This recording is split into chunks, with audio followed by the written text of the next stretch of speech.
Ladies and gentlemen, welcome to the Call of Duty Global Pro League Stage 2 playoffs. It's time for Championship Sunday to kick off with our pre-show. Of course, we are at day 3, the last day of our Stage 2 playoffs. And what a Stage 2 playoffs it's been. Of course, just to quickly recap what everyone is playing for here. $500,000 on the line. A big chunk of cash, of course, being taken by our first place team, finishing as champions of Stage 2, $200,000. Second place walks away with $120,000. Third place, $80,000. Fourth place, $40,000. Of course, at this point, we do only have 4 teams remaining here on Championship Sunday, and we'll take a quick look at our bracket. Of course, starting with our winners bracket. Our winners bracket final already predetermined coming into today. Of course, it will be United versus Team Envious Team. And I don't think anyone would have had Envy going this far. Oh, no way. But regardless, you have to give both teams props. The fact that Envious was able to pull out that series versus LG was probably, I don't know which one is more impressive, to be honest, but the fact that Envious got outslayed so heavily, still came out with the win. I guess S&D, well, it'll get you a little far in tournaments. So. Definitely will. Of course, such a story wins championships. That's the famous line in Call of Duty. Merc, and for Envy, their search went from arguably their worst to quite literally their best. Well, it's what's keeping them in this tournament, honestly. Besides Slasher, those other 3 guys, they have not been slaying well. As you can see, you know, their hard point is at a 50%. Their uplink is at a 0%. Really, their respawns just have not been there, honestly. Besides Slasher, nobody's really putting up those slaying numbers, but they're search and destroy. 100% win ratio this weekend. It's the reason they're in the winners bracket final. Slasher going beast mode, that is for sure. Then, of course, on the flip side, United. I mean, this is the team who, you know, we talk about in groups, Momos. Yeah, you know, Clay comes in, the hype factor, the energy. They look like they could win a championship again. Yeah, they really do. The addition of Clay is kind of not only giving Clay the fire, it's giving the rest of those 3 teammates, you know, that same fire. I think, you know, they want to beat the likes of, obviously, Optic Gaming, Envy. They've already outplaced FaZe. Obviously, that trade came in. Feels good, man, for Clay. FaZe wanted that trade, you know. United, arguably, they were happy. Obviously, not individuals, but, you know, they were winning. But look at their percentages. S&D and Uplink, 100%. Hardpoint, technically their worst at 66. They've only dropped 1 map, though. You know, that's 66%. That's just 1 hardpoint they lost, and that was against Enigma 6 on the very first game of their weekend. Of course, we have been saying that the Twins are pretty nasty at Call of Duty for a while, but it isn't just the Twins. You look at Silly's performance yesterday, making some game-changing plays. Clay as well. It seems like this team, is it a honeymoon period potentially, do you think, or? I mean, when you bring in someone like Clay, it's not like United was really struggling that much. It was a championship-winning team already. You bring in Clay, he knows how to win, obviously, and now he has that fire lit, you know, better than ever. So the fact that he's got these guys fired up, Prashini's playing better than ever, Arshi's playing better than ever, Silly's been extremely consistent as well. So they've been cruising, man. They've only lost that 1 map, right? So they're just kind of hanging out. Envious's matches have been very tough thus far.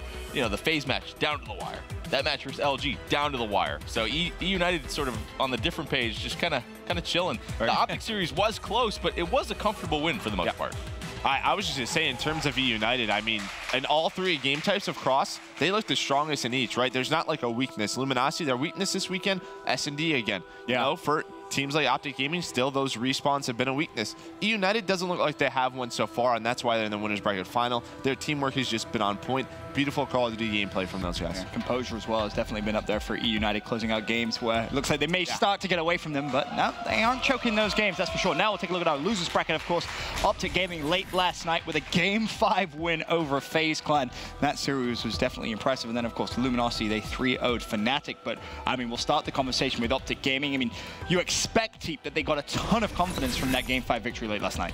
Yeah, I think they're going to have a decent amount of momentum. LG, kind of an easy series to close out yesterday. So, speaking towards Optic, though, it just seems like there's several teams that are actually just better than them now. And it's just still weird saying that, looking at this roster. But overall, the fact that respawns are still such a struggle, you know, Search and Destroy is still quite strong, obviously. So, LG definitely has their work cut out for them in that type. But if they get outslayed, who's going to make those game-changing plays?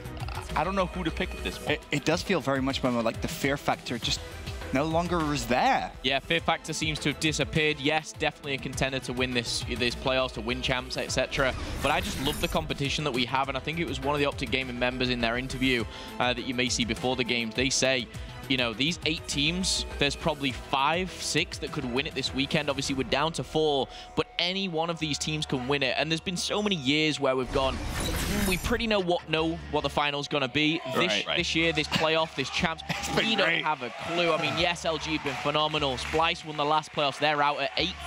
I mean, it's just incredible to kind of see such talented players against each other. And obviously for Luminosity Gaming, I mean, what an event they've had so far in terms of stats, I think it's fair to say. Obviously, get a little unfortunate in a crazy, crazy series to not come into the losers bracket, Merc, but for LG, they still do look like a #1 contender. I mean, how dangerous is this team, right? Classic probably better than ever. Octane still probably the best player in the world right now. Slacked and Saints, we haven't touched on them, you know, at times, but they're still so good. And again, the issue just becomes that search and destroy, that throwback hardpoint. If they don't throw that away against Envy, they're in the winners bracket final, but they lose both searches. That's what we said. If this team, if they're able to just win one search a series, well, they'll win championships. That's what they were able to do at Anaheim. They have to step it up in those games 2 and 5 today, because teams like United, teams like Optic Gaming, they will win respawns versus them. Very true, of course. Luminosity Gaming versus Optic Gaming will be our first game of the day. Excited for that one, but moving forward, I want to talk to you guys a little bit now about who's impressed you from yesterday and who needs to step up. Of course, only talking about players who are still in the tournament. It'd be very easy to pick on those that are already eliminated. So I'm actually going to start with Merc. In terms of who's impressed you the most, who you're looking at. Yeah, I'm looking at Envy's hard carry this weekend. I'm looking at Slasher. This guy's been an absolute monster. 1.22, 27 kills per respawn in that Slayer category. S&D 1.9. I mean, if it wasn't for him in respawns, this team would be getting, I mean, they almost are getting 100-point clubbed every single hard point. So this guy's just been an absolute beast this weekend. Slasher basically wearing a cape on main stage, it feels like. Momo, for you, who are you looking at? I've gone for United. I've looked at the Twins this time. I've gone for Prestini. For me, he has been, you know, a very, very strong and consistent player. The one kind of series that really stands out for me is the one against Optic Gaming. His respawn versus Optic was fantastic. You can see he's sitting at a 1.0. But a lot of the time for me, he is that entry kill. He is that person, you know, putting himself out there, and to come out with a 1.0 when you've got the likes of Clay right behind you, fantastic. His S&D sitting at 1.6 as well. Overall, fantastic player. Definitely stepped up to the plate with the departure of Gunless. Teep, who's impressed you the most from yesterday? Varsity's for me on the side of United, 100%. The KD and the respawn a little bit low, but what did it for me is the fact that he's bringing so much hype alongside Clay. When he got that 3-piece on throwback yesterday, and he got kind of got up and got hyped for a second, I think I flinched for a second. I got scared. He looked like he was going to tackle his monitor. He's getting fired up like that. I think, you know, you throw the KD out in that regard. The Twins, yes, you look at those KDs and be like, oh, well, they're not doing anything that special. Completely disagree.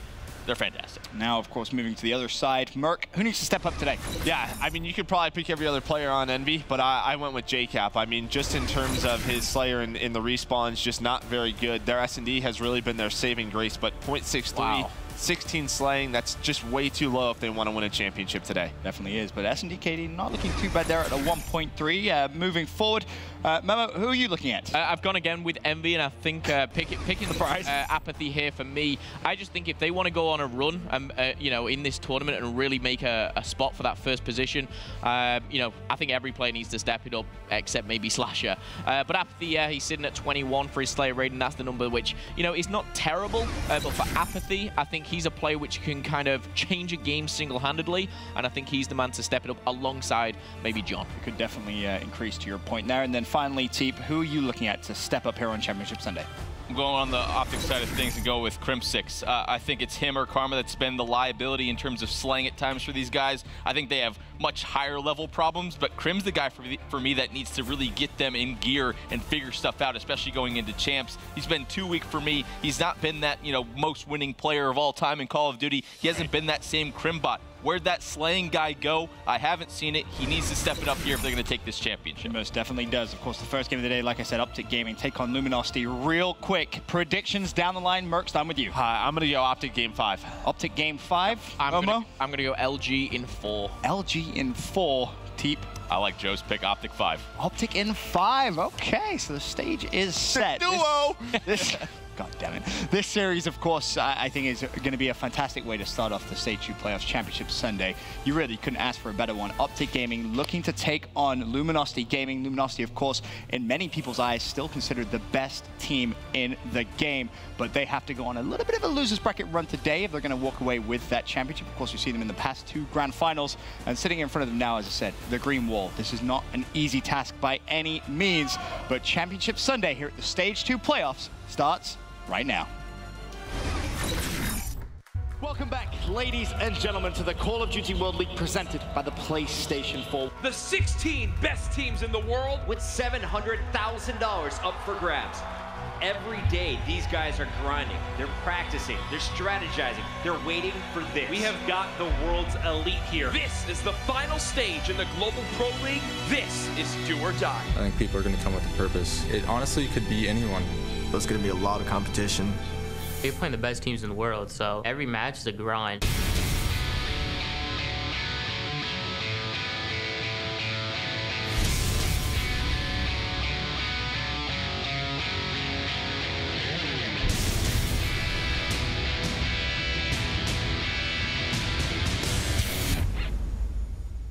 Popping the reactive before the players even shoot him. There's the contestant map. We're going one more. Optic from down 5-1. It's coming down to the wire, just a couple seconds away. Oh my God! Nobody can stop this man. The 50-second deficit is not enough to hold them off. Luminosity will do it. Anything in this game can happen.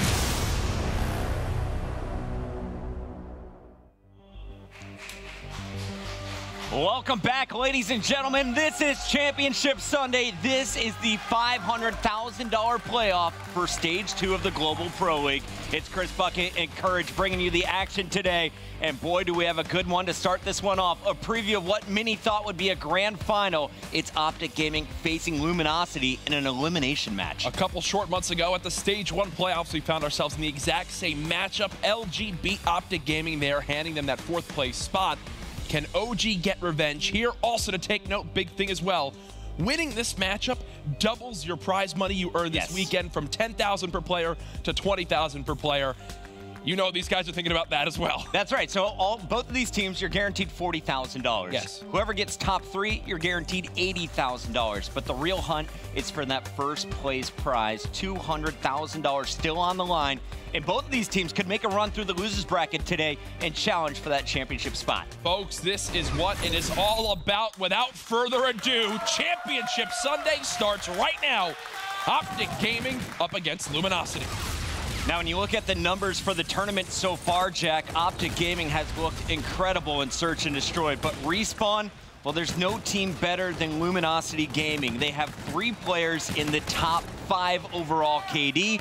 They have 3 players in the top 10 when it comes to respawns, and they're averaging, I believe it's like 23 kills more than their opponents in every single hardpoint and uplink. Listen, these two teams know more about each other than really any team in the game. They're always facing off. We've seen them as of late at recent events. I believe so far throughout Infinite Warfare, they've actually split their series 2-2. The map count, I believe LG has a 10-9 overall map count, so keeping it extremely, extremely close. Expect to see that here today. LG off to an early lead.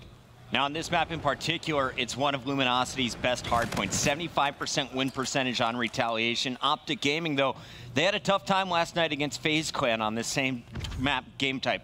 Talk to me a little bit about what we saw from Optic last night. Where did they fall short?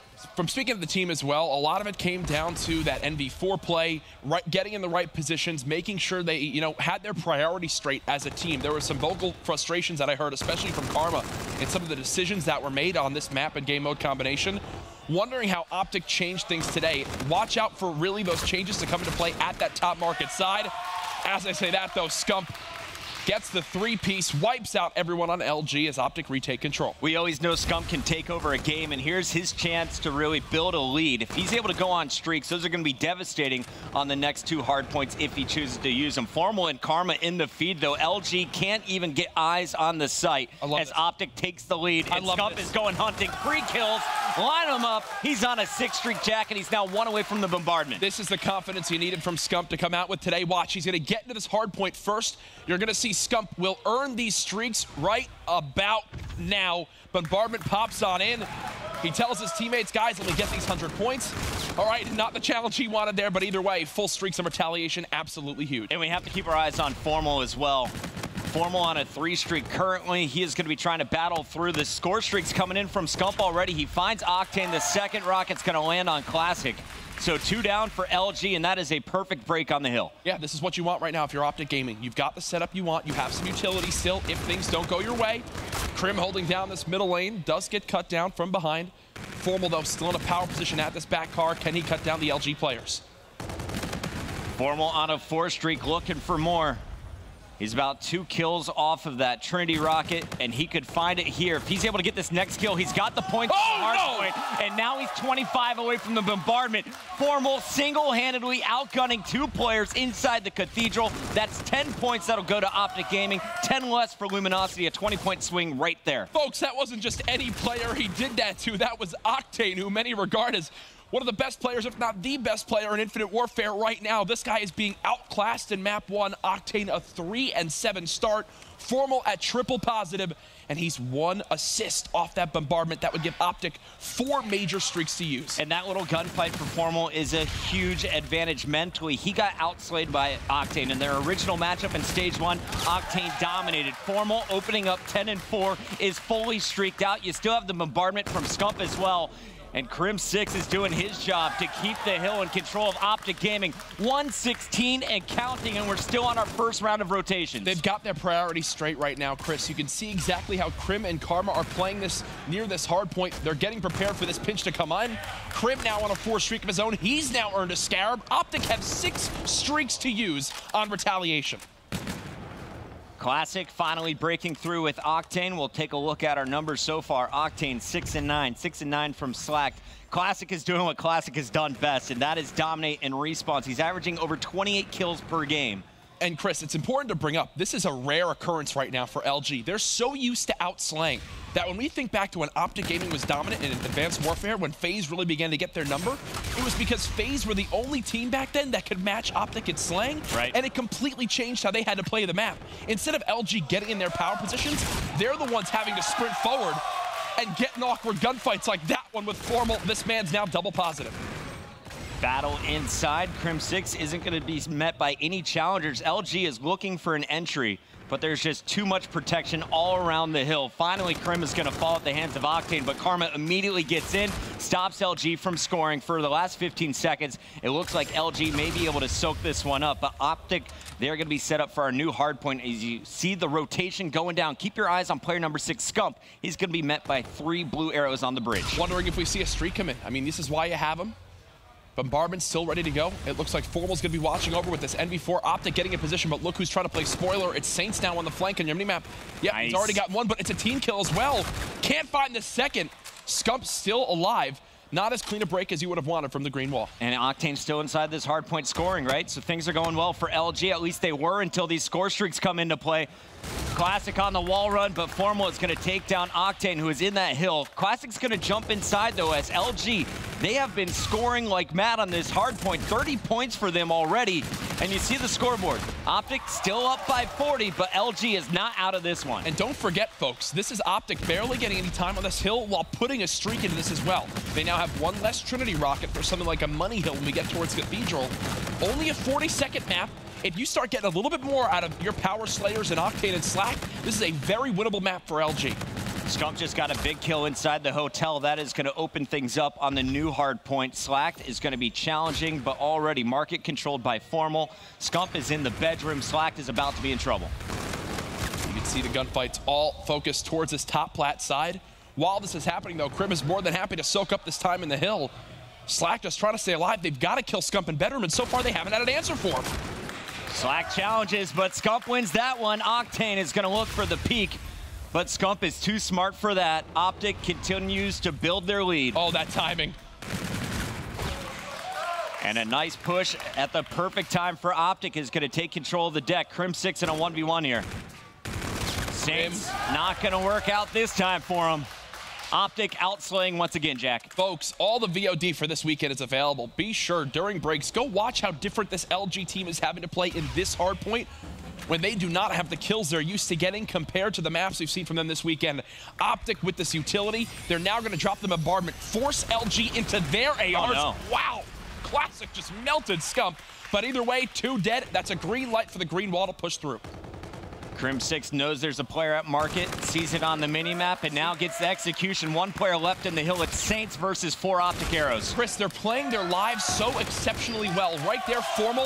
Yes, he's got a great shot. He doesn't challenge back market. He waits for the help from Crim6. Then they push on through. Optic now at 200 seconds on the verge of taking map 1. Let's hear their communications.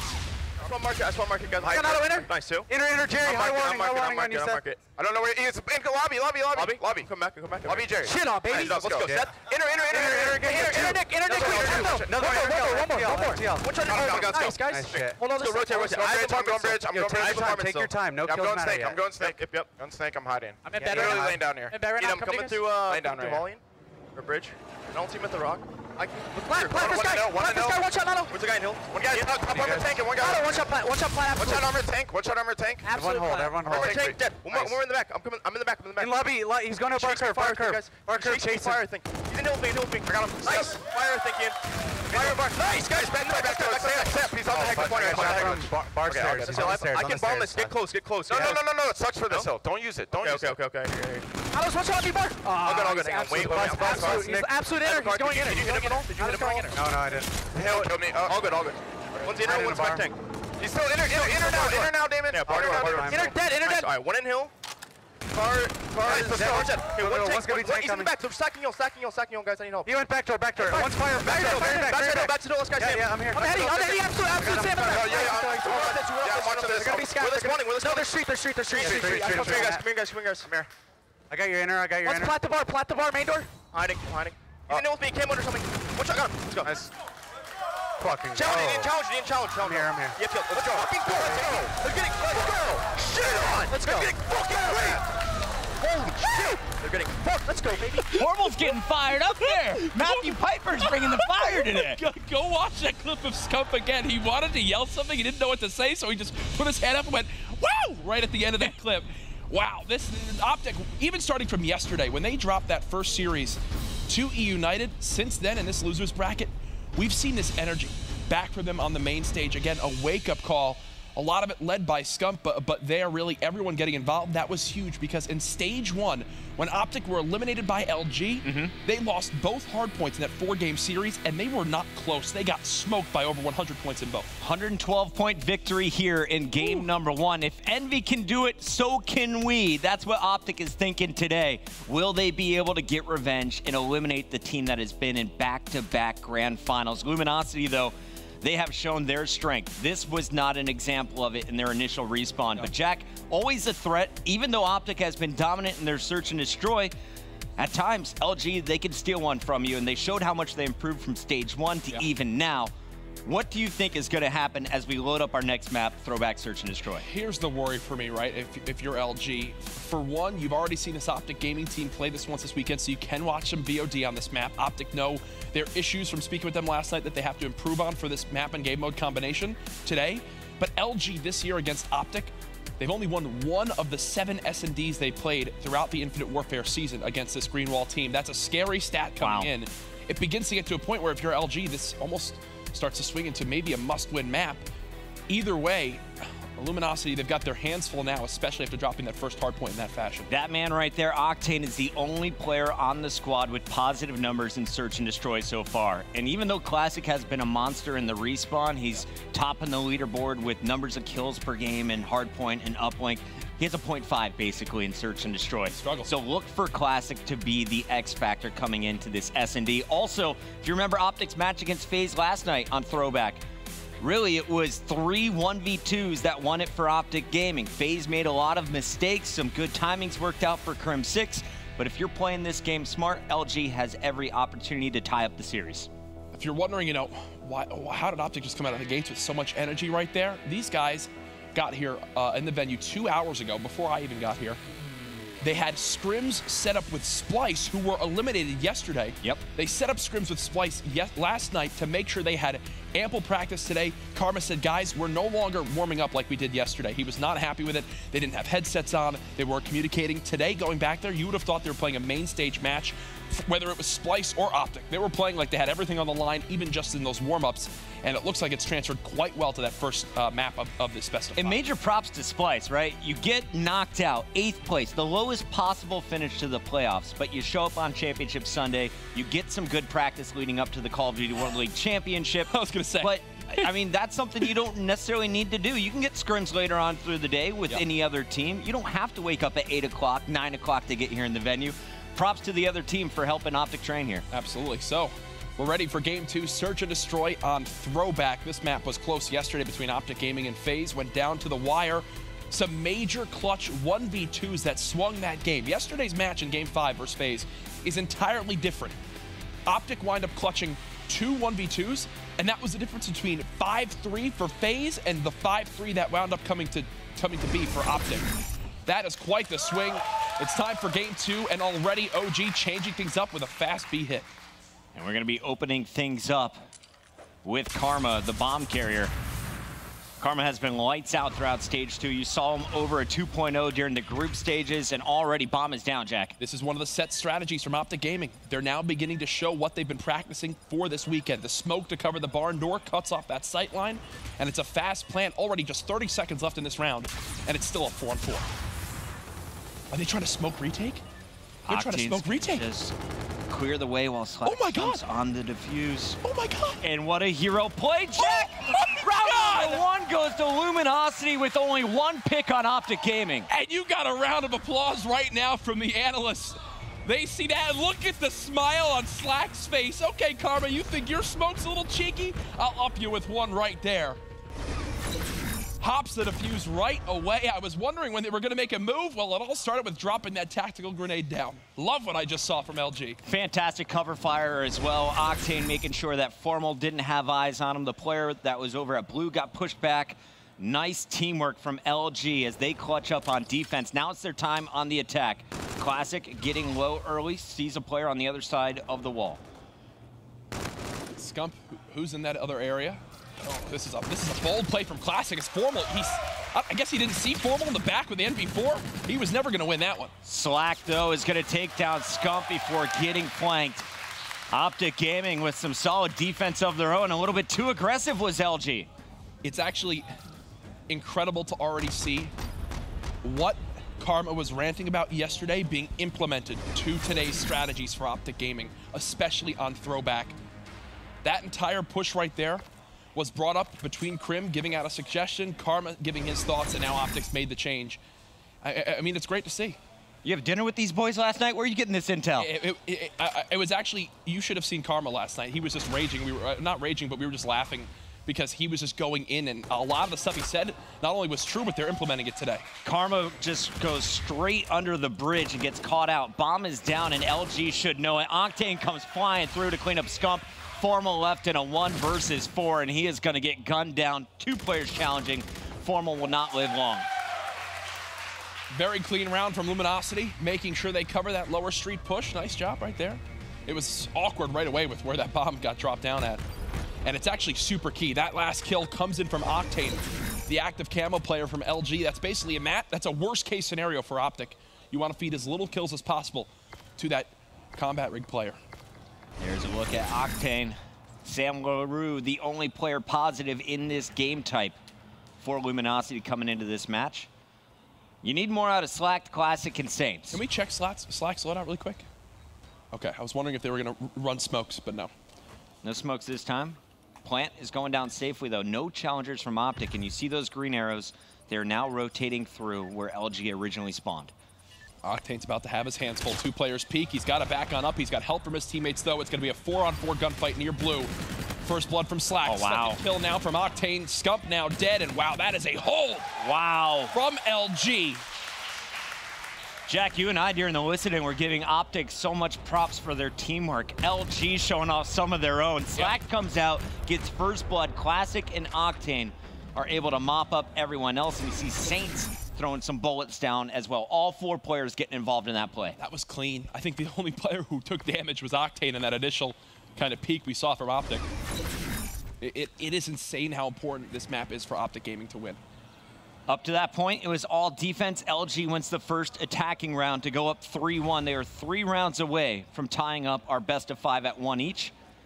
And we'll see how Optic answers back. Crim 6 getting behind 3, and he will only be able to trade out 1. Nice shots coming in from Classic with the E-Rad. Karma, though, waiting behind this fence. Is going to get a free kill. Player walks right on by. That was Octane out of the action. Karma spots 1 top middle as well. Should chase his kill. Yep, nicely done by Karma. Saints all by himself. 1-on-3. Time ticking down against him. Yeah, he doesn't even have a kill yet this game, so this will be an Optic Gaming round win as he's cleaned on up by Karma, who stays alive. 2 kills and an stop the assist. bleeding. That's Pretty a nice good round stuff there from Karma. Yeah. As we'll see it again from his perspective, just holding this angle, ready for the pressure to come on through. 2-time world champion, frustrated with what happened last year for Optic Gaming at the biggest event of the year, trying to get his squad in the right shape going into the big event. Here we see him bringing the squad within 1. Optic Gaming back on defense. It's Luminosity on the attack. Classic on your screen once again is going to be your bomb carrier. Will he get the spot on the player pushing close? It doesn't appear so. And Formal hit him with the pre-fire as Classic tries to get down. Yep. They know they want to plant this right away. Oh gosh, Krim exposing himself there for a second. Does get out with his life. Again, bomb down. 4v4, now a 3v3. Saints staying alive. Hanging out at the back of the map. And he's going to have a player right around the corner. It's Crim6. Does Krim have cover? Doesn't matter. Krim outguns Saints. Octane now left in a 1v3. He's only able to get one before the smacks from Karma come in. And there's one for good measure. Enjoy that one, buddy. Karma thought about it for a second. You saw him turn back and look at his body. Am I starting this? Okay, no, not yet. Yep, no spanking. We still have work to do in this one. This is not a one map quite yet. That was funny, man. We know Karma, one of the players in game that loves to show exactly how he's feeling about the opposition, especially after winning rounds. He's got great body language, Jack. He does. He does. Optic Gaming bringing it back. LG trying to find an answer. They were up 3-1, now a tie game. And LG will be setting up on defense. Look at Optic Gaming, though, on the attack. They're going to send Crim6 to the top of the mini-map. He's going to clear out B, makes that call. Scump will rotate first.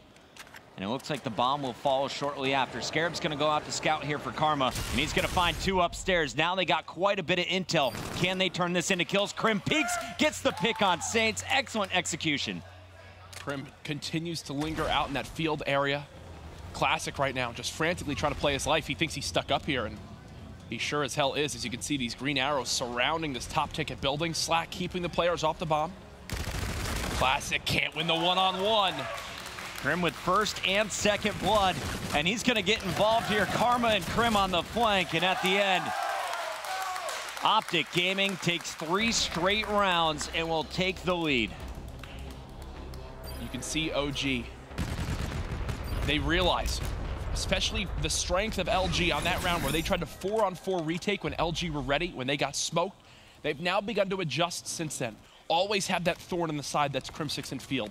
Never let LG be safe, worried about a flank.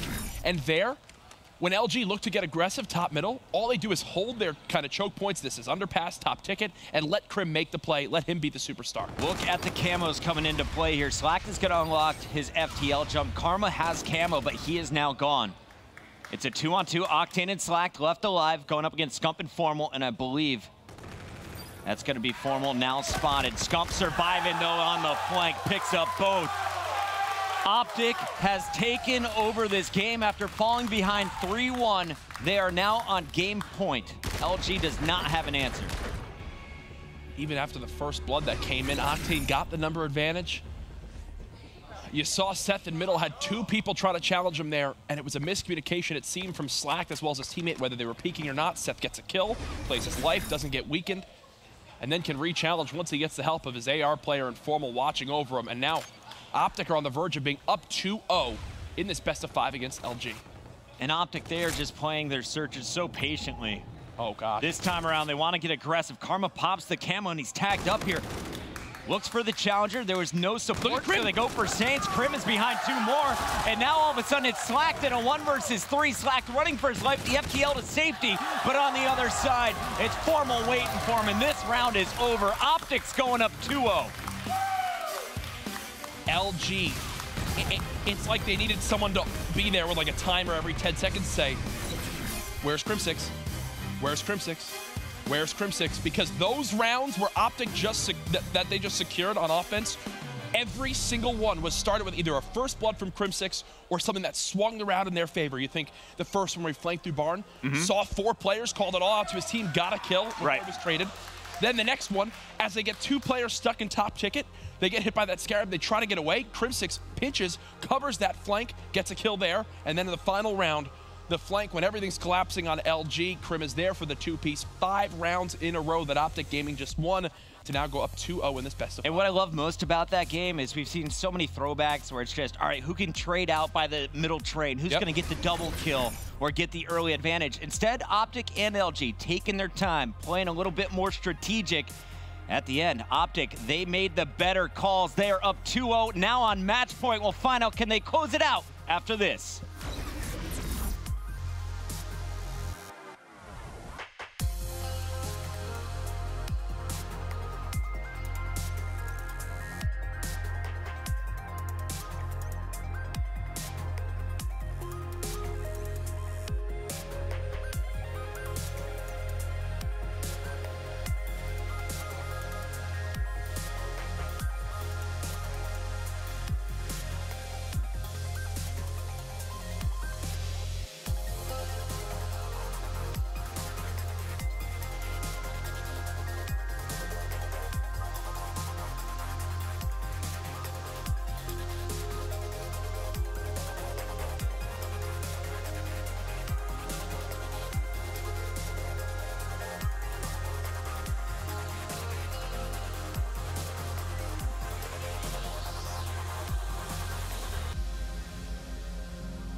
Another day of the CWL Global Pro League Stage 2 playoffs is in the books. Let's take a look at the top play coming out of day number 2, presented by PS4. They need to challenge Formal. They need to challenge him now. Another trade coming in, a 2v2, but there's only 12 seconds. A 1 versus 2. Scump, he just needs to take out the player who is defusing the bomb. Which way does he go? He's going to be spotted, but can he find an able? Yes, he can. Scump clutches up, and that is going to be enough to see out the round.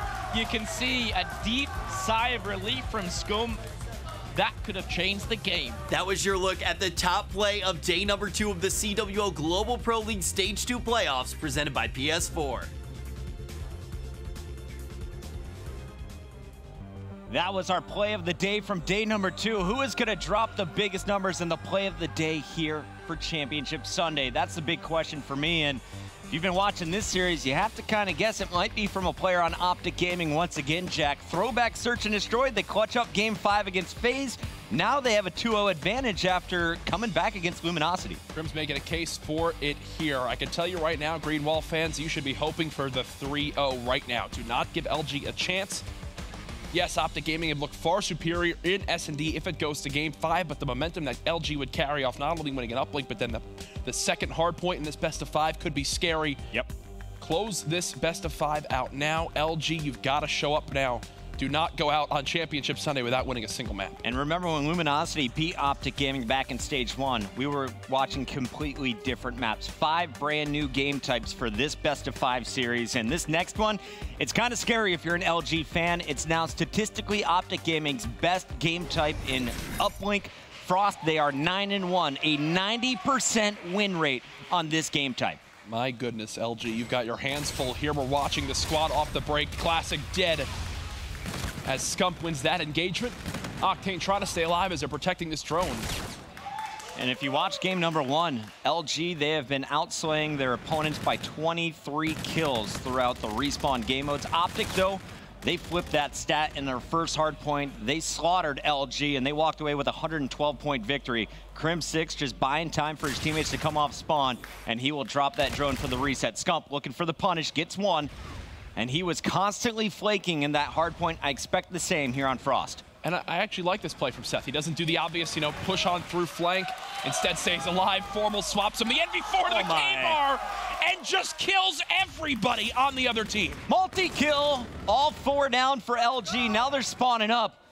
The question is, will they be able to stop the drone? The answer is no. Karma slams it down for the first 2 points. Think of what this has been for Formal. He's had months of people saying, you know, Octane, is he better? Is Octane better than Formal?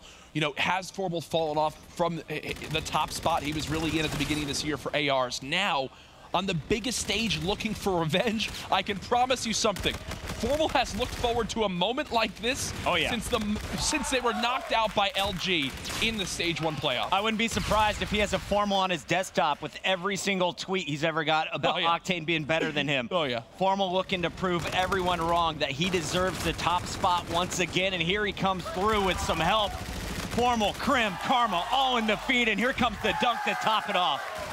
Everyone on LG negative, everyone on Optic positive till that moment where Crim just dropped to even. Formal still, that wasn't the cleanest of shots, but either way, the guy's 8-3 off the break. Optic up 4-0.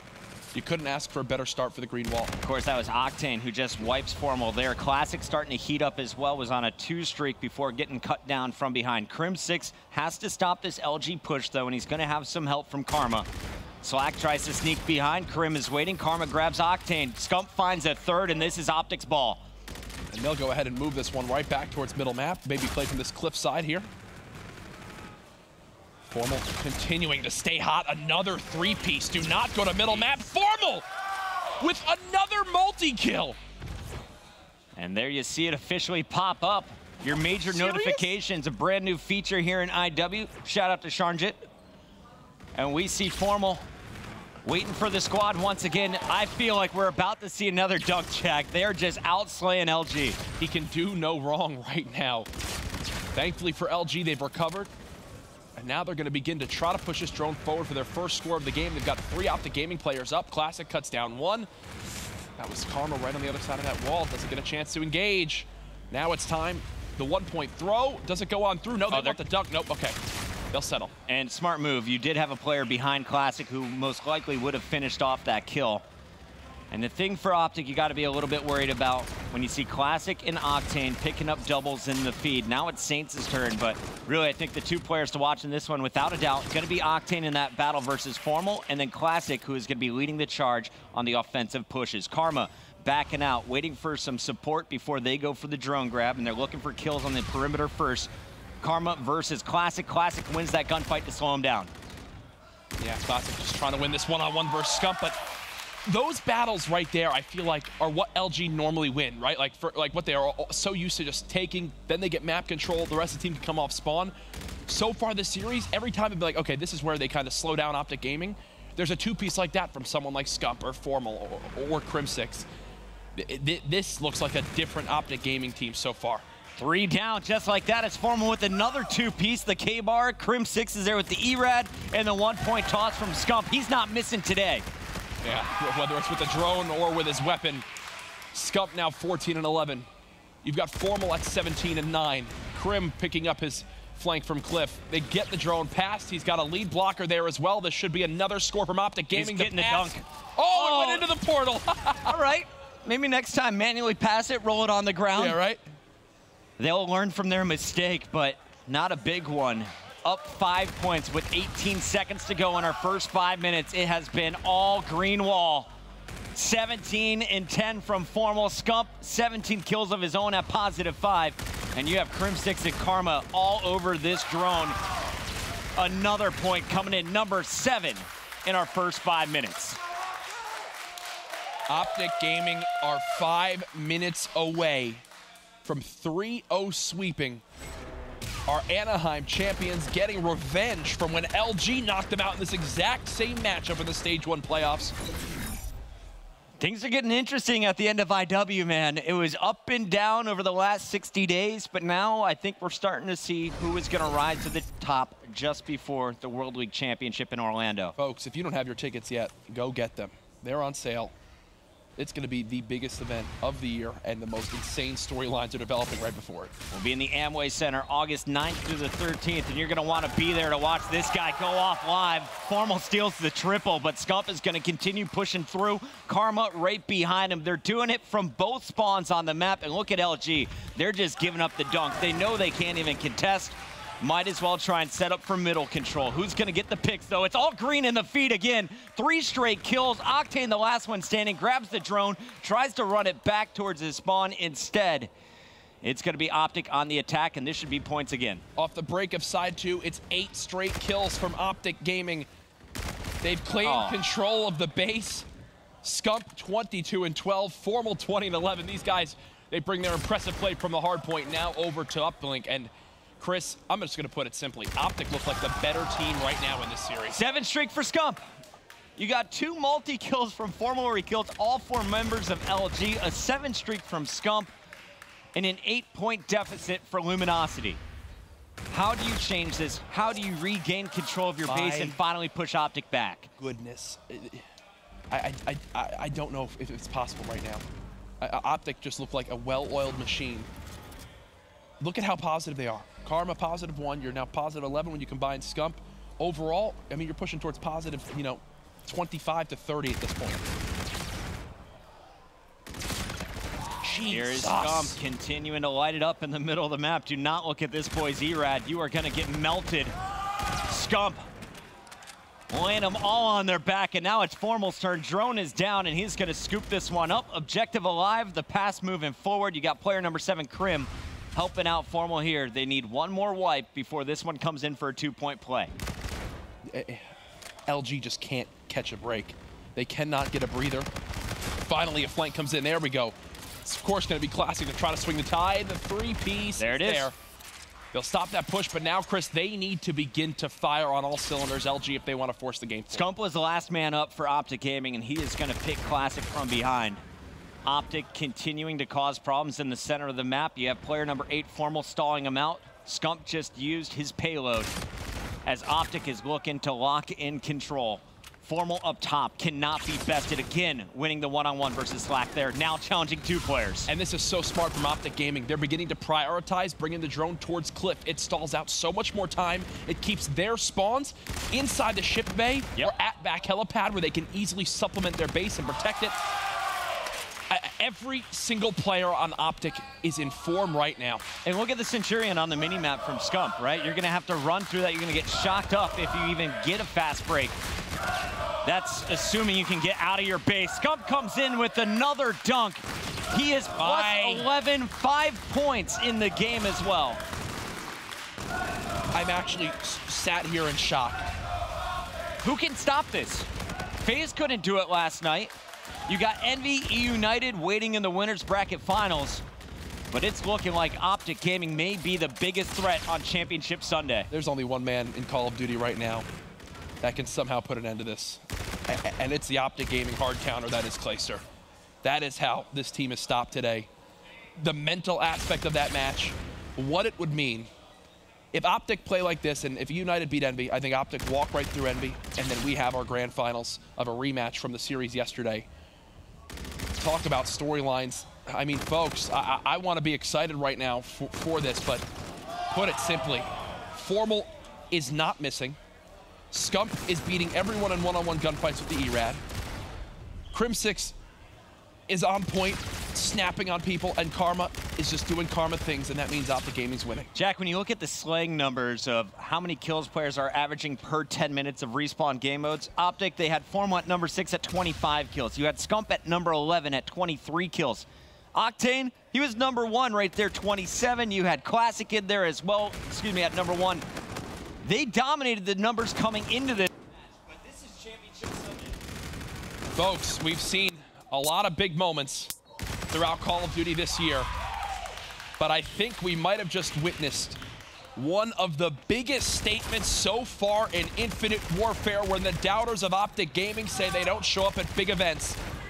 They go back to the drawing board. They come out here on Championship Sunday, and Optic Gaming 3-0 Luminosity, making it look easy as they will move on and finish at least in the top 3 this weekend.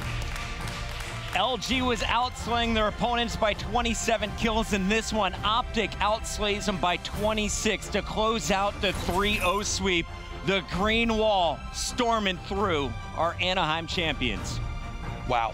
I mean, to be quite honest, Chris, that was not a close series at all. It wasn't like those were nail biters like the series Optic had versus E-United. Optic smoked them from the start to the end of the hard point. The S&D, while it got a little bit hairy, they win 5 rounds in a row to take that one over. Crimsix really the catalyst there to get that done. And then at Uplink, that was not just one player from Optic carrying. Every single person had a fantastic game. That was a statement series from OG. I mean, Karma's numbers, he's going to be a little bit lower, but the dirty work he put in throughout this series, incredible. 8-4 in Search and Destroy. My eyes are going to be on the 2-time world champion. You talked about all of the issues. He addressed them last night with the squad, and it looks like Optic is back at their top form. Yeah, they needed that. They got their wake-up call yesterday. They've now taken down FaZe. They've now taken down LG, 2 of the teams we know they've got a rivalry with. But now all their sights are on who they're going to be facing next in that losers bracket final matchup. On the stage, though, we've got Matt with none other than the king of stealth, Scumpy. Thanks, Jack. Seth, you guys get a big win here over Luminosity, 3-0, first game of the day. We'll start with the hard point. What was the key going into that map retaliation, one that LG is very good on? LG is a great team. I consider them to be our biggest opponents every single event. I think the biggest thing for us, we got here 3 hours early before our match, all ate breakfast here, scrim splice on like 6 maps, and we really just outslayed, and I think we came in warmed up hot, and we played as a team, got our confidence up a little bit. It feels good. Yeah, now you and Formal had a 6 series, but also Karma and Krim went big in huge moments. Krim had a great uplink. What's the difference when they're playing well for this team? Like, how much easier is it for you and Formal? I mean, me and Matt, we're always going to have those consistent high slaying numbers, but Damon and Ian do most of the dirty work. I grab ball a good amount of the time, but I don't even want to talk about respawn. Whoa, I had 5 uplinks that map, but... it's easy when everybody's dead. True, but Ian and Damon, like everyone on our team has just been stepping up in S&D, and I think that's the biggest thing. Damon has been absolutely unreal in S&D.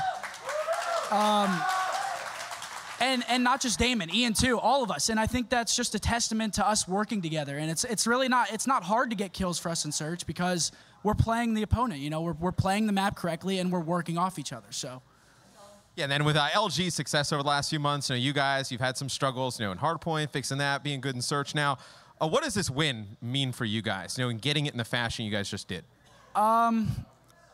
It means a lot. Honestly, us and LG have been back and forth all year. 3-2s, 3-1s, They've always been really close series. For us to 3-0 like that, especially since they knocked us out in the same match at Season 1 playoffs, it feels really good. I'm ready for our next match. I feel great. I'm good. Optic Gaming looking really good here on Sunday. Let's go to Ben and the boys on the desk to break it down. Thank you very much, Matt. Great to hear from Stump, of course, from Optic Gaming. And I'm going to be honest with you boys. I don't know how you feel. I'm a little bit nervous for the rest of the team still left in the tournament because that was vintage Optic Gaming right there. That series we thought was going to be close. LG coming in, you could make a serious argument. They were the best team in the game. Optic made that look simple, Merc, and I mean real simple. That was, as you said, vintage Optic Gaming. Everybody played so well. The game just seemed easy to them, and then this was against a Luminosity who many considered, including myself, the best team in the world up to this point, but wow, did they absolutely dismantle Luminosity. They picked them apart one by one, one piece by one piece. And we'll start, of course, recapping the series with game 1, the hard point, 250 to 138. Momo, Formal, Seth, they had streaks within 3 hills. I think that's really kind of the telling tale of this map in particular. We talked about it on the desk. Obviously, Retaliation, they got streaks, I believe, off the first or second hill. But yeah, it was Scump and Formal. You've got to think, when are you going to use those streaks? It's going to be towards the Cathedral. It's going to be on that bridge. They used them very, very well. And the one thing I will say is we've seen a lot of teams use them incorrectly. For me, Optic Gaming used them at the right time. LG actually, on one set of the streaks, they actually managed to fend them off a little bit. Yep. But it was inevitable what was coming. We saw a 100-point lead kind of going into it, but Optic Gaming, I mean, when was the last time you saw LG get 138 points on a hard point? It's been a while. It's been a very long time. It's been a very long time. But Optic Gaming, I think you touched on obviously the whole vintage Optic Gaming. They're just winning their 1v1s. They were on fire today. Yeah, that's a big thing to me. I mean, if you look at hills 2 and 3, those are sort of the money hills on this, alongside Broken, 3 and 4. And Optic Gaming win those, but that's a big thing. When you watch Luminosity, they win these crucial one-on-ones. They make a one kill and a 2 kills, right? And they sort of swing things. Optic Gaming, as soon as one of their teammates would die, they'd win that next one-on-one. And then they were even getting more from that, and that's the big thing. They were stopping Luminosity every time they just got a little bit closer.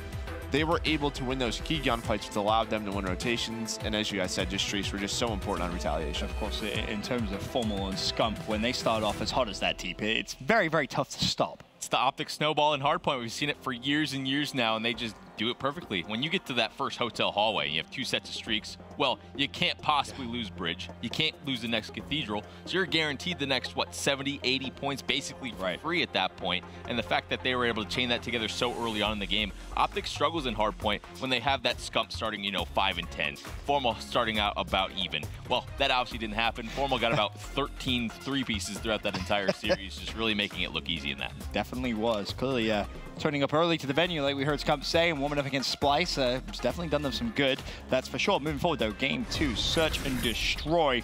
It started off, and it looked like this is going to be a fantastic series, man. Of course, in the very first round, we see Karma throw down a smoke, plants the bomb, and LG go, all right, anything you can do, I can do better. Throw a smoke and get the defuse. It was a beautiful strategy. It really was, and I think it was just knowing, Luminosity. I don't think they anticipated maybe Optic was going to, throw the smoke or do that, but they know that retaking that bomb site is very, very difficult. When a team all backs off to blue, you got 4 alive, hidden in the flank, and they actually found that out later in the series. It's very hard because they defended it so well. So they pop a smoke, they jump on the defuse, and I think all of us on the desk, we were out of our seats like, wow, what have we just seen? That is what we love. We like strategy. But yeah, the big thing for me was obviously it was 3-1 to LG, and it ends obviously 6-3. Yeah, bit of a difference. And the key thing you noted, Merc, was Crim6 kind of playing a little bit old school Crim and Search. Yeah, he's playing on his own sort of island, a bit selfish, and I absolutely love it. He turned into the Crim bot. You could see every time his teammate went towards that A bomb site, Luminosity, they would stack it. Nobody on Luminosity watches the flank. Crim gets in, he works that B cut if they go middle map. Doing a great job winning his one-on-ones. Obviously, Karma had another fantastic search and destroy. I was a little bit nervous there because you could see Luminosity, they were starting to run away with it 3-1. I thought, wow, if they win search, this is definitely a series, but Optic Gaming, they just responded so well, taking control of middle map, always having a response to Luminosity. And LG, Saints just didn't have a great game. It just seemed like I'm not sure their shots just weren't on point today. Definitely looked that way. Of course, one of the key reasons Optic was able to snowball those rounds together so quickly was for that exact reason. It was just so quick, Teep. Very similar to the Hardpoint. Honestly, you get a bit of an advantage, and you completely take advantage of it overall. And watching Crim and Karma in that map specifically reminded me of my days teaming with them. They're like, give me like 30 seconds, I'll get a first blood, and it magically happens. Like, oh, cool. Cool. Where do you want me? I'm playing it. I'm hanging out. Yeah, right. I got bombs. Want me to bait? Whatever it is. But regardless, they get that advantage, and the round wouldn't last longer than like 30, 40, 45 seconds. And like you guys touched on it.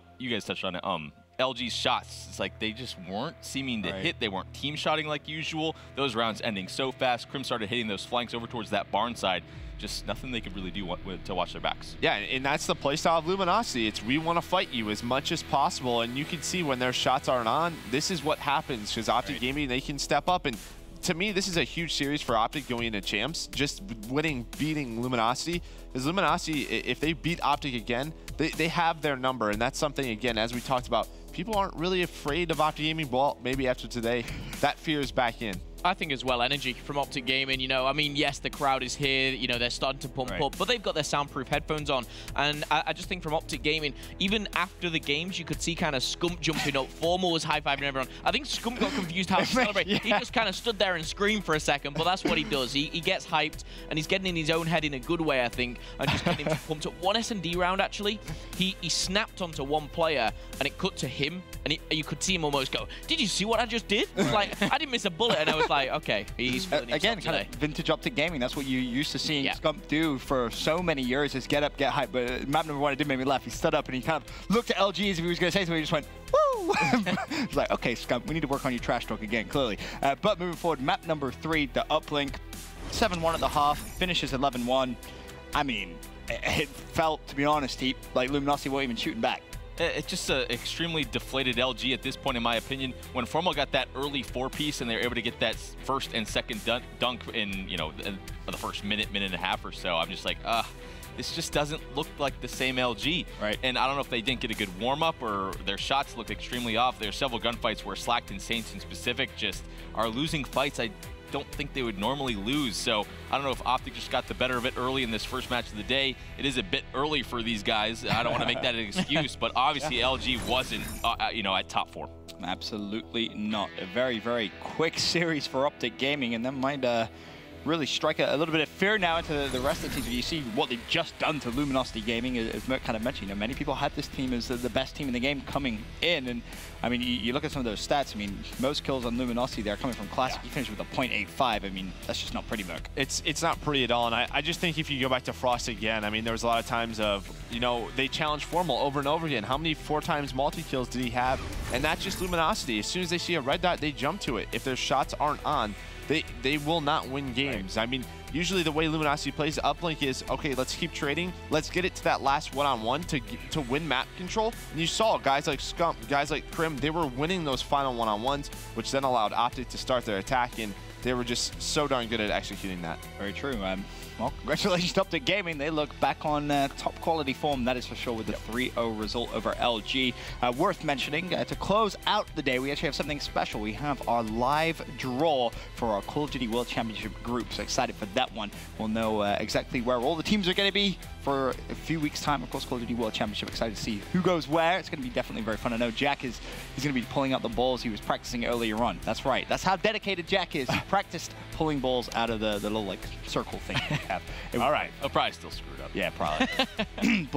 Blame Jack. That's what that was for. You can That's blame our Jack. motto here. Exactly. Just hashtag blame Jack. Moving forward though, up next, winners bracket final, E-United, Envy. I said it in the pre-show. I don't think many people expected Envy to make it this far, Merc, but they have.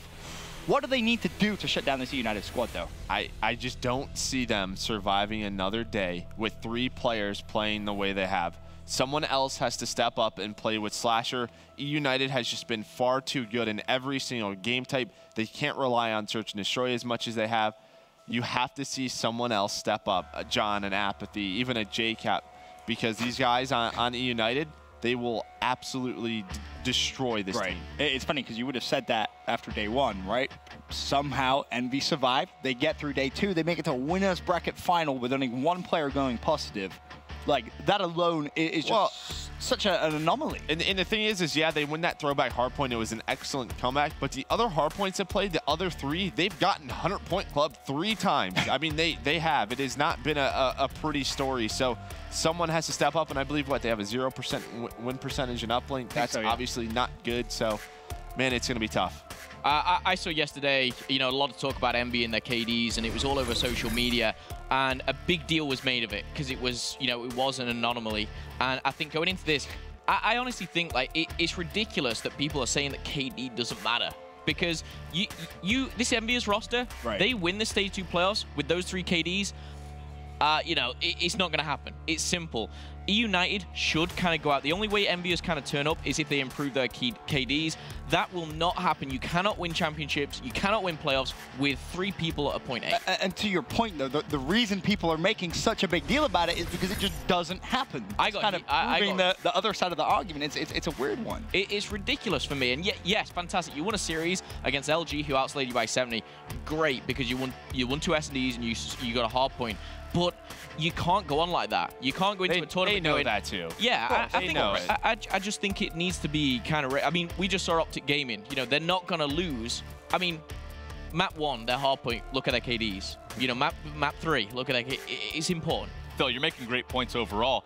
And it's like everyone's just ignoring. Slasher like a 1.3. Look at the team average. them through it. He really has the biggest backpack I've seen in a long, long time. Throughout, the caliber of teams that this guy is performing at the high level at, he's bringing that team KD up to around that average level. So yes, the rest of the team's basically getting, not even showing up to play at that point. But Slasher is doing enough to make those games close enough for them to win. So props to Slasher. The rest of the guys need to step up. If they don't, they're not going to win. Slasher Simple is as that. definitely Team Envy's superhero, that is for sure. But the first game of Championship Sunday here at the Stage 2 playoffs has now concluded, and it's Optic Gaming eliminating Luminosity Gaming from the tournament, resulting in a 4th place finish now for LG. And that, of course, means Optic Gaming will now play the loser of the next matchup on main stage, our winners bracket final between E United and Team Envious.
It is time for the G Fuel key player matchup for our winners bracket final.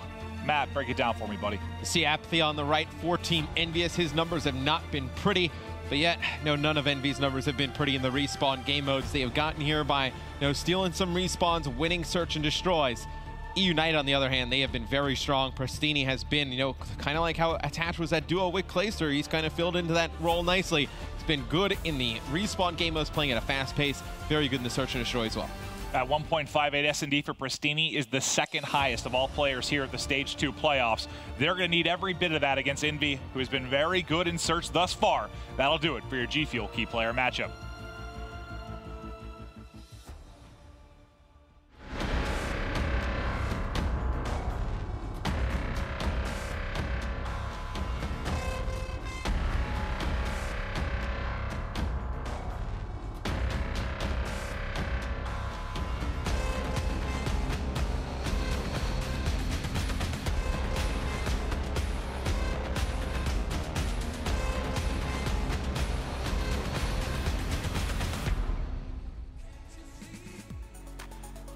It's winners bracket final time. Envy versus E United. It's going to be a retaliation hardpoint to kick things off, Matt. And one thing to point out, since Clay has joined this E United team, they are 10-2 in hardpoint. The only hardpoint they have lost is Scorch.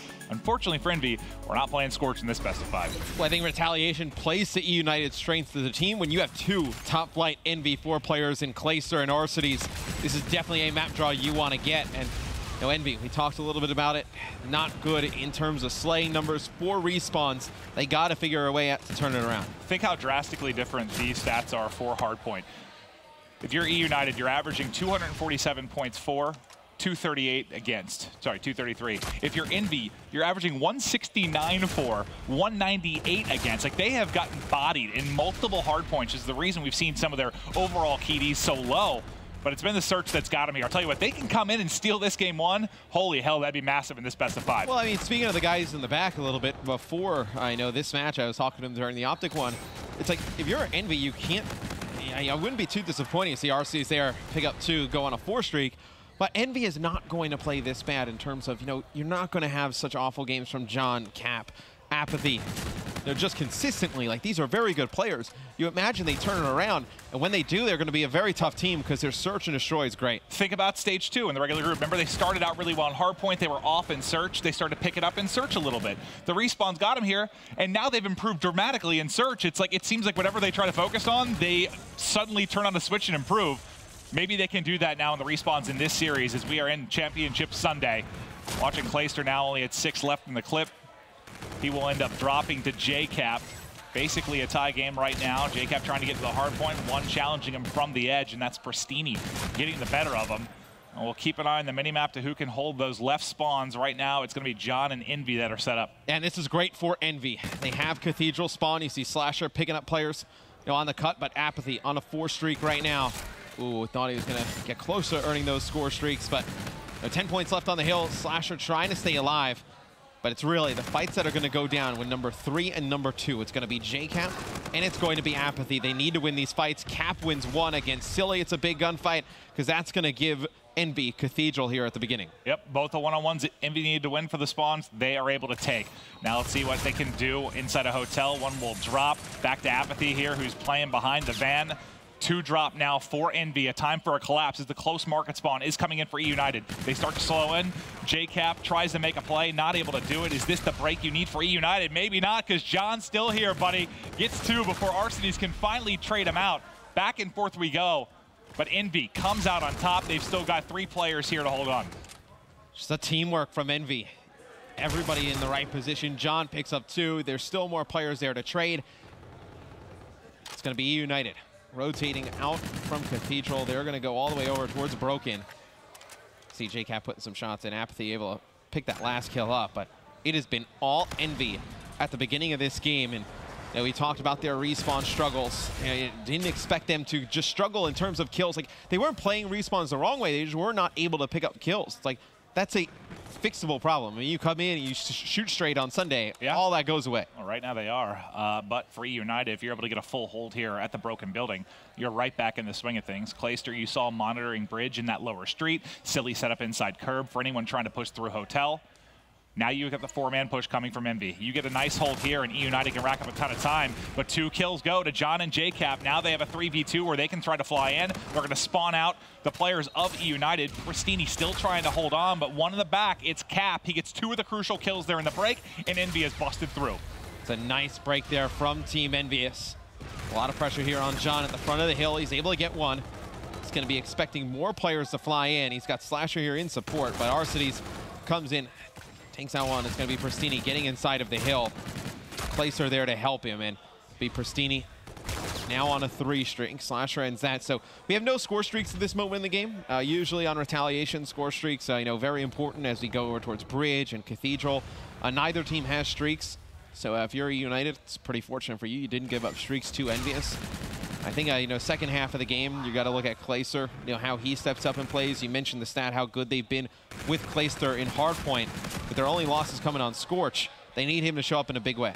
They do, and if you're Envy, you know, you split through Broken 30 for 30 for the most part, so you keep that lead that you built inside a Cathedral, and now you're locking down Hotel Hallway on board with JCap, who's pushing back in. He sees his teammates drop on the backside, tries to challenge, can't finish it.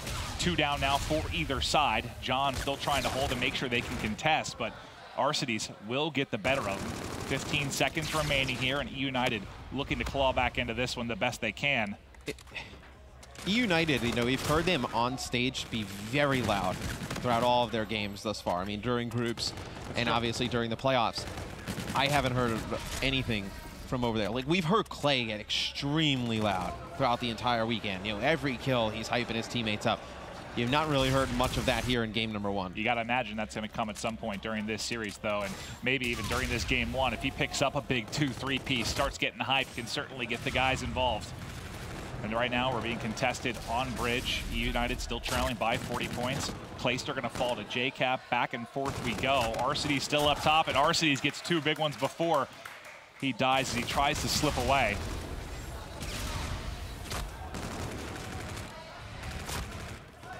John now with 2 as well. 20 seconds remaining on Bridge. Has a Scarab to work with. has FTL to go. He's been tagged up by a nade, though. Nearly one shot, just trying to play his life for the time being. United bust through, but with only 10 seconds remaining. I feel like Envy, they've just been holding on to this, like 50 to 60 point advantage throughout. United hasn't been able to get over that hump, but like you said, the energy hasn't been there. Maybe started a little bit slow. There's still a lot of gameplay left here. Oh, without a doubt, and I think still no streaks on the side of NVS. So if you're United, obviously you would want this lower market hill, lower street, but it's really about pushing through to market, getting those cathedral spawns. So you see RC, he gets inside of the hill. Just keep an eye on those red arrows. See where they go off the spawn here. See if they try and push all the way through hotel. See if they try and push through market. It's really about getting that next cathedral hill. That'll be so important in this game. They've still got a little bit of time to work with until they need to push through, but it's getting down to that crunch time. Both players that were on plat towards hotel drop. 3 kills for Envy. Now this is a chance to get a break. They're still spawning in market, so they're set up to go for the next hard point. Clayster getting tagged up by everything. Finally, several nades going to connect with him and take him out. Christini trying to follow up, though, as he hits the lower street hard point. But now this is big. If United can get the rest of this, well, they're going to get the rest of the 5 seconds. If they can then push through and get a quick break here, that's where they take over the game. They need to get it. I mean, they're not really going to make up much time. I mean, you mentioned, right, a 20-point game now. They've been holding on to this lead. Envy, 50, 60 the entire game. One rotation, wow, just some kills right here, and it's going to give Envious all that time back. So really, I mean, United, they've just been playing catch-up all game long. It's just these rotations over to Cathedral have really hurt them. That was huge by Slasher and John. They basically held off, what, a 2v4 there in market as they came through. Spectacular stuff, but can they continue? 185 on the board now for Envy. Pushed and dropped is John. Slasher still maintaining those top market steps if they try to push through. Wrapping back to check hotel. He gets gunned now by Clay. Can they use that to maybe be an opening? I mean, the answer is no. Envy has completely dominated Cathedral. Every time Envy needs players to go clutch, locking it down, 2-on-4, they've gotten it done. I mean, yesterday, you remember against Luminosity on throwback. Oh, John just took Clay's soul. Nice plays there from John. And remember, I mean, this is an Envy team. I know they've been rough in the respawns this weekend, but if you go back a week ago, Hardpoint was their strong point. They only dropped it to Optic Gaming. Outside of that, they were fine when you were looking at their matches versus Epsilon versus Cloud9. It was their best mode. It's just been completely the opposite here, but now they've cracked over 220. They could win it here at the Broken Building. I don't know how, if you're United, you let them get all that time in Cathedral and then allow them to just maintain control as they can transition across bridge. John will get pushed out of the back. There's 2 United players here, Matt, to try and come up clutch. Clay has gotten 2. There's still, 2 players, I believe, from Envy inside the hard point. They're trying to push him now. You have advantage for United. They're in. They got a must. I mean, they had to break. 9 points is all that's needed here for Envy to take this game 1. And what a statement that would be to kick off this best of 5. The way Envy plays, though, I mean, they're so structured. They're going to rotate early. They're going to, they're not going to kind of give away a lot of this time, right? Some other teams, you'd see them make the mistakes, try and play for some hills a little bit too long. 3-piece there from Apathy. He's going to pop the reactive. He's going to get taken out by Clay. Apathy just won the game. Yep. He got a 3-piece. I don't think United's going to be able to get back in time. They might be able to challenge once, but with those 3 kills, completely locks down Hotel. JCap finds the final few, and Envy takes a hard point victory to start this winner's bracket final in a game mode where they've been, 100-point club 3 times this weekend? I mean, they've just shot so bad up until this point. I mean, it's really Slasher the one who kind of gets them to this position, and the other 3 are, have some poor. I mean, JCap, I mean, his KD is pretty bad, but he's actually been very good in search for them. He has a 1.31 in search, but overall, JCap has a 0.75, which is the lowest of all 32 players coming into this. Had a hell of a game there. So look, I mean, you can turn it around pretty quick. Like, we've seen this team play well in respawn game modes. It's not like it's been a recurring issue. It's really just been through their first 2 games. I mean, they go up against, FaZe in round 1. It's a very tough opponent in respawns, right? And you get blown out a lot in that. Then LG. I mean, you would put those 2 teams, up near the top with Optic, in terms of firepower. So they've had some really tough matchups. I know this is a envious team. If they get, John, Apathy, Cap playing well, they're scary across all game modes. So you think about the last series. Optic comes out. They take game 1 handily. LG really never able to get back in that series. Envy comes out here. They get a 100-point victory. They look so strong there on Retail. And remember, Retail is the one hard point where they beat FaZe really badly. Slasher went off. That's the one hard point they kind of look good this weekend. The only other victory I can think of is the throwback against LG, which was like a miraculous comeback where they were outslayed by 16, 17 kills. Here, I mean, you feel good about the draw, I guess, for retaliation to start things off for Envy. But as we head to Search, think about who you have in this series right now. You have the #1 overall KD in Search and Slasher. He has an unreal 1.91, which is disgusting. And then the #2, like I mentioned earlier, is Pristini. He has a 1.58. So the 2 top players in Search thus far this weekend going at it right now. Yeah, now John has made an impact in Search and Destroy in some of the rounds we've seen with the sniper rifle as well. So keep your eye on that, on throwback. Maybe you see John play on that back bust, use the sniper on the cross, maybe, on the other end, just looking over bombs. So, pay attention to that. John and I made an impact on this map the other day, I believe, picking up a few first bloods. And this game 1 completely shifts how I saw the series going, because the one that I guess I felt the worst for E United was going to be Frost Uplink, game 3, because, they have a really strong AR presence, but when you have to go to maybe a 3 ERAD meta, not necessarily a team built for that, when you talk about players like Arcides and Clayster, the 2 on your screen right now, that's one that I had chalked up as an Envy victory. So now, when you take that first hard point, oh man, I don't know, E United in a tough spot. Yeah, could I flip the whole series on its head? I think, that game 1, Envy coming out, but to be fair, Clint, I mean, if they just kill a little bit better, the first few days, 2 days of this, I mean, the respawn questions of Envious aren't even questions. It's spectacular, the difference between their strengths and weaknesses from a week ago this week. It's absolutely insane. To think this was a team that got top 24 at Anaheim. Not a lot of people gave them a chance in their group because it was a very difficult group. I don't think a lot of people had them finishing maybe even that high this weekend. Now they see themselves guaranteed top 3 and battling to be in a grand final. I think it's just a testament to the professionalism of these guys in a sense where things are not going the best. There's always the opportunity to make changes and whatnot, and they end up sticking it out. They're like, look, we can't find any upgrades. We can't really make anything better of our roster. And it's like, hey, look, well, there's too much money on the line to just kind of hold grudges. Let's come out. Let's just play our game. Now, after that, we'll see what happens. And Envy, they're kind of recapturing a lot of what they had at the end of last year. Yep. They were the best team in Black Ops 3 towards the end. I think the single biggest thing is the guys believe in each other again, which I don't think was the case for quite some time. As Silly gets a kill, John's able to answer back with the sniper. 3v3 retake now for Envy. The sniper could be crucial here if somebody overpeaks from E United. You see the positioning of those red arrows on the minimap. This comes down to Envy pushing out the players at blue. Slasher at least able to trade one back. Can he win a second? Not able to do it. Pristini gets the better of him. John left alone with the pistol. First round, E United. Yeah, it was a nice try there by Envy. As soon as that bomb goes down, they back all the way up. You got to just kind of push, clear them out of this position. It's John here, the last one alive. Just got a pistol in his hand going up against Clay and Pristini. It's not going to work there. So it'll be E United taking round #1. United get a victory here. Just slow down that early momentum from Envy. Offense now. Going to be over to Envy. They're going to be hitting the opposite site. As we take a look at the mini-map, you see a defensive stack by United over towards B. And you get a free kill to Apathy. Nice first blood there. Such a smart play by Apathy on this map, in particular. How many times have we seen E United? They'll send, usually it's Clay or Pristini on some kind of flank. This time it's Arceus. Picks up as he's going right through that cut, going back towards mid-map. Some nice shots there by Apathy. The bomb will go down at A. Well, Apathy's about to get flooded. Does he get a lucky timing? He does not. Pristini able to take him out. Clayster then tacks one on with a pistol. Pristini by himself, 1 versus 2. Yeah, I would say please reload. 8 in the clip. But now can he make a play? He's been stellar in Search this weekend. Spots both. Ooh, almost finishes Cap. 25 seconds left. Almost finishes both players. Get both one shot. How frustrating must this be? He knows he's got to go. Wins the first. Tags the second with a bullet. 15 seconds now. He's got to go. He's got to try and make a play. Has to fly. I don't think he has time to get back. Nope. 10 seconds on the clock. May get the kill, which will be nice to move towards camo.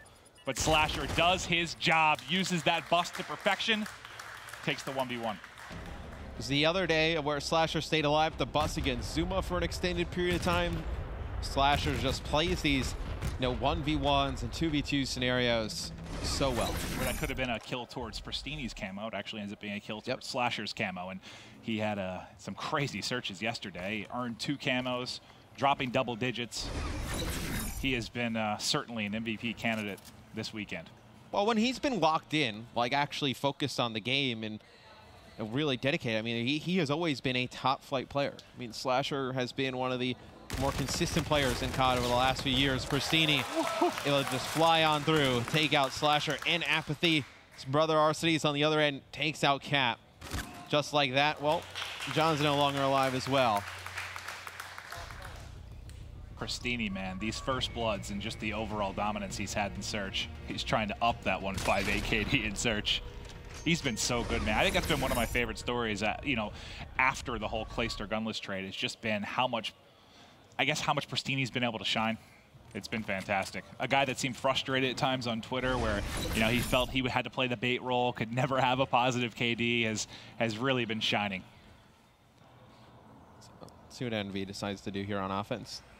In a slow play over towards that A site, but look at Clay. I believe it's Pristini, actually. He's pushed so far up. Number 2 on the mini-map. Clay will get first blood with the snipe, so it gives United the advantage, but I don't believe, if we go on with Pristini, I don't believe they have any idea he's in this position. He's got a chance.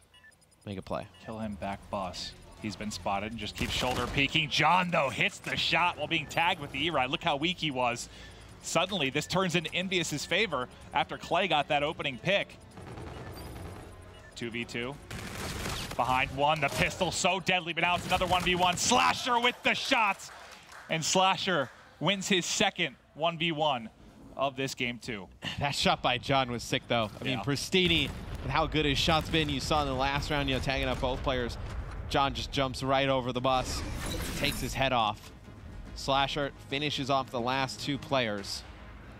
Zenvious gets another round, and I have to take a look at the scoreboard here to get back into the game. But yeah, you see Slasher 6-2. Look how close he is to that camo. Maybe another game where he's going to be earning 2 if this goes the distance. Silly.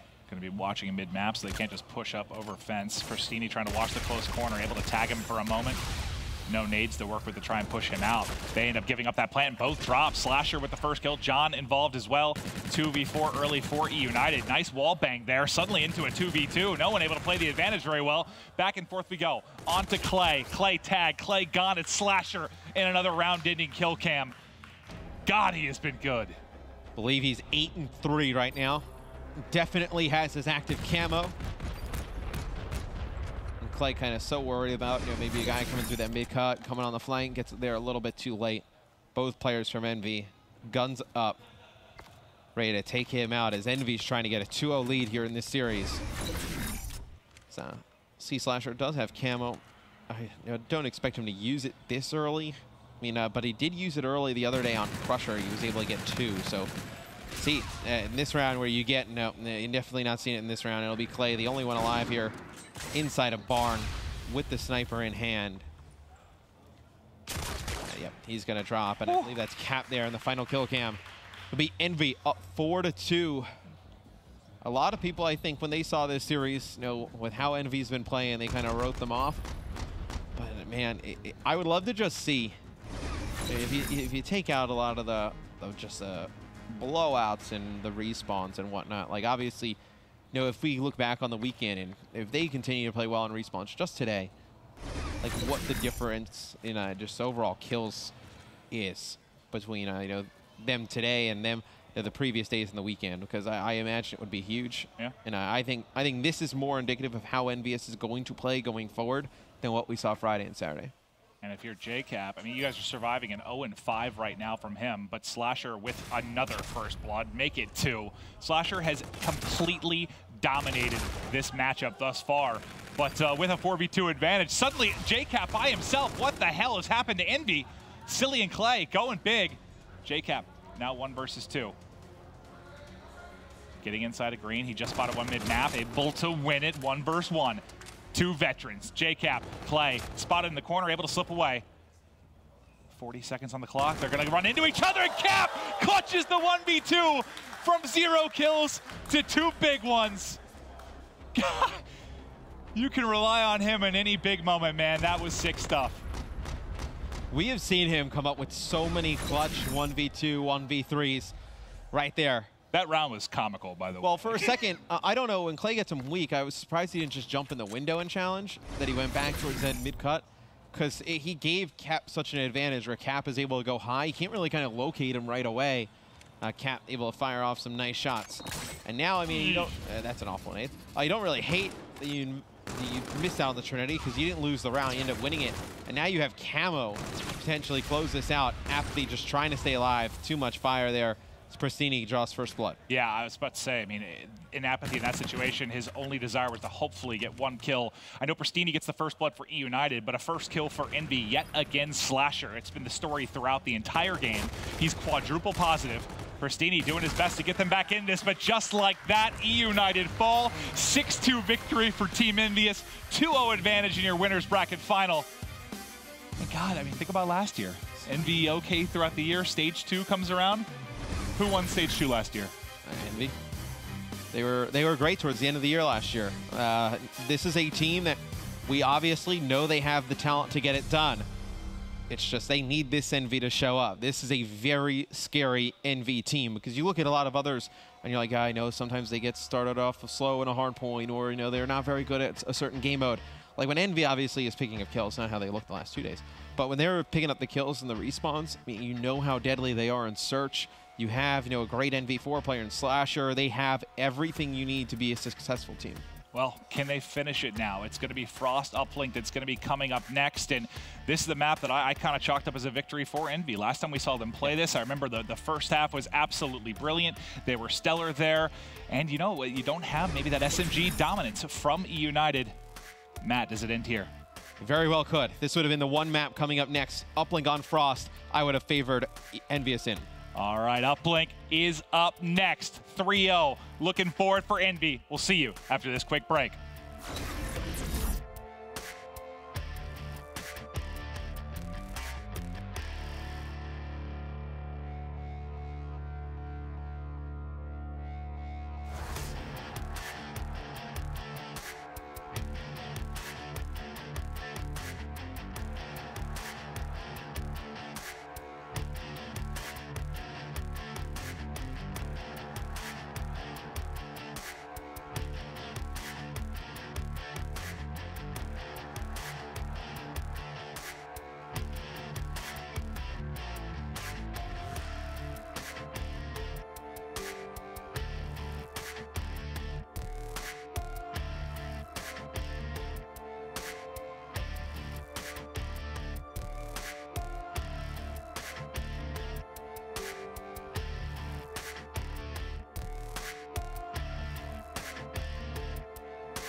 Frost uplink coming up next. E United now going to have to perform the reverse sweep.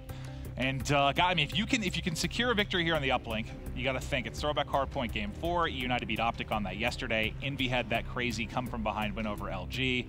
Game 5 would be Crusher, where E United, I think they beat Optic in that round 11, and Envy beat LG yesterday as well. So I think 4 and 5 kind of strong maps you could say for both, but this game 3, I think Envy, man, I think they close it out here. Envy has been so clutch.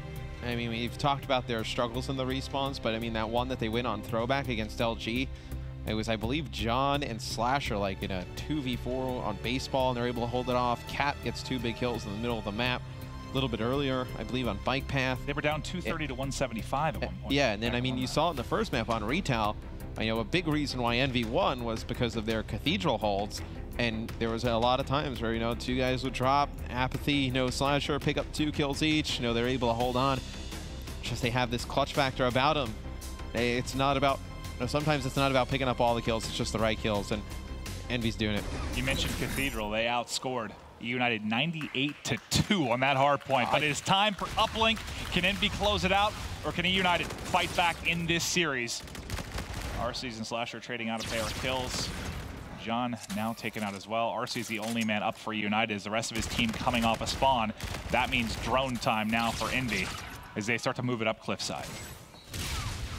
We'll see how the Envious attack progresses.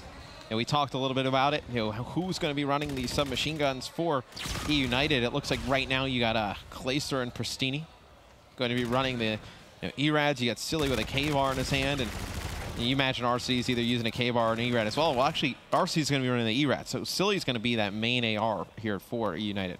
Yeah, it's interesting to talk about, you know, the AR player kind of transitioning over to an E-Rad, and right now you're seeing the guy that I was hyped to see again, because in week 4, JCap pulled out the E-Rad in this map and dominated. Right now, starting out 3-2, and first point on the board for Envy as they take an early advantage. But yeah, I mean, I guess my eyes are kind of like on Clay versus Cap in this a little bit, who's able to get the edge when they have E-Rads in hand. Well, right now, Pristini, who usually is a big player for United, getting off to an 0-4 start. Talk about how good he's been. You know, with Clay, it's like an AR-SMG duo. And he's not been able to pick up anything at the start. And he's the one who applies a lot of the pressure for United. So obviously, you know, first guy in, not going to put up the greatest of numbers.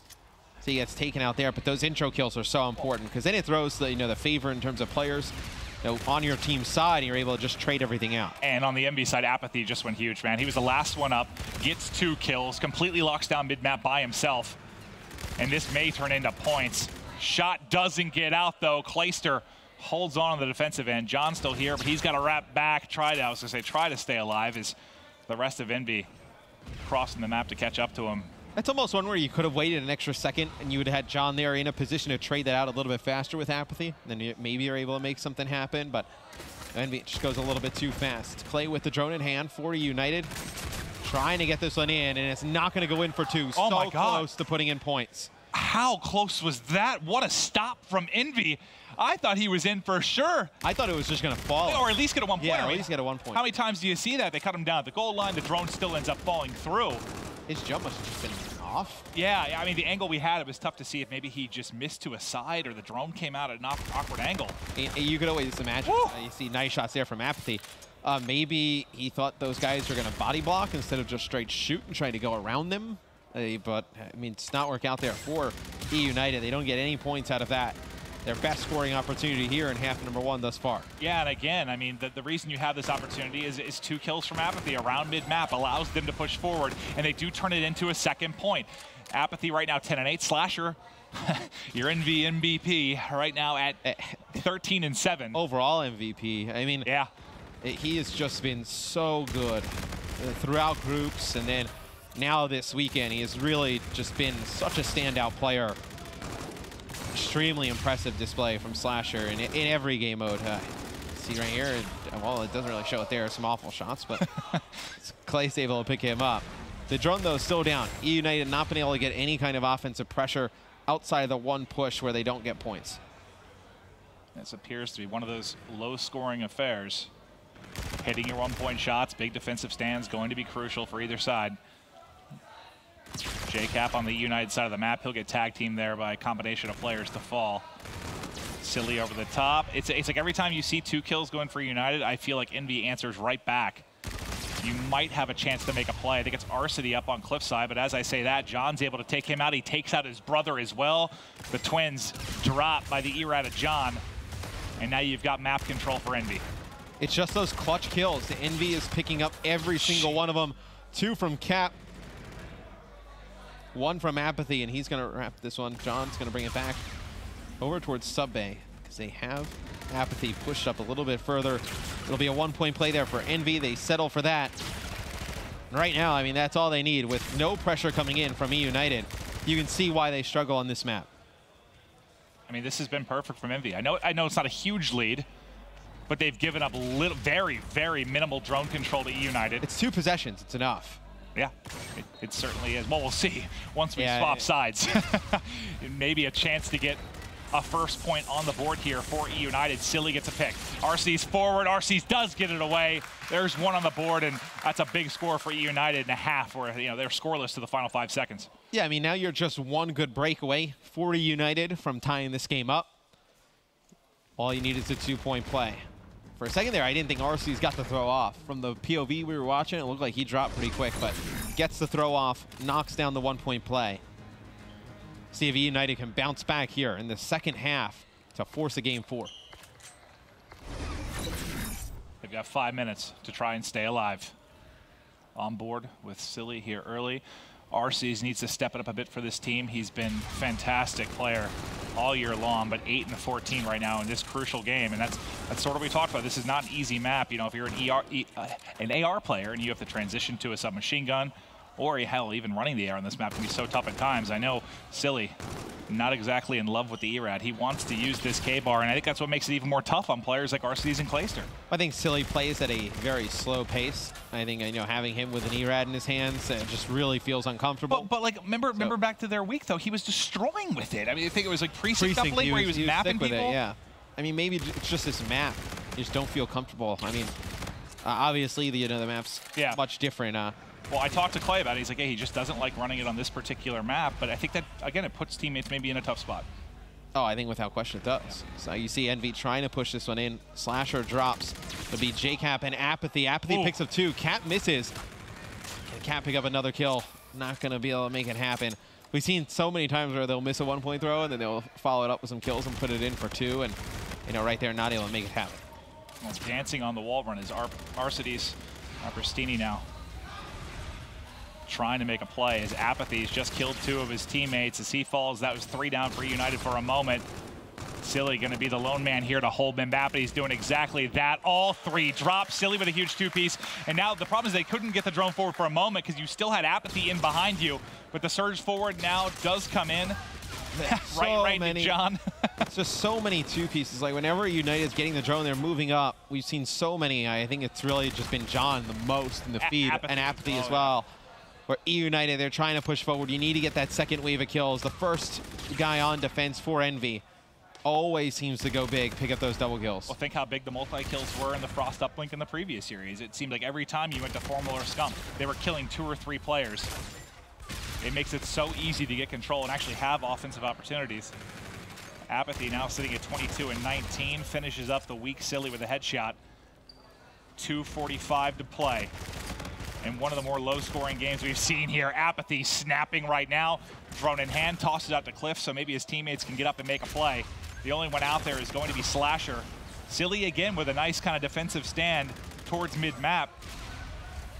But Silly needs everybody else to get involved here. Here you go, he got a chance. RC's resetting. RC's very close to overdrive as well. Can they get one more on the board? Focus to Silly. He hits the backside, 2-3 game. This is going to be all payloads, man. Overdrive camo. Who gets the better of it down the stretch? Yeah, so Silly, he has his payload ability. You see JCap on your screen has overdrive as well. You're going to see all these abilities come into play in the final about 1 minute and 30 seconds. So you see JCap with 1, Slasher with another. It's going to be Silly, the only one up here for United. Everybody falls for United. Let's see if Envy, if you're Envy, you just need the 1-point play here. You just need to extend it, give yourselves a little bit of a breathing room. Well, I like the patience here. They didn't have the timing window to get an easy one. Everyone had come off spawn for United. They try to wrap it back. but they need to find another wave of kills. Slasher pushing in. I think he splits between multiple players, lost them both for a second and dies. So E United gets away with one there. When you have 3 drop in research, more often than not, that's going to turn into at least a 1-point play. They're able to hold on. I think Envy got a little bit too cute with it there, trying to bring it all the way back towards the other side. Maybe just get that 1-point play. You know, it's tough to hit ones, though, from the cliff side of the map when you've got everybody up for the interception. Well, no, I mean, they get 3 dead. You could have just wrapped it back out, hit that wall run on the outside, and just gotten the 1-point throw off. And most likely, you would have been, timing-wise, been able to get it off before everybody came off spawn. But, with a minute to go, you have Envy in control of drone. It's going to be JCat falling. Now it'll be Slasher trying to follow it up. He falls as well. Silly with 2 more kills, as Silly has played quite well here in game number 3. It's E United down 1. They have FTL jump to work with, and you have R-Cities with overdrive as well. I mean, Silly's been great, but when you talk about your typical AR players for this team, your strong points are Clayster and R-Cities. They have not been able to excel here with E-Rads in hand. And now you get 3 down for their team. Drone back to Envy. 30 seconds on the clock. Slasher has camo. This could be it. Camo popped. Can they kill him? Is there a body block there? Nothing's hope. Dunk is through. 5-2 Envy. 20 seconds to go. That may very well have been the dagger. It's a big play there from Slasher. First thing when I saw Apathy throw the drone forward, I was like, just get it into Slasher's hands. Just turn around, give him the drone as you see kills going down towards the mid-map. 7 seconds left, Clint. It is all over.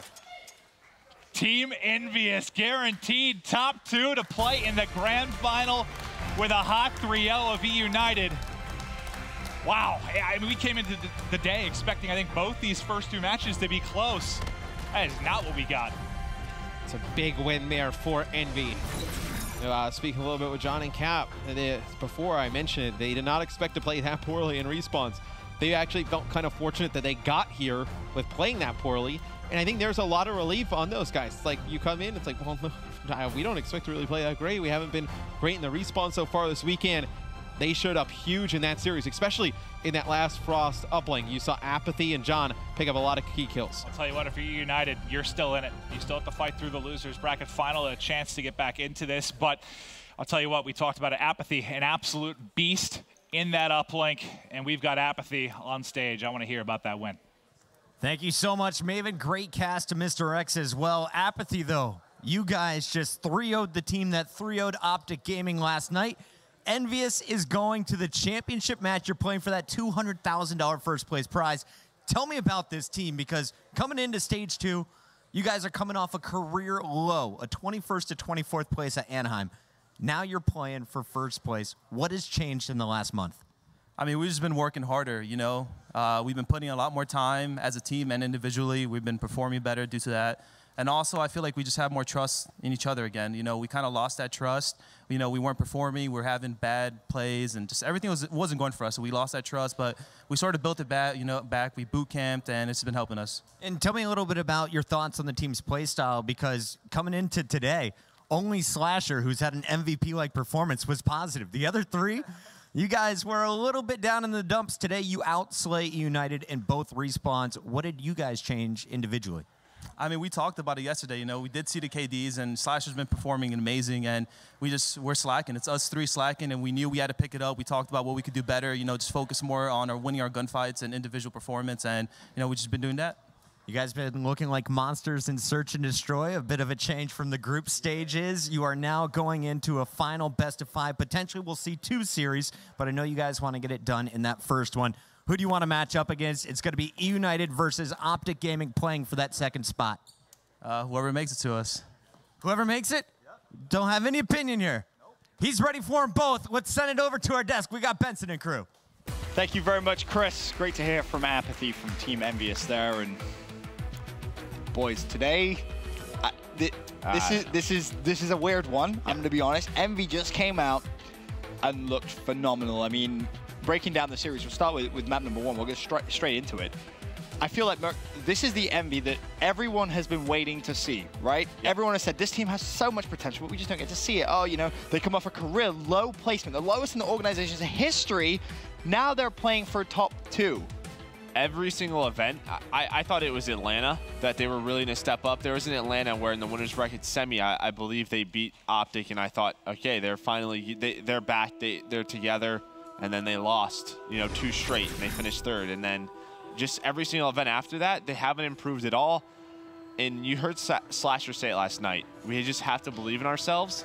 I think everybody else believed in themselves. I think it was Slasher who didn't believe in the team.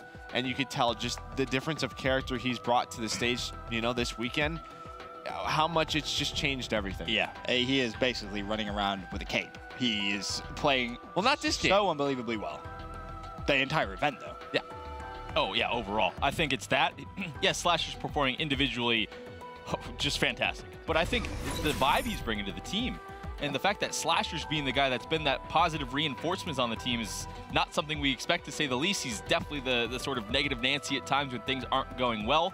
But from the communication, it's like he's getting them fired up. He's like, Apathy, challenge that guy, take that guy out, you know, get my trade, things like that, that really instill confidence into his teammates. And the fact that Envy was able to keep all these series throughout the weekend so close while having those terrible KDs from the other 3 players, well, this is what happens when they get that well-rounded performance. The game looked very, very easy in game 1 for them. And Phil, you obviously mentioned before we went to commercial break last time, kind of talking a little bit about the series. Oh yeah, you know, the tweets about KD.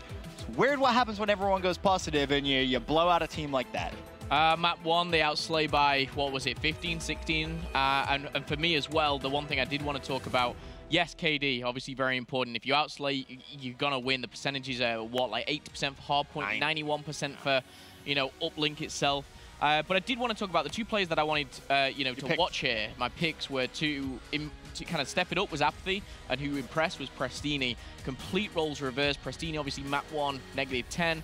Apathy, he really kind of, for me, came out his shell in this series alone. Yes, Slash has been dragging them through, and Slasher had another great series. Very true. But the other 3, I think, should take a lot of credit because John, Apathy, you know, all of them, you know, Slasher as well, and JCap, a lot of people kind of give him a lot of critique. They stepped it up here. That was the big thing to me, the duo, the SMG duo between John and Apathy. How good they were last year. They were 2 of probably the top 5, top 8 players in the world. They would absolutely put so much pressure on the team. It would make, you know, Slasher's life so easy. JCap just had to just make the correct plays, which he always knows how to do. He doesn't make mistakes. He's that consistent player. But, I mean, just to get this SD, Slasher obviously 14-3, another MVP performance. Envy, just their teamwork on point. You talk about JCap making the correct plays. I think one of the key rounds was round 7. Clay gets a miraculous double kill out of absolute nowhere, stops Slasher from getting fully streaked out. And you're thinking, okay, this is winnable. Cap, who was, I think, at 0-5, maybe even 0-6 at the time in a 1v2 situation. And he clutches it. And it's like he didn't even bat an eyelid. It was just miraculous to see. But, I mean, you can look at those stats. 14-3 from Slasher, a 4.67, and for what I believe is the 3rd time so far this event, Teep, he's managed to get camo in round 5. I just don't. I don't understand. How is it possible? His average SD KD is gonna be what, a 3 more? I don't know. It's just unbelievable. He's getting, you know, double camo type games, but the game ends too fast for him to get that 2nd one. Oh, you know, Cap did get that 1v2, but him and Apathy were just kind of sitting back and relaxing because the fact that John, his snipe's been extremely on point in general throughout the whole tournament. It's been impressive. He's, you know, shutting down a player right away or just making the other team play so darn slow. Makes the other team not want to go middle map, not play the map the way that they want to. And they have to worry about Slasher dropping, I don't know, was he going to drop 20 next? How much better can this guy get? Give him a 1v4. Why not, just so confident in every gunfight. He just takes it. You know, he knows so the angles that he has to take with the NV4, and he wins every single one. So you make it sound so simple, Joe. It's not, but he keeps doing it. You know, like he has these few little wall runs that he checks for middle map to help John and Apathy in the middle. He wins them, or he's putting shots down. It makes it easier for his team. He's just playing perfect Call of Duty right now. And I think the way he makes it look so easy, he's in the right position. 95% of the time, positioning is key in Call of Duty. And, you know, if you've got the better position, you've got the better angle, you know, it makes it so much easier. But it's easy to look at, and it's like, oh, yeah, he's just picking up this kill and that kill. But he's getting in that position. He's thinking 5, 6 steps ahead. But a great play again. But going into the uplink, you know, this again, for me, this was the one map where I thought United may struggle in the series, purely because of the map and mode combined. But other than that, I didn't expect, you know, a 3-0. Well, going back to the group stage, this is one of the maps that they lost about and they just talked about. We don't really know how to perform, and the reason is RCDs right there are 0.55. The thing is you have to have 3 subs. So is Clay going to use it, an AR? Is RC going to use an AR? So that's sort of where they struggle. Which one of those is going to have that weapon? Maybe they can run 2K bars. Maybe that just doesn't work. We're not too sure, but that's definitely just one of the map due to the team composition. It's just very tough for them. Yeah, Frost is definitely that map where your sort of your hybrid needs to be able to step up. And I feel like Frost, in specific for Envious, Cap steps up with the sub very, very well with him. He's very good at it. Even going back to Ghost, Cap was pretty decent with the sub as well. So even AW, yeah. Clay and Arcides just can't seem to figure it out appropriately on Frost, who's going to be able to run it, first off, and number two, do well with it. So it's a huge problem on Frost for them. Momo, you made this point in the green room while that series was going on. If I had have said to you yesterday, or you'd have said to me, oh yeah, tomorrow, don't worry about it, man. You know, Optic Gaming, they're going to 3-0 LG, and Envy's going to 3-0 United. My words were, I would have put $1,000 on this not happening. Like I would have taken that bet in a heartbeat. 3-0, 3-0. This is a fast championship Sunday. and I honestly, the way it worked out, you know, it would have been roles reversed. I thought LG was going to take over Optic. I thought EU United was going to come out and take, you know, Envy potentially in 3 or 4 maps, judging by that uplink. But I just love the fact, again, I said it after Series 1, we have 4, 5, 6 teams here now. Maybe more who can win champs. Like, who's going to win the playoffs? Who knows? That's the exciting bit about watching this. That's so true. Previous years, we've had that 2 teams, maybe the favorite and the one that can challenge them. Now, it's all up for grabs, baby. Obviously, you talk about COD champs. We will have our live group draw for the Call of Duty World Championship following the conclusion of today's grand final. So make sure you stay tuned for that. But, of course, moving forward, up next, now we have Optic Gaming versus E United. And I ask you guys this pretty much every Championship Sunday, but I think it's important for the newer viewers, of course. When we get to losers bracket final at this point, you have one team that's just come off a win, one team which has just come off a loss, especially when you consider it's a 3-0 win and a 3-0 loss team. I mean, momentum, it has to play a part. Oh, 100%. And going through a loser bracket run, the matches seem to get easier and easier. It's kind of weird to say because your competition is technically getting harder. You're playing teams that have done better throughout the rest of the tournament. But when you just have that momentum, and especially for Optic, that hurdle, Scump said it in the interview earlier, LG is that team for them. That's the rival team that they worry about playing against throughout every single tournament. They got over that biggest hurdle for them. So I just see them completely cruising to the grand final, to be honest. Yeah, the other thing for me is if you're Optic Gaming, you don't want to wait very long in between series. Well, E United, they got 3-0'd very fast. Optic is very excited for that. You know, if E United, if they win a map or two, it goes to a game 5, they lose to Envy. Sure, their shots are probably warmer. Optic's been in the back for about an hour. You know, they're going to cool off, but it was, what, like 28 minutes ago. These guys were just on the stage beating Luminosity. So this is exactly what you want if you're Optic. And again, the kind of comment you touched on, Ben, one's off 3-0 win, one's off 3-0 loss. These guys played yesterday. E United, they were throwing up the 3-0 sign. They were getting in their heads. Yeah, glad you made and it's, you need to remind yourself of how badly E United beat Optic. But today, Optic looked like a different team. It wouldn't surprise me if we saw another 3-0 here from Optic Gaming, judging by how they're playing. The one thing that I do want is I wrote it down. My first note I put on that previous series was Clay was getting hyped when they were 136 to 67 down. And I was like, okay, he's still in there. He's still getting his head. He's got the energy. They need to... I don't know. I feel like United need to get a lead in the hard point and start getting hyped. That's the thing to me is the energy, right? Every time Clay or Arcides would get hyped, Envy would shut it down right away. Where is that extra kill that gives E United map control? It wasn't there. Envy did a great job of shutting it down. Of course, yesterday in the series is where Arcides almost headbutted his monitor, if you remember. He gets a 3-piece. But to talk a little bit about the series, last time we saw it was a United 3-0. Map 1, 250 to 239. It was unbelievably close. Map 2, round 11. And the uplink was 8-4 as well. It was pretty back and forth for the most part. Now, a quick look at our maps for the series here, Teep. I mean, how do you see this one going? Optic wants this revenge, I think. People have been doubting them for quite a while now, not getting the placings that these players feel that they deserve, obviously. So, man, Optic Gaming seems to be cruising. That LG win's going to just give them that confidence. 3-1 Optic. Yeah, I think throwback hardpoint, right? This is where E United beat Optic, and you saw how they played. They rotated well to Barnhill. Yeah, that's true. We'll see if Optic made those adjustments. And then map number 3, throwback uplink. Yes, E United won it yesterday. but it's also a map they feel that they struggle in at times. We'll see if it gets better. But, you know, if it goes that breakout hardpoint, that's where things are going to get intense. Those last games 4 and 5, I feel like that favors the United, but we'll just have to wait and see. Yes, we will. So far, Championship Sunday off to a fantastic start, but we still have 2 more games as we go halfway through Championship Sunday here at the Stage 2 playoffs. Envy has already booked their ticket into today's grand final. Up next, though, it's a loser's bracket final time as Optic Gaming look for revenge as they take on E United once again.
The difference between third place and top 2 is $40,000. That's what's on the line here in the battle. We have Optic Gaming's Formal versus Silly from E United in our G Fuel key player matchup. Silly, you can see the stats are against him, against this formidable Formal, as you can see. However, for me, Silly, he steps it up. They can take this series. They've done it once before already. Can they do it again, Chris? Optic is looking on fire to start day 3. E United, they need to step it up coming off the loss to Envy. We'll find out, can they get it done? That is your G Fuel key player matchup.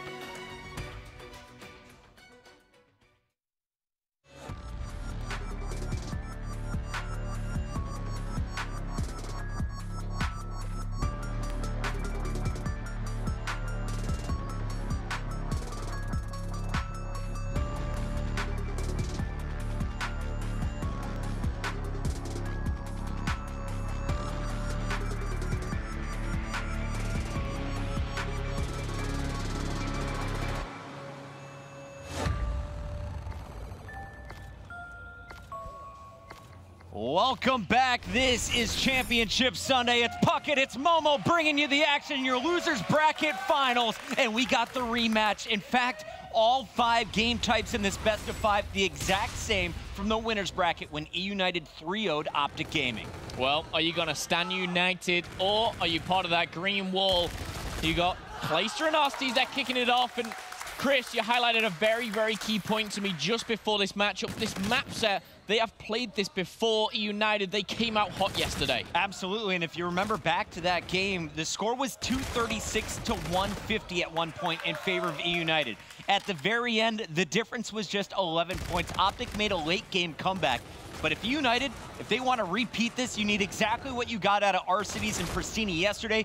At the end of the first round of rotations, Pristini was around +10. On the other side, they absolutely shut down Optic's Crim6. He was -12 throughout most of the game. United, they got to start picking on Crim again if they want a chance. Is Clayster Optic Gaming's kryptonite right now? So far, United start well. They get the majority of the train platform hardpoint and have already rotated to the barn, looking like a bit of a bloodbath going on in the middle, but Optic Gaming trying to flank through that lemon route, and you can see Silly. He knows it far too well. The communication has come in, and now the pinch coming in for Optic Gaming. Who will come out on top? And right now, only one remain, and that's Scump coming in the side door here. Will Silly realize where he's coming from? That is the question. Silly's got some help, though. He bought enough time for his teammate. Scump never challenged. Instead, Optic is playing this patient, just like they did in their first series. They're working much better as a team here on day 3, and there you see the patience paying off with 25 points still to score here. Optic Gaming not only wins the barn, they also have spawn control. Teamwork makes the dream work right now, but a United 30 points in the lead. The battle for the barn still is going on with 13 seconds left. You want to saturate every single point, but Crim6 not going to give it up easily. Finds one, not going to find the second, and E United will break the 50-point mark with the last remaining points. We're heading to the bike path. Optic Gaming, they're already setting up. And, you know, this is exactly what United needed, a hot start. You just got 3-0'd by Envy. You weren't playing your game, and the guy on your screen, Clayster, just had a fiery speech. Everyone in the venue could hear every word he was saying to his teammates. He dropped about 15 F-bombs. He was getting loud, saying, "Wake up. This is what we're playing for. We're not losing to Optic. Turn up right now. Arcides, get loud again." Clayster, the game changer in this matchup here, trading out green and red in that kill feed back and forth, but United, they are not safe just yet. Silly, helped by Pristini. They will remain on this hard point. A double coming in from one of the twins there. Finds himself at double digits now as Karma. He shuts down 3, 1 being Scump though. He got the third on Silly. Okay, there we go. Redemption. Karma killing 4, 3 of them, E United bodies. But you see Clayster is set up for baseball first. Optic, they're gonna milk every last second on the bike path. That's gonna bring them within about 15 points as we turn over.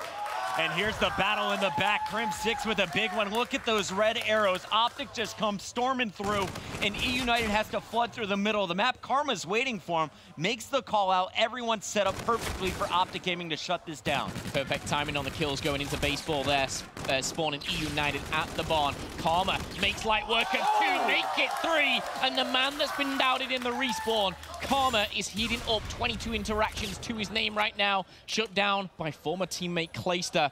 Scump lingering around the back. Oh, turn on Arcides there. Bit of a 90-degree is going to be shut down by Pristini with the double. And E United, they're going to battle back with 20 seconds left. We're going to see a tie game right here at 74 apiece. Pristini's going to be the X factor for E United throughout this game.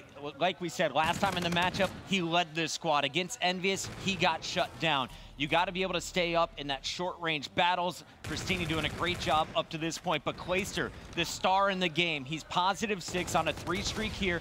Could be playing for some score streaks, and he's overlooking the top window as we go back to the center of the map.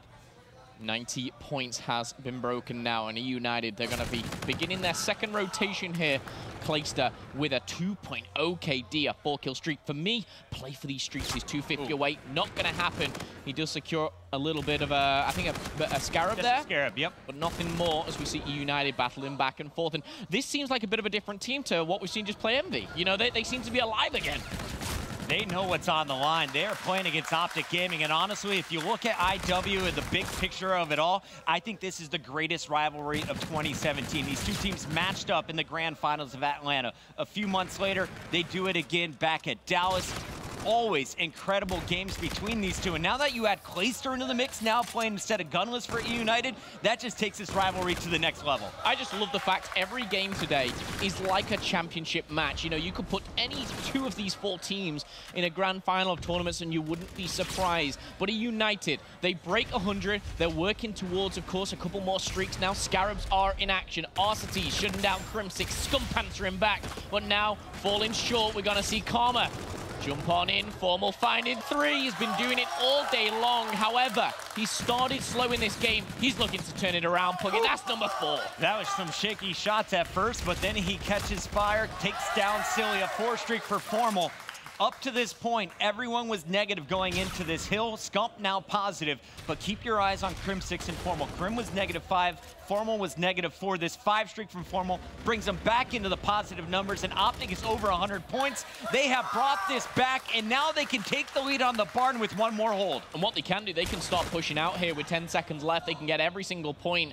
The question is, can E United hold the bike path down between these two teams? We actually saw E United take advantage of that last series. However, a close game, only 6-7 points separate them now. And we are seeing 8 players, 2 teams going head-to-head. Prestini flying high, NV4 in hand. He's going to reload with 26 bullets left. Scump taking down Silly. And we do see E United keep control for now. This one is going back and forth, E United with the upper hand as of now. You see the spawns, they're coming in the back. They're setting up for the new hard point, but they also need to pick up every second possible on baseball. Optic broke it with about 28 seconds left last time. That's where they started the comeback. And even though E United was set up, Optic came storming through them. E United, they got to set up now, give up these last 20 points potentially, and make sure Optic doesn't overrun you again. This current time, E United slightly outslaying Optic Gaming, and they're looking towards that baseball field with 15 seconds left. And I think Optic Gaming's realized that they've got a Scarab, they've got FTL to play with, but it's nothing like a camo or reactive to break through here. Optic Gaming will regain that lead. However, they do not have the spawns. Last time, they broke this baseball field with ease. Can they do it again? Crim6, sneaky 6 here, coming in from behind, shut down there by Arcites, and Karma pushing out to blue. He's forcing E United right back. Karma was the difference maker in that play. He challenges from the underpass. He distracts 3 people. Then he baits them over to the right. Crim6 comes on the flank. They clear out all of United. Optic Gaming with total control after this kill. Can Arcity stay alive? The smoke goes down. The reload from Scump, and Arcites gets 2, can't find the 3rd, but he gives his team the better spawns at blue. That's 2 times in a row. Silly has just ran in, jumped high, been taken down like a fly.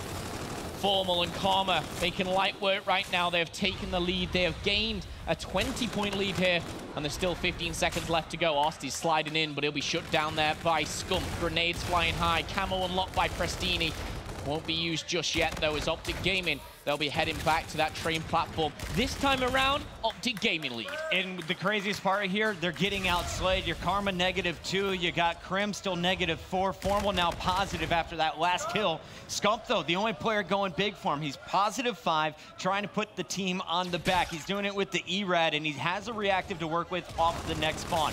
Karma, also with camo, can be a difference maker late in the game. On the other side, you got Prestini. He should have camo ready. Arcites will have his payload as well. One thing that's really impressing me is E United's skill to hold this train platform. They've won it every single time, but Barn has seemed to let them down. Can they regain, learn for the 3rd time here?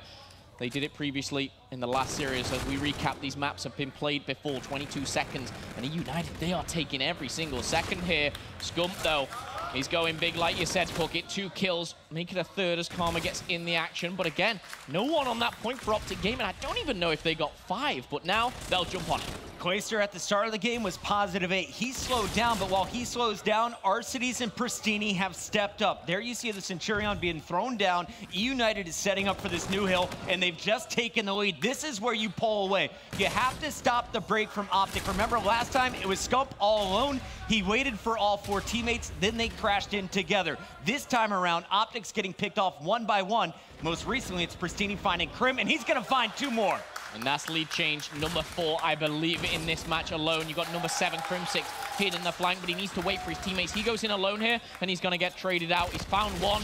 And no, the trade doesn't come in as Crim6 turns and burns. Formal jumps on in to help out, but Clayster now left in a tricky position. Finds two, pre-fires the third, and his job is to stay alive as his teammates come to the rescue. Silly, double headshot onto Scump and Karma. They are now in the lead by 20 points. They're 40 points away, Puckett. Silly was really the only player who played well in that game 3 against Envy, and he just had some massive kills. But Clayster's the man that set it all up. He's on a 4 streak. He still has that reactive armor. And just like yesterday, it's E United within 29 points of closing this out. You can't let Optic have another late game comeback like they did yesterday. I said before, Optic Gaming, they dominated the bomb, but third time round, E United learned the tricks of the trade, and they are back in this. They've got a lead of 30 points. They're 30 points away, and Clayster is finding double after double. Prestini, Clayster with the third, and a 30 bomb. Can he make it 3? No, but his teammate comes in 20 seconds away. Technically, they can end it right here.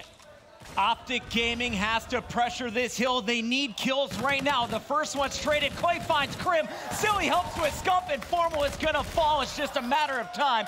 They just did it. One push from Karma. The kill eliminated. 250. Optic Gaming falls in game number 1. E United with the hot rebound. Clayster, the hype man, but also putting kills on the board. I mean, that scoreboard at the end really kind of highlighted it for me. E United, they had a very poor performance against Envy, and I was very critical of my player who impressed on day 2, Prestini. He was -10 in map number 1 versus Envios. I believe he finishes against Optic Gaming +10 or above. He could have got an extra couple in that last couple of seconds. But the interesting thing is, Puckett, those payloads, they're always saved towards baseball field. But the chain of kills that United were able to kind of chain together, literally, on that bike path, on the barn, and that train platform, that whole third rotation was one team. It was E United. Optic at the end, they went away from their game plan, which was working early. They started running in by themselves, and then they simply got outgunned. Everyone turned up. Arcides kind of started it for me after the struggles on the baseball hill. Yeah. He really got them back into it, the center. But Prestini and Clayster, when you go from barn to bike path, these two players took over the game. And just like yesterday, when E United 3-0'd Optic Gaming, they're now sitting up 1-0 going into Search and Destroy. And this is the dangerous thing, is you give E United a taste. And that's what Envy didn't do. Envy, they shut them down in both respawns by outslaying them. The Search and Destroy was phenomenal by the likes of Slasher. But the fact is, you've given Clayster that hype. You've given him that fire once again. And now Optic Gaming's got that doubt. You know, they've just come off a super victory over LG. You know, that one team that always causes them so much trouble. Now it's that new man. It's Clayster. He's giving them a hard time, Puckett. You got to stop the Clay train right here. Pump the brakes. Shut down the momentum of E United. Otherwise, we will see them in the grand finals. And you can definitely do it on this next map. Crusher, Search, and Destroy is Optic's best. Now, granted, they lost to round 11 yesterday. But if you watch that VOD back, this is a game that Optic 100% should have won. They used camo, they invested reactive in the same round trying to close things out. It didn't go their way, and at the very end, you saw Formal get a little bit too aggressive playing in a 2-on-2 with Crim6. He gets picked, then Crim gets shot through the wall by Clayster to end it, and it's E United walking away with the 2-0. You have to think, if Optic Gaming took that Search and Destroy, how would the rest of the best of 5 play out on day 2? I think we're about to find out here as we go into game number 2 on day 3. Throwback S&D is going to be the game type. And interesting enough, on your respawns, you're going to be looking at your MV4 players, the likes of Formal, Octane, Slasher. I mean, coming into your S&Ds, who you're looking at, maybe, you know, Karma for United? Are you looking at the aggressiveness of Prestini? I think so. Crim6, another person that you want to keep your eye out for. Optic Gaming have been fantastic at Search and Destroy, but E United, definitely no slouch. Of course, yesterday's game, that ended up with 3-0. Now, we noobed it a little bit here. This is the real map, Crusher, Search, and Destroy. Like we said, it's the mirror match from day number 2. E United, they had to go to a round 11, but they pulled off the win. And Optic Gaming in their Search and Destroy has been absolutely phenomenal. If you watch the way they played on day number 1, basically, they can just make you think they're going to one bomb site, bait you over, and then punish. They get the bomb down early, and this is going to be a 4-on-4 opening battle to start things off. Grenades coming in. Pristini's going to take damage. He's going to regain that before he challenges. But they will push as a team. One goes down. Not what you want to happen. Silly takes down Clayster. And all up to Arsties. That's only going to end one way. Mistakes were made. Optic Gaming, round 1, making it look like easy work. United kind of stacked A. Yeah. Give up this bomb site outside, and Optic Gaming, they're going to take every advantage, especially if you give them a free kill. The team shot accidentally coming in from Clay. And here we go, round number 2. Loading up. What is E United going to do on the attack? Do you take advantage of the short-range gunfights and try and force this one inside? I think the one thing E United can do is they can just be very, very forceful. They need to stick together. For me, that's just this map. You've got to start flying around as a 4, really. You can see Clayster. He's holding the mid-map, making sure, no one makes the flank, but Crimson snuck through to you. That will be traded by Arcetes. And 3v3 now, the bomb in the hand. But look at those red arrows pushing through the middle. This is going to be a bloodbath here. Put it in the middle. 3 versus 3. Bomb still in the hands of Arcetes. And Scump just spots one. There's the challenge. Silly comes up and over. And now it's Arcetes finding Karma. Formal left in a 1v3. Just got the first pick, but that's all he's going to get. E United is fired up. Yeah, Silly for me won that round there. The way that he picked off one player, I believe, was Scump, but he also got away with his life. He used himself as bait, cleaned up the 3rd kill, and leaving, of course, Formal in a 1v3. Really, really tough, especially on Crusher, Search, and Destroy. These guys, again, to reiterate, this ended round 11. Gone toe-to-toe all the way. United came out better yesterday. But today, it's Championship Sunday, and Optic Gaming, they're known for clutching up when it matters. You win here, you're guaranteed $120,000.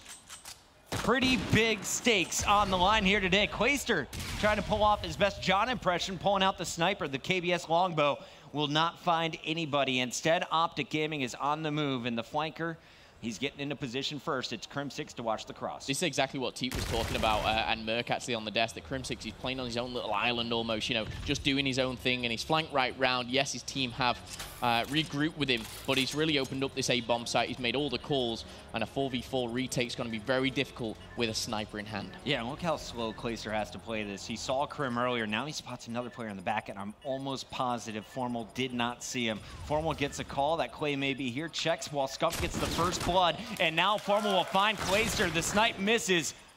E United trying to punish, though. Silly staying alive inside, looking for more. Is going to catch Scump. 2-on-2 now. Question is, no, Arcetes can't stay alive. Silly picks up 2, but that is all they're going to pick up. Optic Gaming, another round on the board. And that's Formal with 3. Here he is in your round-ending kill cam.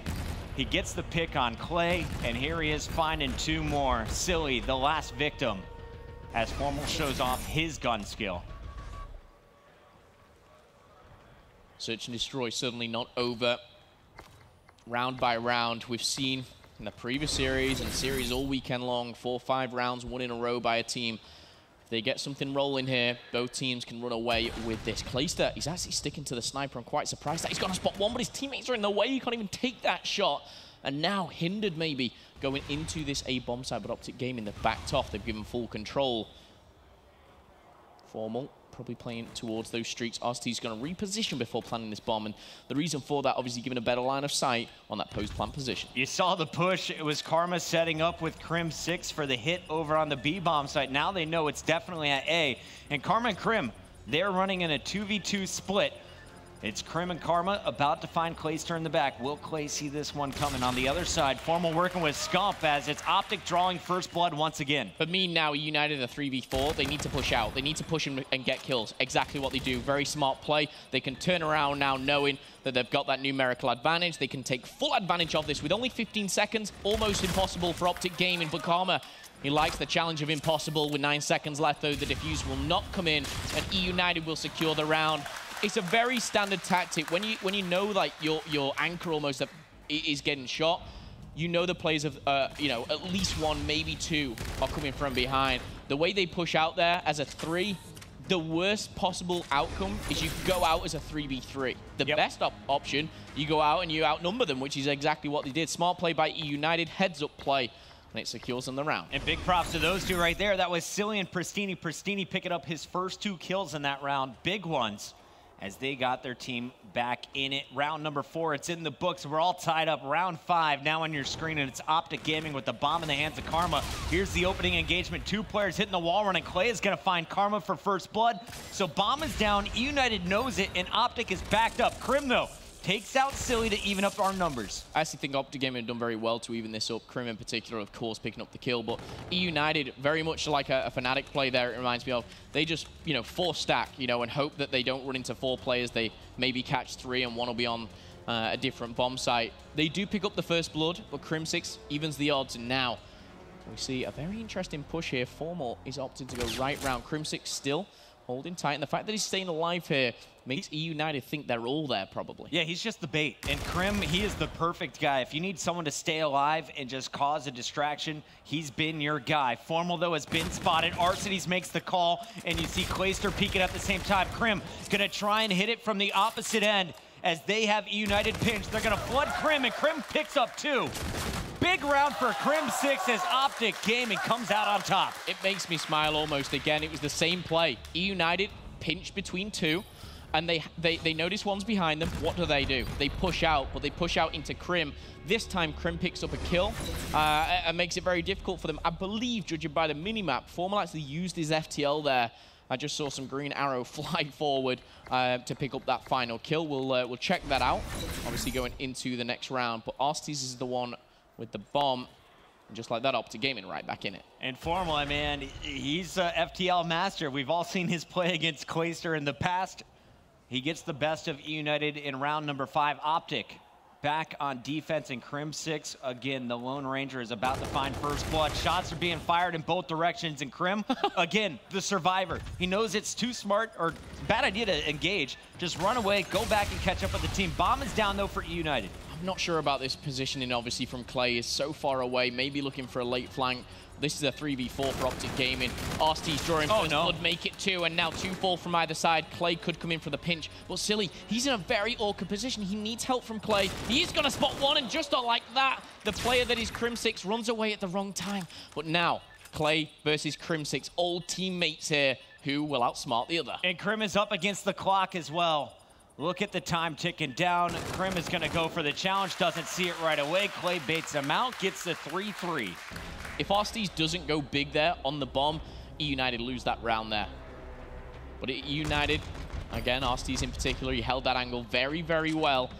And I think it was either Prestini or Silly which was playing that close angle, which was used as bait. Clay obviously hitting that flank as well. It pays off for them this time. It got scary there. If Silly doesn't win that fight when he goes in to challenge the player on the site, Clay's in trouble in that 1v2. I think it's Optic Gaming's round. I'd like to see United run a bit more together. You see, again, it's Crim6 watching the cross, and he spots Prestini across the way. So everyone knows it's a 3-on-3 battle down here at B.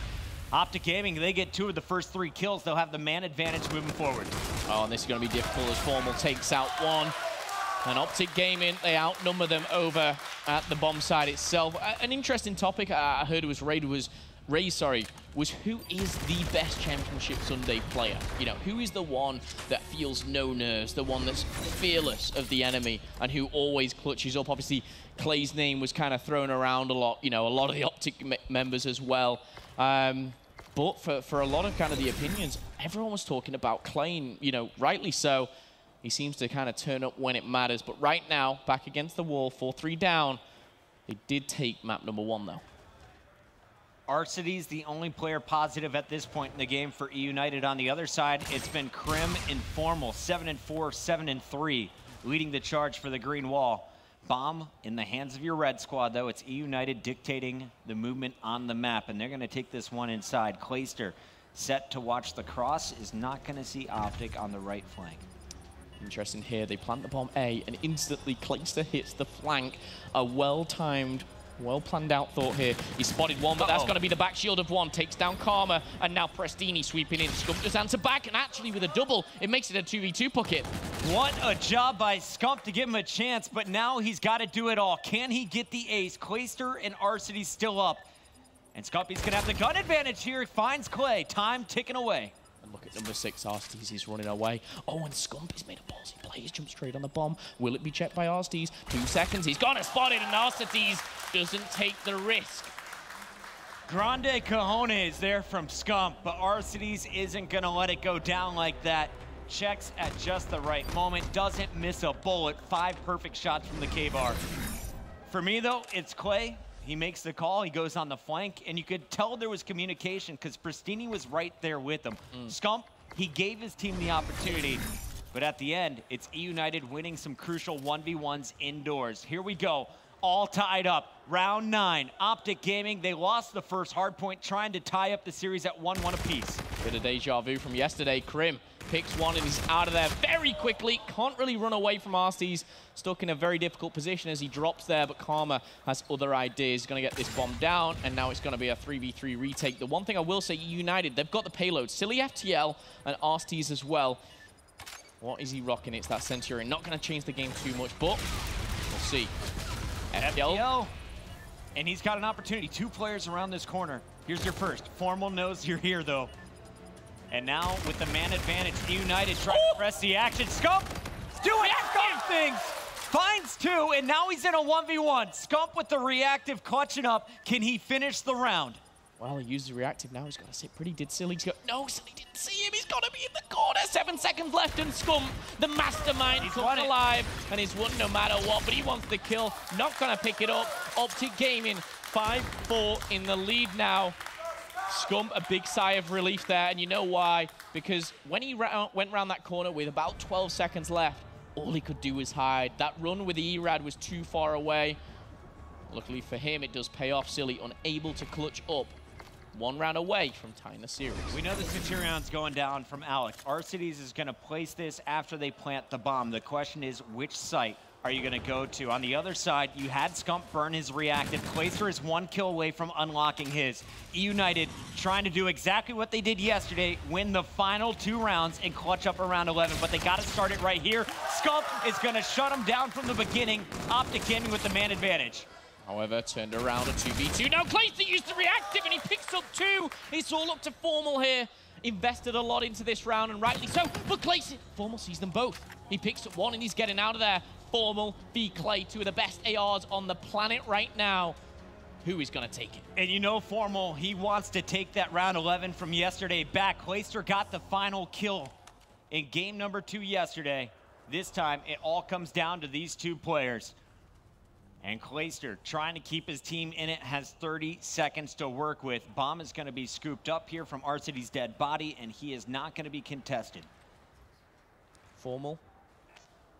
Clayster. 23 seconds, he spotted him in a green wall. Formal. Sneaky sneak. Oh, and look at this. Is there some bad blood on this stage? A little bit of a rivalry between these 2 teams? It's looking like Optic is playing with demons inside him. And they're letting Clay know that is a big 1v1 that Clay had to drop. That's one thing I wish we were in the communications of Optic right there. I would have loved to hear what they said. Crim6 is laughing over there right there.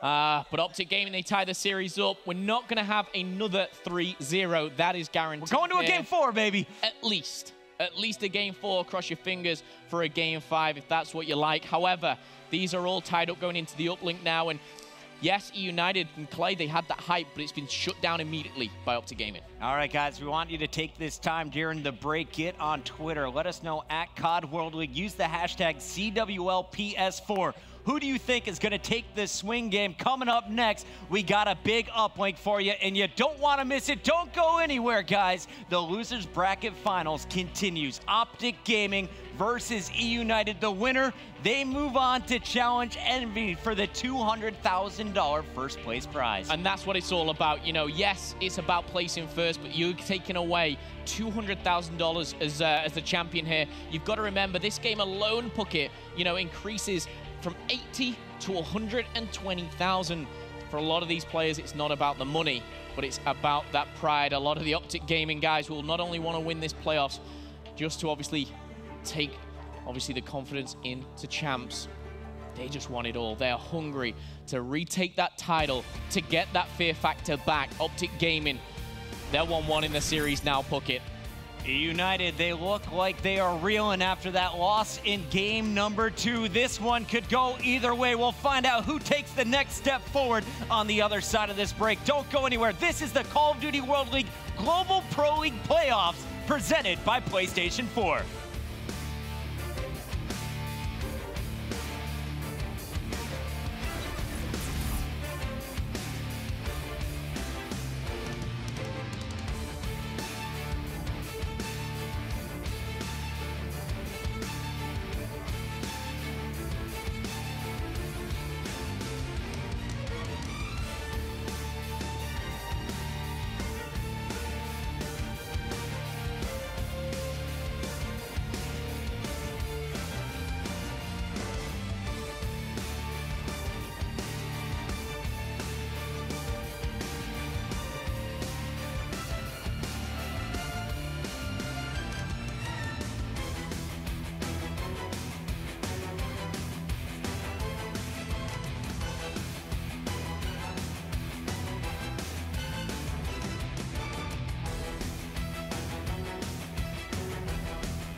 Here is a look at the conclusion of game number 2.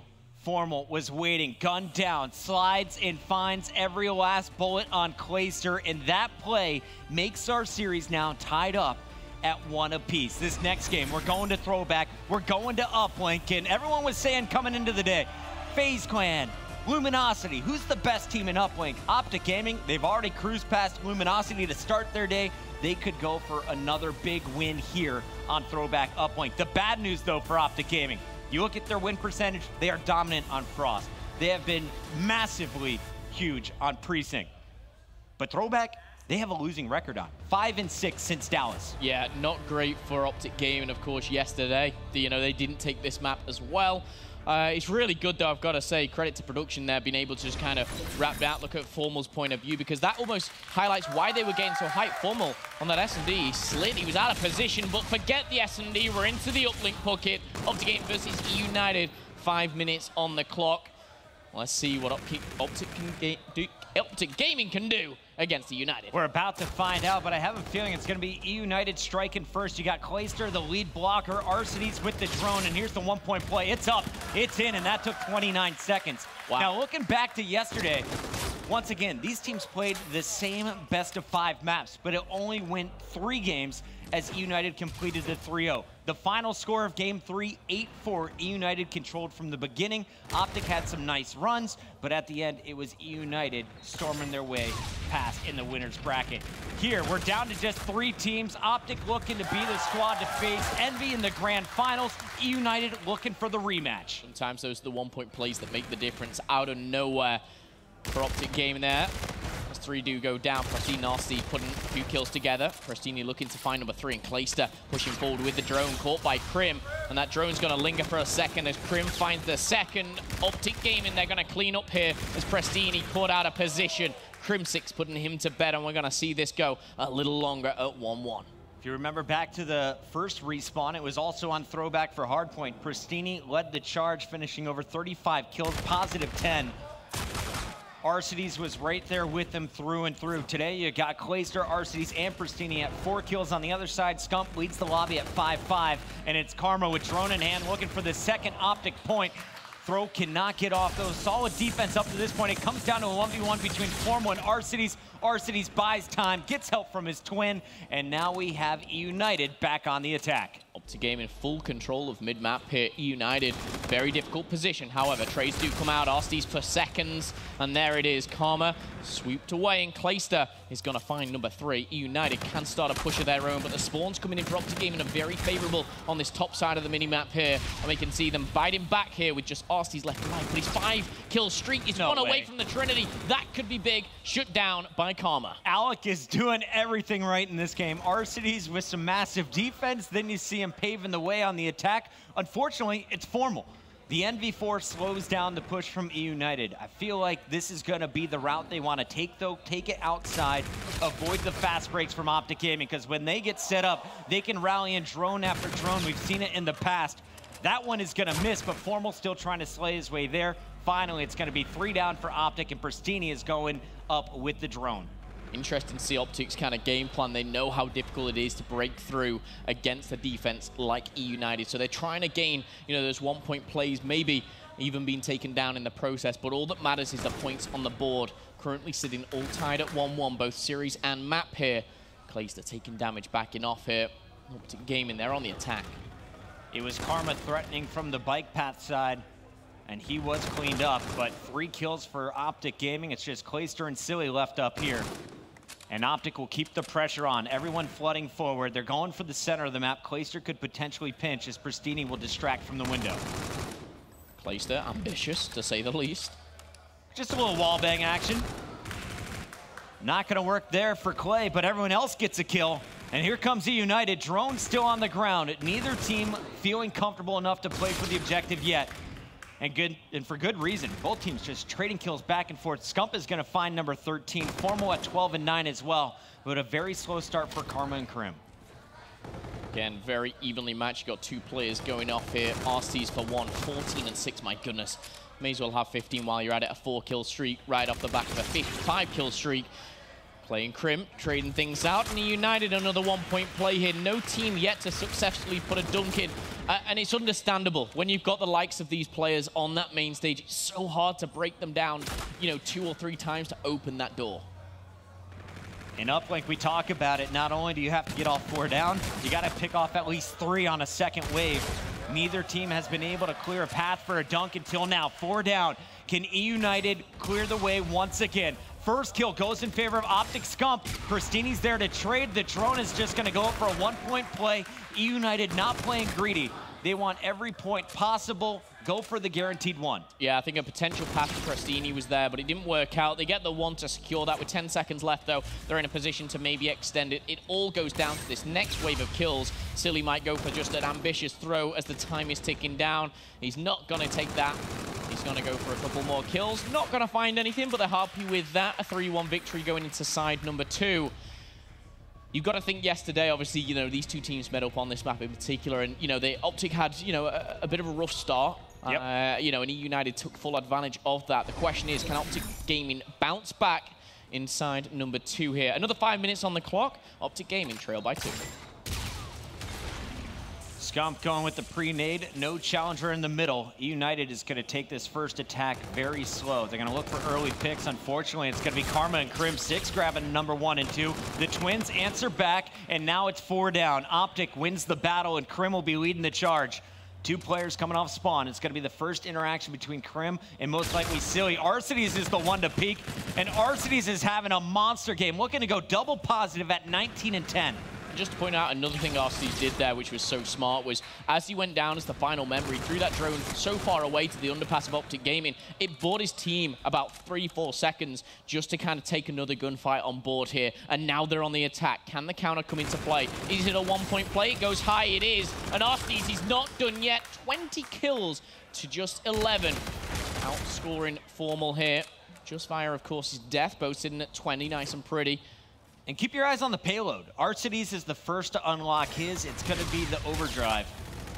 I believe Formal has used his already, and we are going to see what Optic has in store. Arcides Scarab is going to take down Karma. Down to man is Optic's push, but here comes the dunk. In the hands of Scump. It's in, it's good. 3-4, Optic. They're coming back. Yeah, and that's a 5-kill streak for Formal. Crim's on a 2 himself. Scump picking up 1. This is great for Optic Gaming here. They've got all the pressure. Scump's in a nasty position, but Prestini will take him out. That's traded as the Twins do fall. Formal, laser-like accuracy takes down Silly, and Crim is going to secure it again. We're going to see time after time. Crim, 4-kill streak. Formal, 7. We've got Karma and Scump doing all the objective here. It is working like a dream.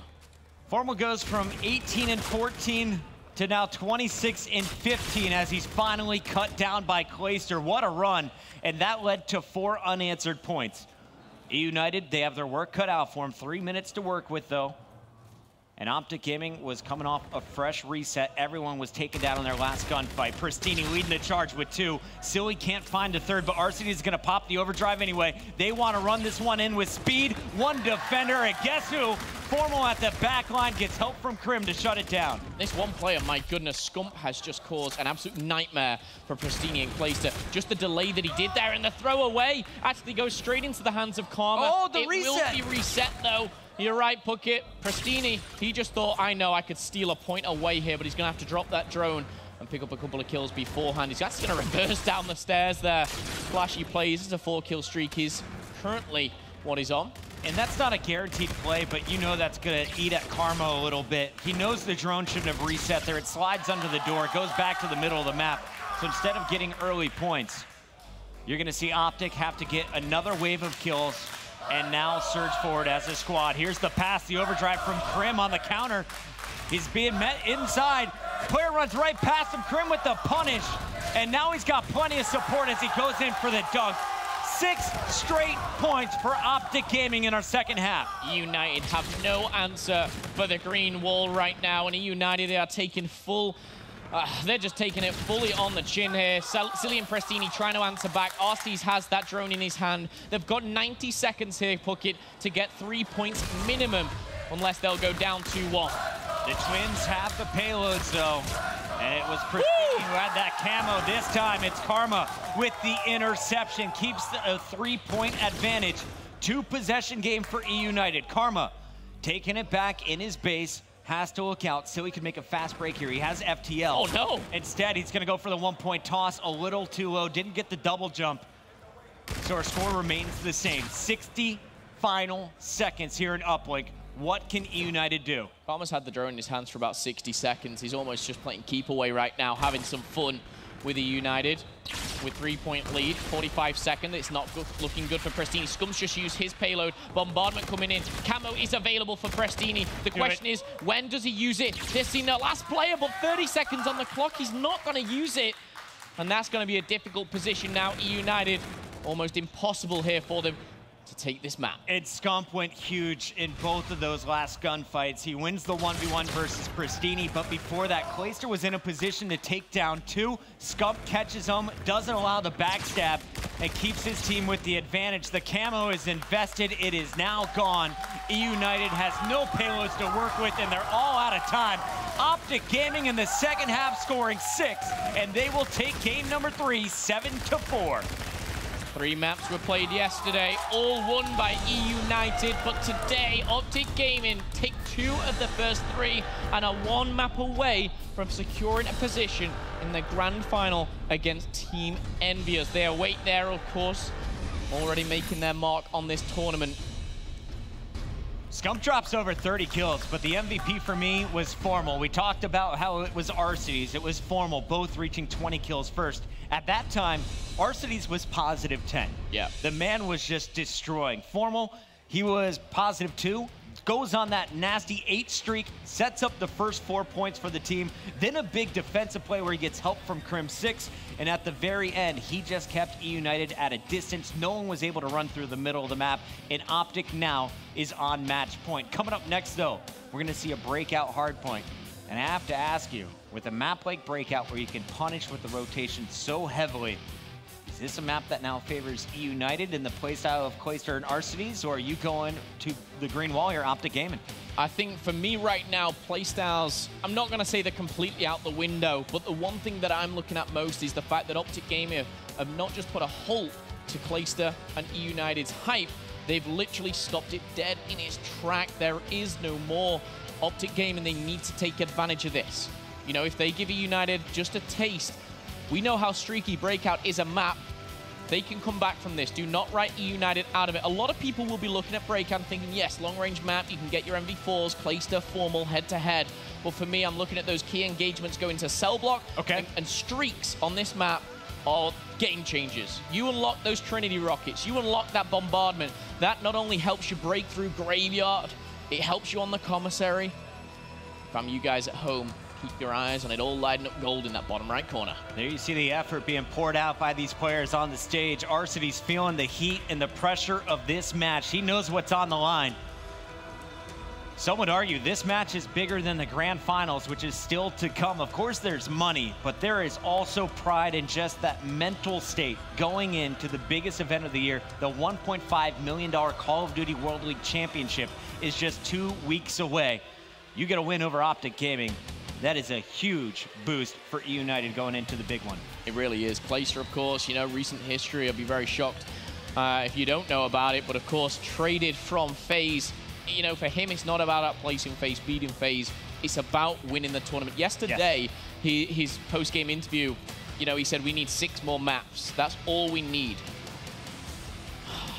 Right now, he's 1 map away from being eliminated from the tournament. To win this series, they need 2.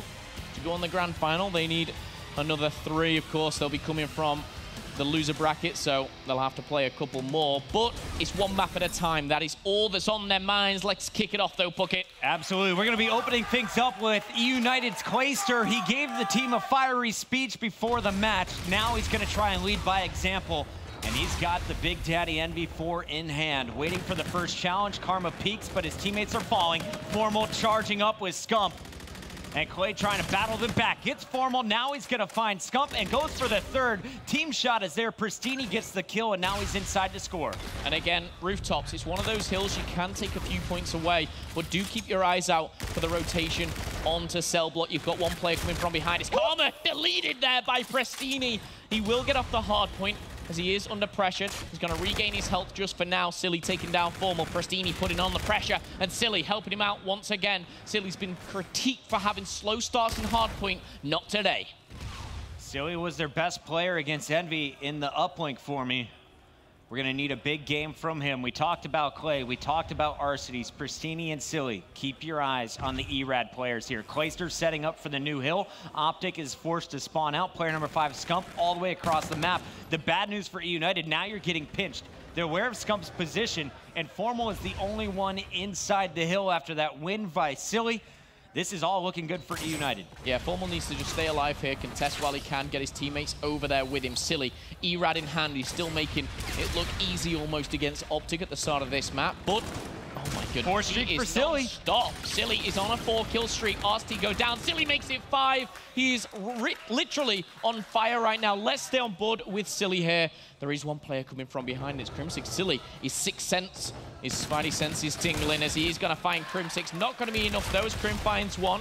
He's going to find the double, but he will be taken out. And those last 10 seconds will go to E United. But you've got to think about Graveyard. There's no streaks in hand yet.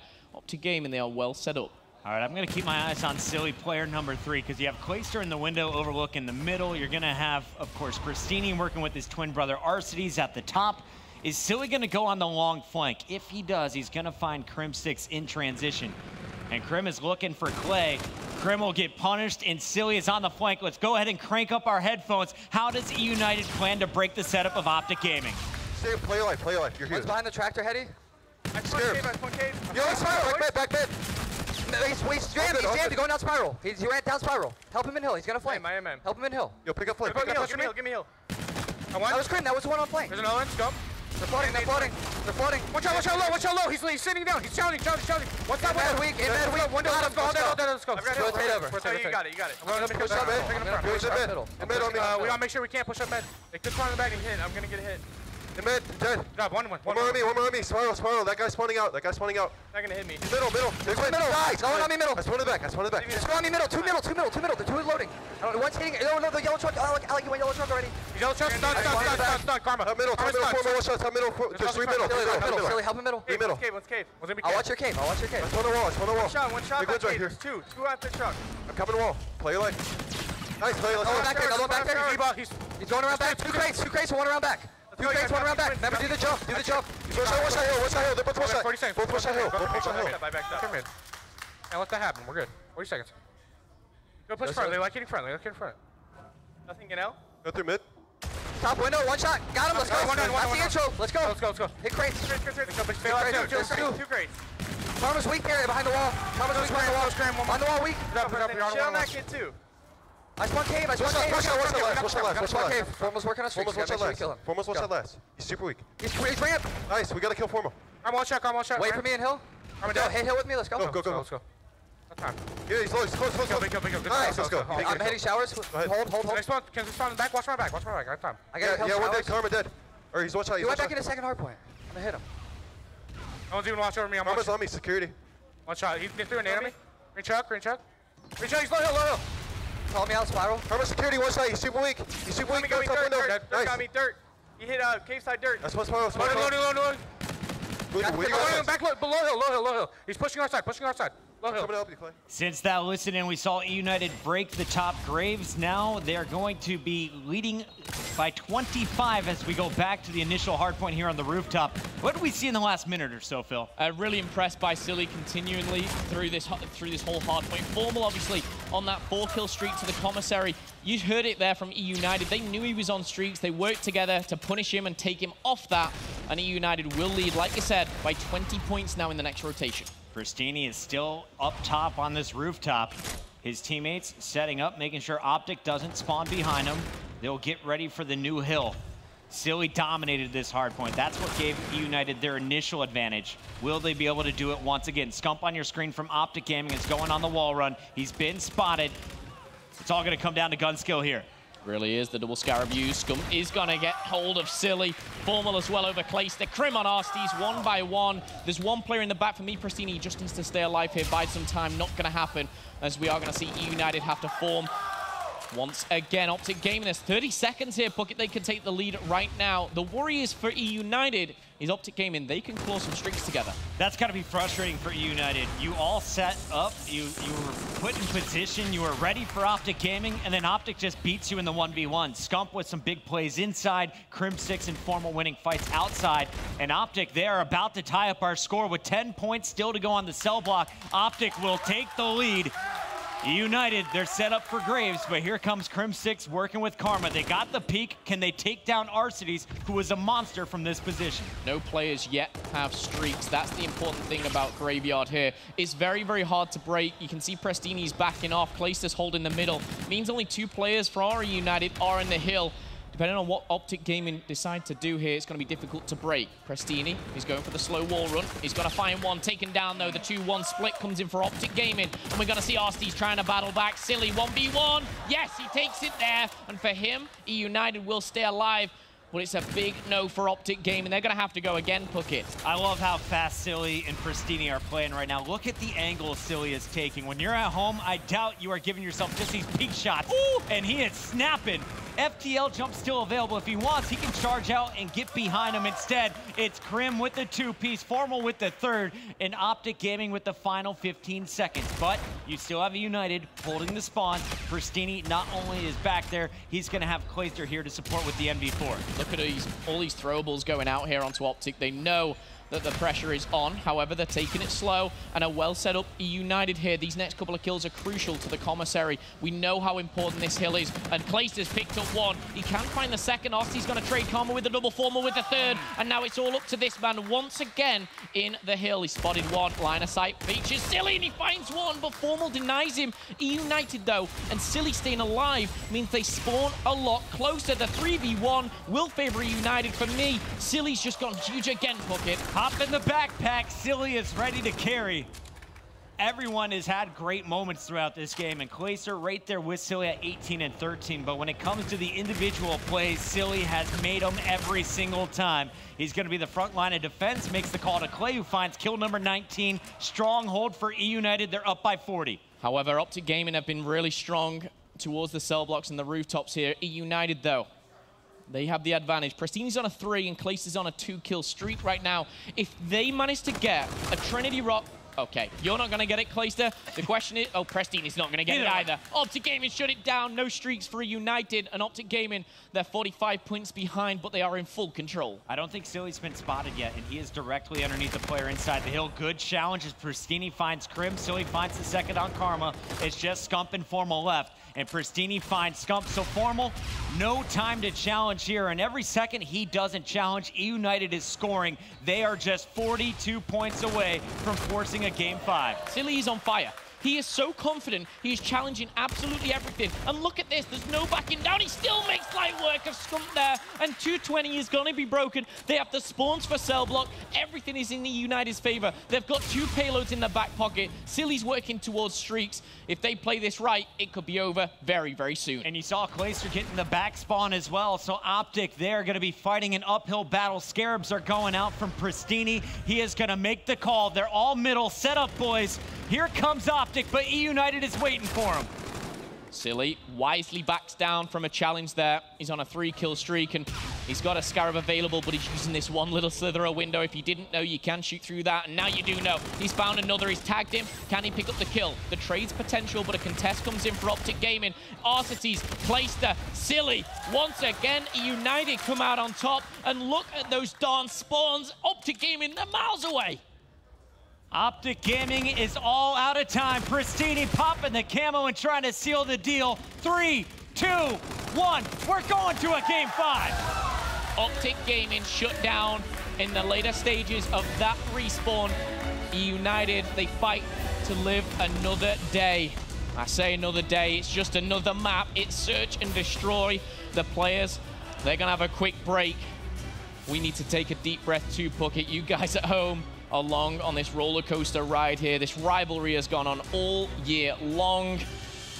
The next map is going to determine the winner. We have seen so many epic Game 5s between Optic Gaming and E United, and we are about to be in for a treat. E United pulls off the win on Breakout. A lot of people on Twitter, on my feed at least, were saying Optic's got it. It's 3-1. They just crushed the uplink. They're outslaying them. E United, they flipped the switch. Silly is back.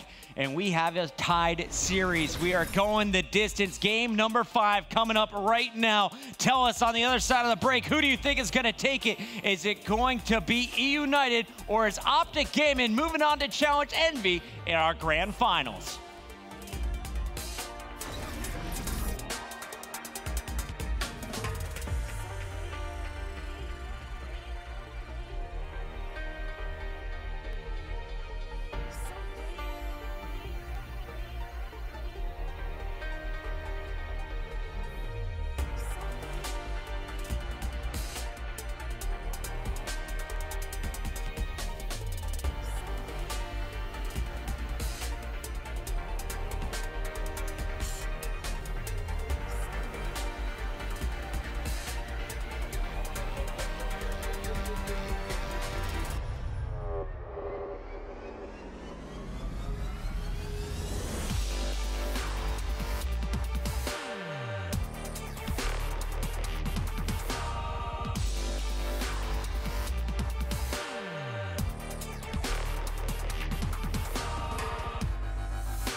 Welcome back. It's the Losers Bracket Finals. Make some noise, Columbus. We got Optic Gaming taking on E-United.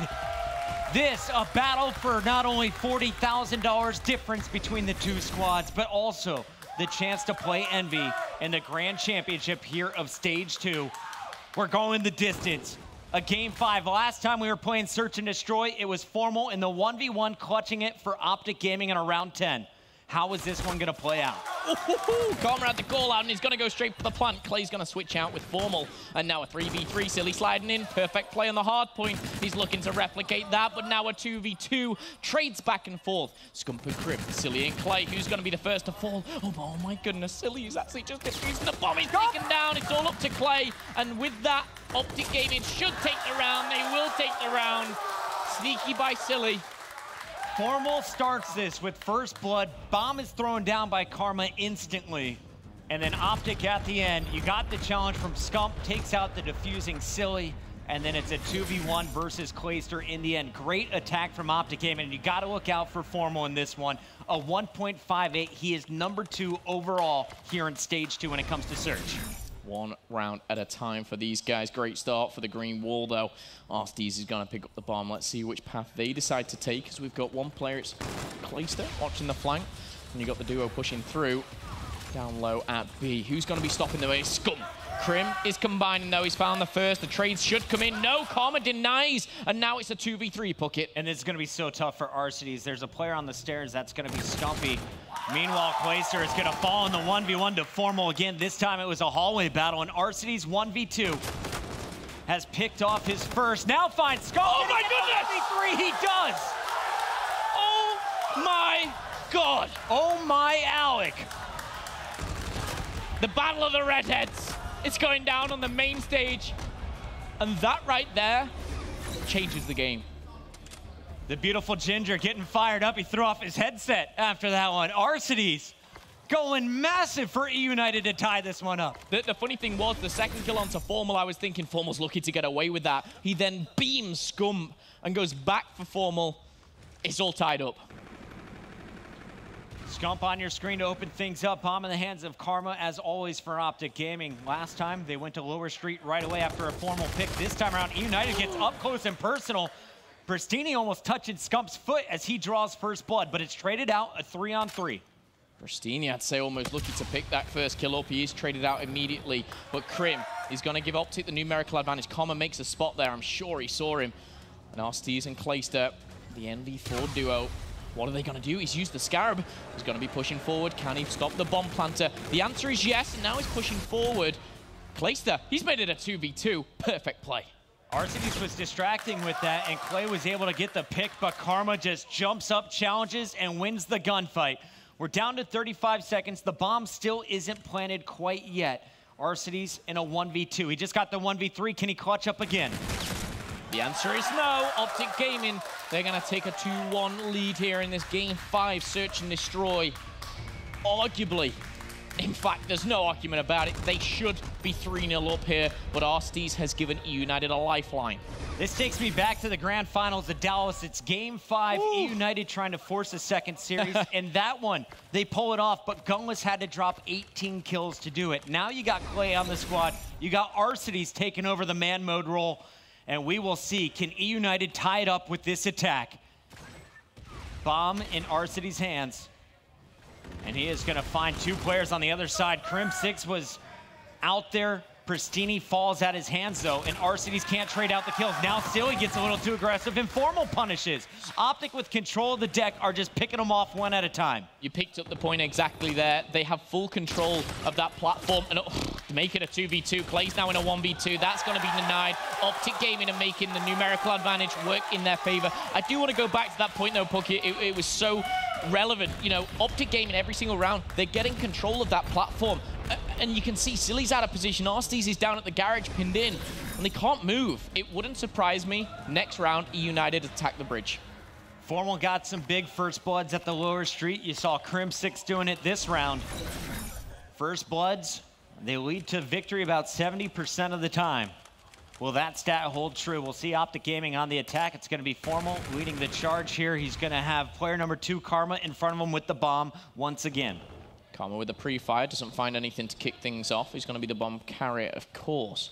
The S&D mastermind, praised by fellow teammate Scump throughout this whole weekend long.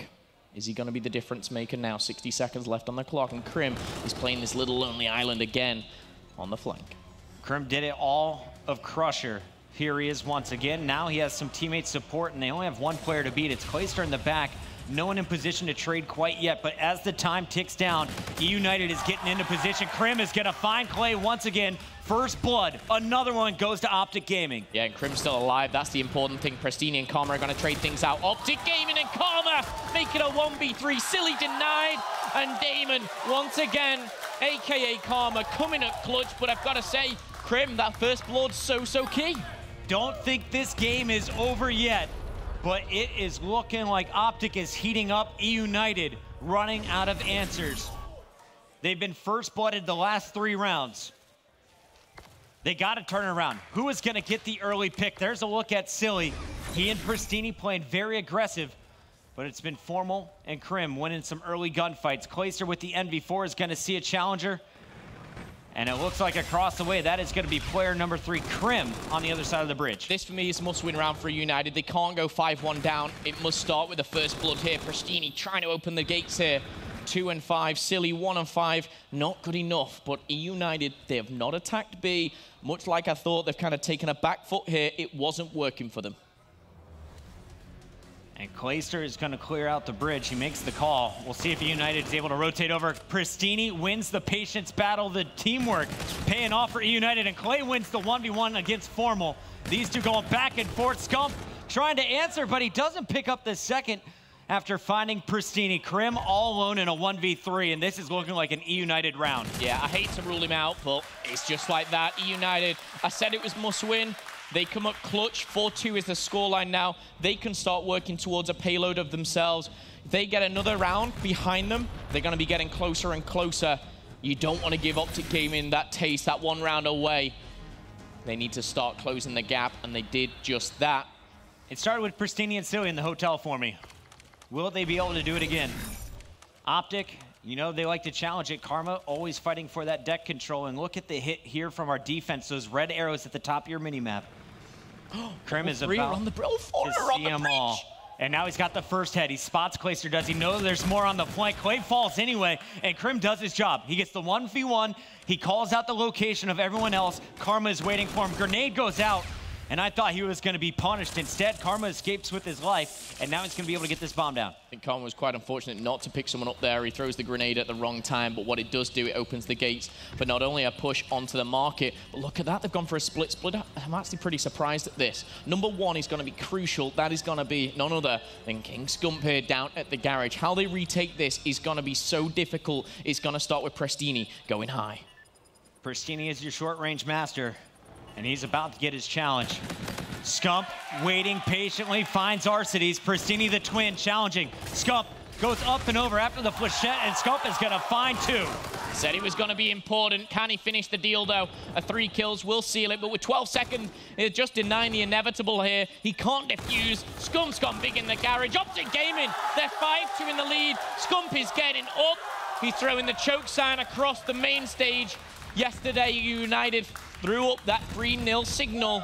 Optic Gaming, they are wanting to bite back. They are 1 round away, Puckett, from the grand final.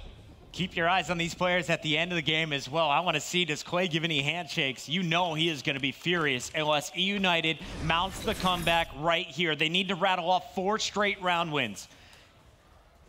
How does round number 8 open up? It looks like we're going to have our bomb carrier Arcides and Clay running together. Pristini gets aggressive, but Karma survives. Arcides will trade it out with the nade, so it's a 3-on-3, and down goes Formal. Arcides going big. Karma unlocked the camo just then, but was denied straight away. Formal takes him down after he used the FTL, and E-United, they not only win the round, Chris, but they take away the FTL, but the problem is right now, and I'm telling you, everyone at home, just listen. Karma has camo. He had camo, and they had reactive yesterday, Momo. It didn't work in round 10 for him. It didn't. Okay, I'll give you that one. But did it work for him previously in this series? Yes, it did. I'm looking at Karma. We've got our observer back. Let's stick on board with Karma. How does he utilize this camo? If he does it right, Optic Gaming are in the grand final. You're not going to see anything cheeky quite yet because Karma is still your bomb carrier. Scump overlooking the window. Doesn't see anything quite yet. You see the heavy stack from United. Optic Gaming, they're going to take their time. And as this venue gets silent, so will we. You can see the action going down as Krim invests some payloads. United, they've chosen the wrong bomb to defend here. Karma's been taken out! Reactive armor unlocked, but Crim6 makes it a 3v3. Can they push it to around number 10? Next kill is crucial. Scarab is available for Arsetes. However, we've seen Prestini go high, shut down by Scump. He got distracted, and now a 2 versus 3 here, Puckett. And Silly got caught switching to the NV4. Scump pushes him back. 2 versus 3, Arsetes and Silly. Arsetes on the pinch, gets formal. 2v2, Scump on the wall run. Silly's been taken down. It's all up to the man himself. It's all up to Alec. No! Optic Gaming, they seal the deal. They're in the grand final against Team Envious. The crowd is going wild, and they clutch up once again when it matters. They are still in the running. United eliminated in 3rd position. The crowd getting fired up, getting behind Optic Gaming. Congratulations to both of these teams, though. You know they will be a threat at Call of Duty World League Championships in just 2 weeks. United, a stellar start to the tournament, but it's Optic Gaming on Championship Sunday running through everybody. They dispatched FaZe last night. They 3-0 Luminosity this morning, and now they have just moved past United. I think everyone just saw Scump there. What's all this 3-0 about? It doesn't matter. They are in the grand final. United a respectable 3rd, but they don't want 3rd. They don't want 2nd. They needed and wanted that 1st place finish. Yep. They're out in 3rd place. Just 80,000 bucks. That's all you get, guys. Ah, well, unlucky. Congratulations once again, though. They were so fun to watch all tournament long, but the story of Optic Gaming, the green wall continues. They haven't crumbled quite yet. Can they do it all? They have Envy, one more team in front of them, and right now we got Karma on the main stage. Congratulations again, folks in the crowd. Give it up for Optic Gaming. They will be in your grand final. What a series right there. Karma goes down to the wire, but I want to first bring up, after the loss yesterday to United, you were extremely vocal with your team about things that needed to change for today. Yeah. What did you say to the squad? What did you need to improve on for today's matches against United? Well, I just said the biggest thing was, like, for Matt, he just had to, play really slow, be that turret MV4, and that's what he's really done all day today. Yep. And then for us, just to, wait for each other, and then if you get a kill, just stay alive. And, I mean, they were a really good hardpoint team, so... we tried doing it, but, I mean, they beat us both times in the hard point. And we got the same maps again, so. Yeah, that was the interesting breakdown. You wind up replaying them there. This team seems to have more fire lit under them right now, especially against a team like United. Yeah. When's the last time you guys have felt something like this playing on this stage? I don't know. Probably playing FaZe, I guess. That'd be the biggest comparison. But, I mean, ever since Clay's been on that team, Clay's just been the one guy who we've always... had trouble with. He's just obviously a good player, and he always, he brings a lot to a team. So, for us to beat him, we're feeling pretty good, and it hypes the guys up. Well, you guys most certainly are hyped up. You're playing well, but you're facing an NV team that looks new and improved for today. From what you've seen so far from them, what's your goal to be able to take them down in the grand final? I mean, honestly, I keep saying it, but just come out and play our game. Obviously, they're playing really well right now, but I still feel if we come out and play our best like we did in group play, I think we should be able to do it. Optic Gaming, they're in a grand final. They're going up against Envy here in just a few short minutes. For now, Benson and the boys break down that incredible 5-game series. Thank you very much, Jack. Great, of course, to hear from Karma there from Optic Gaming, and what a series that was. Optic take it the distance. They managed to win in 5. But it's worth mentioning, Matt, a lot of you guys actually have brought this up so far. Yeah. This is now the exact same grand final as what we had the last event last year before COD Champs. And so much has happened in the year, right? I know roster changes, back and forth, United coming onto the scene, big player in the finals. We come all the way from, MLG Orlando, year ago, to this point, the same exact 2 rosters, the same exact final, the same exact scenario. From Optic coming out of losers, Envy sitting in winners. That series, Optic actually took both. I believe it was double 3-0. It was pretty quick, yeah. I think it was pretty quick, and if I remember correctly. But It's just crazy to see. I know how we've kind of gone full circle in a year. I don't think anyone would have expected this NV team to bounce back the way they did. It's Envy's, it's Cap's master plan, dude. He's doing that guy it again, just man. he just does it again. He just loves to fly, man. J-Cap could have 3 potential rings. Keeps on playing this well. But we'll go ahead and break down that series, of course. Optic Gaming defeating United. United now walk away in 3rd place from the Stage 2 playoffs. But it all started with map 1. And it was the Clay turn-up. He was giving the boys a pre-game chat, and honestly, they played very, very well. But Merc, I think Prestini in map number 1, he just shot. Yeah, and I think the big conversation point for us was the energy. Where was this when they played Envy just, 10, 15 minutes prior? It just seemed like, okay, hey guys, we lost. I guess it's time to play. And if you're E United, you probably look back and say, I wish we would have started, the day with that energy. Right. Prestini actually just goes huge again. He's sort of the key against this Optic Gaming team. He's the key to success for me. For E United, he just put so much pressure on the map. Clayster able to do, the things Clay does, but it was a great overall team win for E United. We talk a lot about how much Clay brings to the team, but then when there's an inconsistency, if Clay is having a bad game, for example, or if the team's having a bad series, it's hard to just generate that sort of energy out of nowhere. They're able to do it somehow after getting pretty much whomped on in that winner bracket final. They come out with the energy here. E United's hardpoint looks very, very solid overall. A good map 1 from them. Yeah, but I think you kind of hit on it, is that when you don't bring the energy, when your team is so used to you being a vocal point of the roster. I mean, it happened with us on call, right? Where, Clay, he's so loud, giving so much, positivity to the team. The games that he goes quiet, it's odd, because now everybody is, used to him being loud and, being the positive energy. Right. When he's not, everybody kind of gets in the back of their head, he almost thinks that they've lost already, in a way, where you're now you're kind of second guessing, well, why isn't Clay or you just know he's going losing off? Gunfights. Yeah, he's losing gunfights. So right. it just kind of puts a negative damper on the team. So it's really important, I think. We kind of worked on it when you have that hype, you just need to keep it going no matter what. You need to be loud. Even if you're doing bad all the keep time. It rolling. Yep. Very true. Of course, United go 1-0 up in the series. Then we go over to the Search and Destroy map 2. And this is where the attacking side won every single round apart from that final round. Round 5 was probably one of the bigger ones, Teepa. Of course, that's where Crimsix played so well. Plays his life, buys his teammates enough time to form a pinch, and then gets even more kills. Crim was a monster. Both S&D's Crim was an absolute animal. The sort of veteran duo, the old Cole EG duo, doing it in both of these Search and Destroys, very impressive to watch overall. This Optic team just coming together. They're still struggling at times in the hard point. The respawns at times inconsistent, but regardless, the backbone, the S&D for these guys, just so solid. Of course, let's not forget Matt Scump gets a 1v3 in round 9, pops his reactive. I mean, it was a very clutch play. Yeah, it was a huge play from Scump. For me, the play that turned the series around in Optic's favor is the 1v1 Formal versus Clay. For me, I think that's the biggest play of probably this entire series when you look at it as a whole. Yeah, because I think if he probably wins that, United going around 11 feeling very confident. If they do win that, now it's a 2-0 to United. Who knows what happens next? I mean, they'll close out on the hard point, that game number 4. So it was a huge round win. Obviously, Formal played very well. But again, this was a matchup where they did previously play each other on this Crusher. They know each other's strategies, but it was a very fun S&D. Both teams just doing a very good job executing well. This is why these two teams, it's going to be so exciting to watch COD Champs here very soon. Completely agree. Then, of course, moving forward, we go to Uplink as a game 3, and this is where United yesterday closed out the series. Today, though, Optic Gaming took control.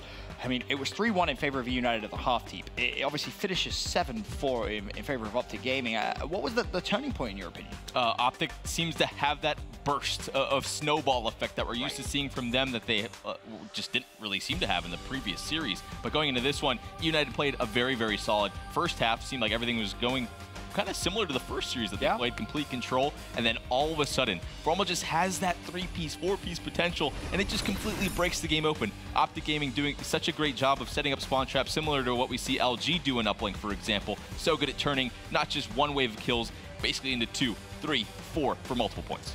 The big thing for me is you get that consistent slaying out of Formal and Scump. Obviously, they both have 30 bombs, but that third guy, it's Crimsix. He played extremely well. He was able to sort of help slaying, because we know this is a map that Optic Gaming struggle on. This is one of their worst uplinks, and I feel like this is sort of the difference maker. If they're able to win maps they don't feel they're very strong on, their confidence gets up, it's very hard to stop that Optic Gaming team. Very true. So at this point, Optic Gaming at match point, 1 map away from booking their ticket into the grand final. But the hard point, E United stayed strong, and they were able to take it right at the very end. Scump, with a very slow start, Matt. 3-11, not the start Optic Gaming needed. Yeah, you've heard you know, this Optic Gaming team talk about. They just have not figured out breakout hardpoint for whatever reason.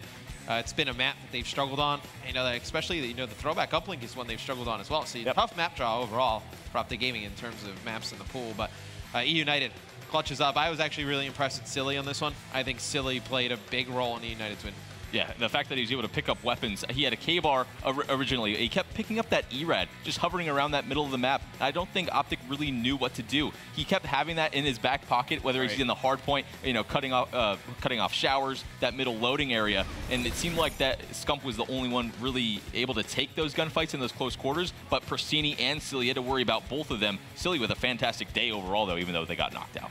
Yeah, I really liked Silly with the E-Rad in his hands. You know, during their group stage week, we saw him on Precinct Uplink. He put up some pretty nice numbers. We've seen him at times, you know, do very nice things with the E-Rad.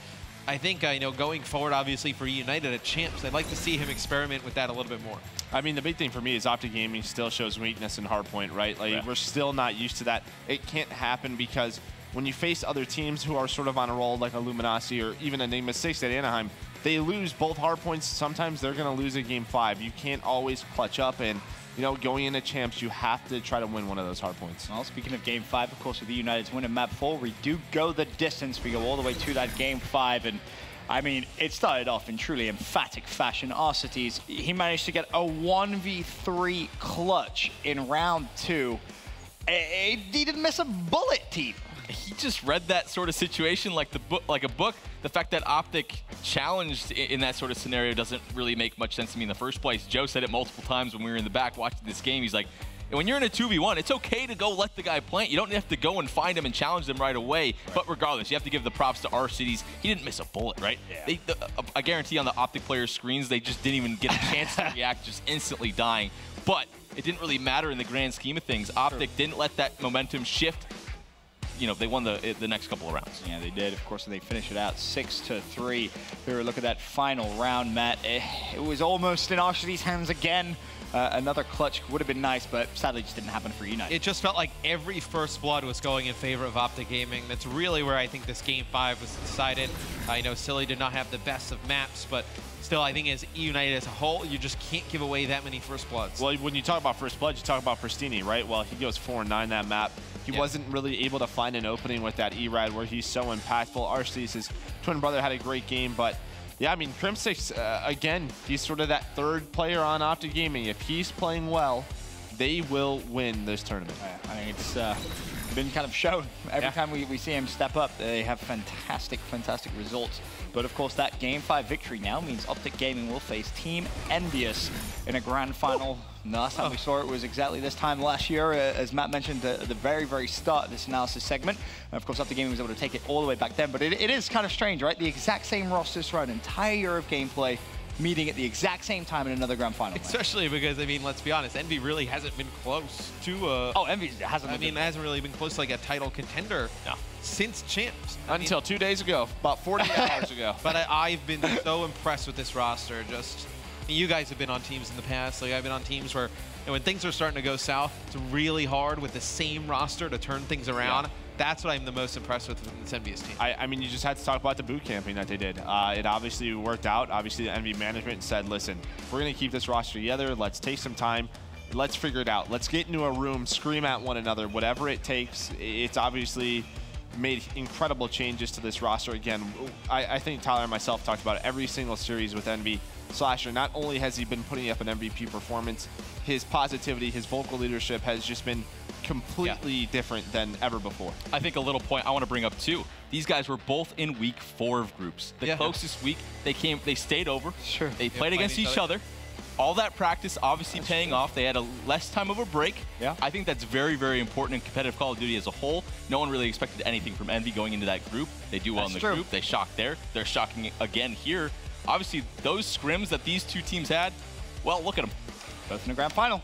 Clearly Great worked. practice. Excited, of course, for that grand final. It's going to be starting in a few moments' time. Before that, though, we had our score streak prediction game in that last matchup. Of course, you can play the score streak prediction game exclusively at MLG.TV/Call of Duty or /COD. And in map 1, we asked which player in Optic Gaming will have more kills in game 1. The correct answer, 49% of you got right. Formal 26 kills. But you can see the split Pretty darn there. close. Yeah, I mean, you can see the split, 49-50. 1% said there'll be a tie. 1% really trying to... I don't know why you take that. Yeah, dude. Kind of. Hey, man, if you hit that, that's some good odds right there. Everyone else is down their streak. But the idea is to put together the longest streak, not get the most impressive answer correctly. Yeah. Whoever made that was trying to just, win. Hero plays. Oh, yeah, hero plays. It's all or nothing. It's Championship Sunday, you know? Yeah. Hero plays in score streak. Moving forward, map 2. We asked how many rounds will be played in game 2. 35% of you got it correct. It, of course, goes 10-11. I think between these two juggernaut teams, I mean, is that a fair bet, you think, Matt? Yeah, both teams are pretty good in search. So I think, 10, 11 rounds. I mean, makes sense. Yeah, that makes Same map set as well. True. Yeah, true. So you already saw the first one go to around 11. So you've seen it before. Some smart people out there, of course. 35% of you get that right. Then, of course, map 3. We asked which team will finish with more kills in game 3.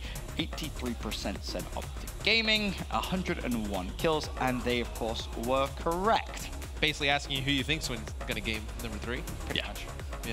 Throwback uplink. If you get 101 kills, it's a very good chance you're going to win that match. Yes. Solid. Yes, there is. Moving forward, we'll take a look now at our leaderboard for score streaks. See if you recognize any names. Armad's still sitting at the top 10, but a couple of 9s, 3 9s actually. A lot of new names. That gap. There's a fair amount of new games. I believe Devourer was still there. He was in 10th place. He was there yesterday. But as I said, you can play the score streak prediction game exclusively at MLG.TV/COD, part of our enhanced viewing experience. Get up-to-date event statistics, featured player POVs, and of course, fantastic source quality. Moving forward as well, following the grand final, we will have our live Call of Duty World Champs group draw. Excited for that. You can find out exactly where your favorite teams are going to be in terms of their groups come the Call of Duty World Championship. But before that, we have our grand final of Stage 2 playoffs. Yeah, baby. Yeah. It's been, we do. That's what happened. Yes, we did. We did know that. It's been a fantastic Stage 2 from group play. Playoffs has been phenomenal. The first couple of days we've had some great upsets, some crazy comebacks. Optic Gaming versus Envy, grand final. Not many people would have predicted that coming in. So I have to get your guys' opinions on how this goes, of course. For Optic Gaming, they not only need to beat Envy once, they have to do it twice, Teep. Is running out of energy a thing that could potentially see here? I don't really like to believe in things like that with the amount of hours these guys play in general over the years. I think they're well conditioned to play 2 best-of-5s, to be quite honest. But I think Optic's going to be on quite a roll. I think the first best-of-5 is going to be very, very close. It's going to go down to the wire. If Optic does win that first one, though, I think the second's going to be quite easy for them. And then if Envy are able to edge that out, and I think it's going to be a Game 5 regardless in Series 1. Okay. But obviously, if Envy win it, it's over. So. That's true. That's very true. Matt? Yeah, I mean, Envy played them tough during groups. I think you look at the state of just competitive Call of Duty as a whole now. I think every team has like a big 2, kind of like how Optic, they had Formal and Scump. They were able to just kind of, power them forward. I think every team is kind of evolved. They have those 2 main guys. And well, really Envy's second? For me, well, Envy this weekend. Slasher's 2 guys this weekend. The top half of Slasher and the bottom half of Slasher. There you go. Creates Mega Slasher. I mean, he's been pretty good. He's pretty good. He's been on form. I think this series comes down to how I think Krim. If Krim has a big series, I think it's one where Optic can take both. I think you're really looking at how this first series goes for Optic. I think if they get by that one, I think they have a decent chance of taking the second one. Yeah, I think with Stamina, I think it's more in open events when you're starting at 10 a.m. and you're making losers brackets runs all the way to the finals, like we've seen them do at like Atlanta when they lost to United. I think this first series is fast. I think it's really fast. I think the second one goes back to game 4. I can see Optic winning both, though. Do we have a repeat of last year, Matt? Where what? Where Envy, of course, with 2 best-of-5 advantage, lose out. Oh, I mean, it very well could happen. But I was going to say, this event's not a bad one to get second at. Last 3 years, person who's got second for champs gone on to win it. You're an Optic fan. I mean, you haven't placed great at champs. Maybe you get a second place here. It's some good luck going into the next one. Probably, yeah. Potential good luck. I mean, the only event that wasn't the case was 2013. Impact won. They won the event before Dallas. UGL in Dallas. Yeah. So every other event, of course, the team that finished second prior to co-champs has come out and won. But we'll take a look at our first best-of-5 map set for our grand final. Again, to reiterate, Optic Gaming must beat Envious twice in order to be crowned your Stage 2 playoffs champion. I mean, here's a quick look. First couple of maps in this series, does it suit your prediction? Man. Breakout, obviously scared for Optic Gaming. Didn't have a good showing right there versus United. So leaning towards Envious in that first one. Search and Destroy. The Optic just won the retaliation there at the end. Map 5, I'm sticking with it. I really don't know. Coin flip on that last one. Envious seems to be pretty good at Breakout, though. I think Envious takes it in 5, actually. Well, I actually think that the hard points are actually pretty good draws in terms of maps for Envy. Yeah. I think you would have, if you're Envy, you would have hated seeing like a retaliation. You would have hated seeing a throwback in this series. Wow. But I think Scorch is one of Optic's better hardpoint maps, though, as well. I feel Breakout is a good game 1, though. Yeah, if you were trying to get momentum going forward in the series, I would take game 1. And then I think Scorch is just a toss-up, to be honest. I think Scorch hardpoint every time it comes up. I think either team can easily take it. We still have one more match to be played here at Championship Sunday of our Stage 2 playoffs of the Call of Duty Global Pro League presented by PlayStation 4. And of course, it is our grand final. After that last result, Optic Gaming has eliminated E United from the tournament, and they will, of course, finish 3rd. For the grand final, it's the E Clasico, Optic Gaming versus Team Envious for the fight for the Stage 2 crown.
Ladies and gentlemen, this is it. Your CWL Stage 2 Playoffs Grand Final between Envy and Optic Gaming is upon us.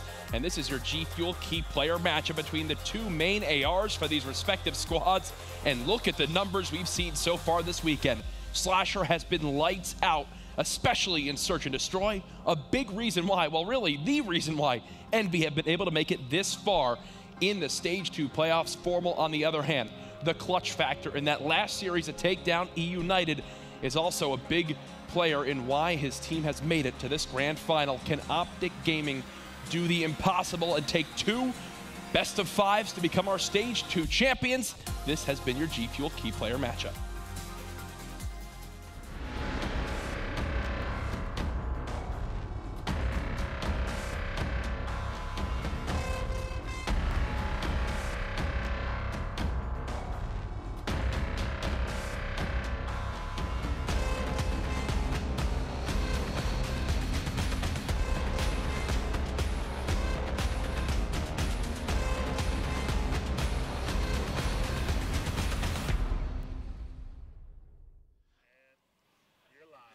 It is time for one of the greatest matchups in Call of Duty esports history.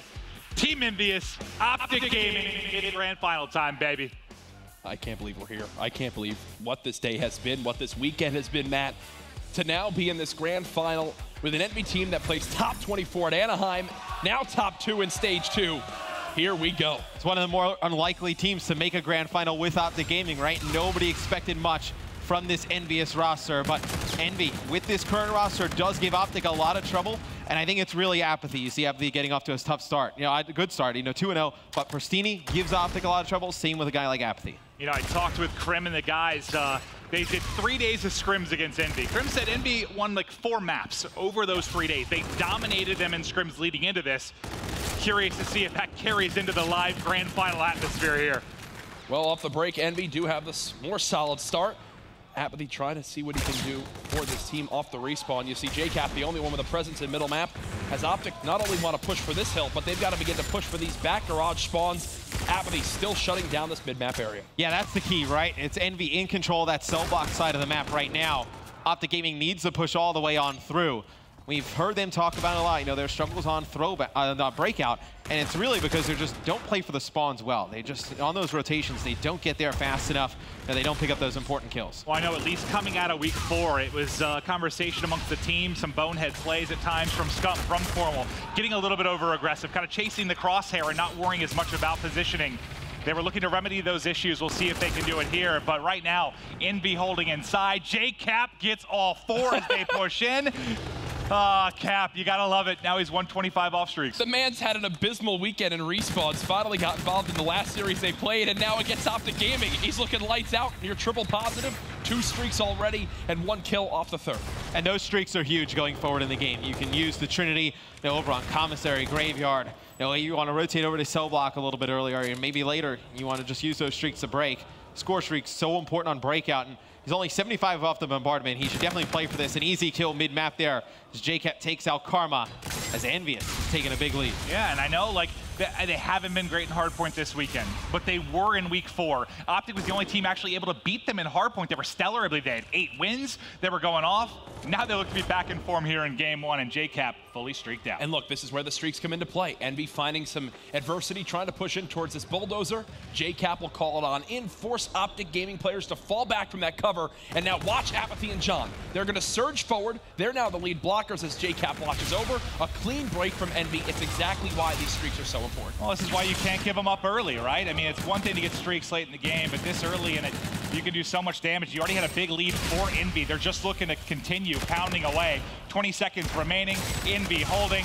The only good thing for Optic is you have the helipad spawn right now for Commissary. And we talked about how great Slasher has been so far this weekend, but earlier in their series against C United, in the last map, I believe it was Frost Uplink, you really saw Apathy, John, and JCap start to come to life. And right now, I mean, Slasher got him here, but the other 3 are starting to play very good. It was basically 2 days of Slasher just holding the team on his back, and then finally, once they get to day 3, everyone's like, okay, we're good, we're warmed up now, we're ready to shoot straight.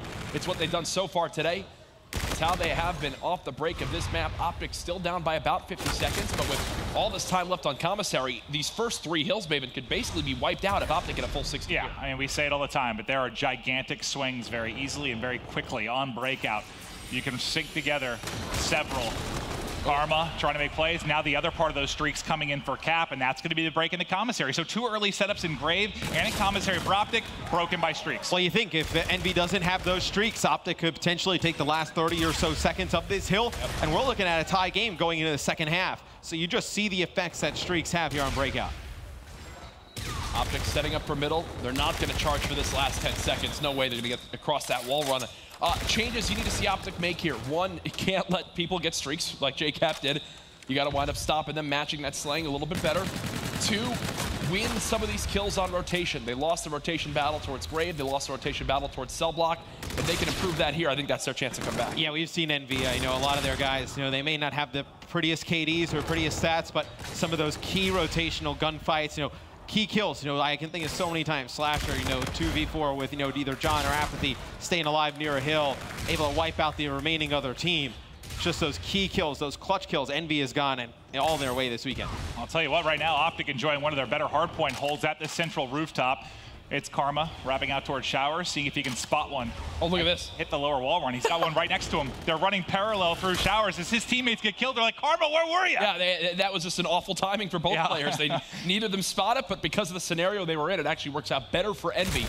Again, you talk about that big hold. That'll be a 25-second swing back over to Envy.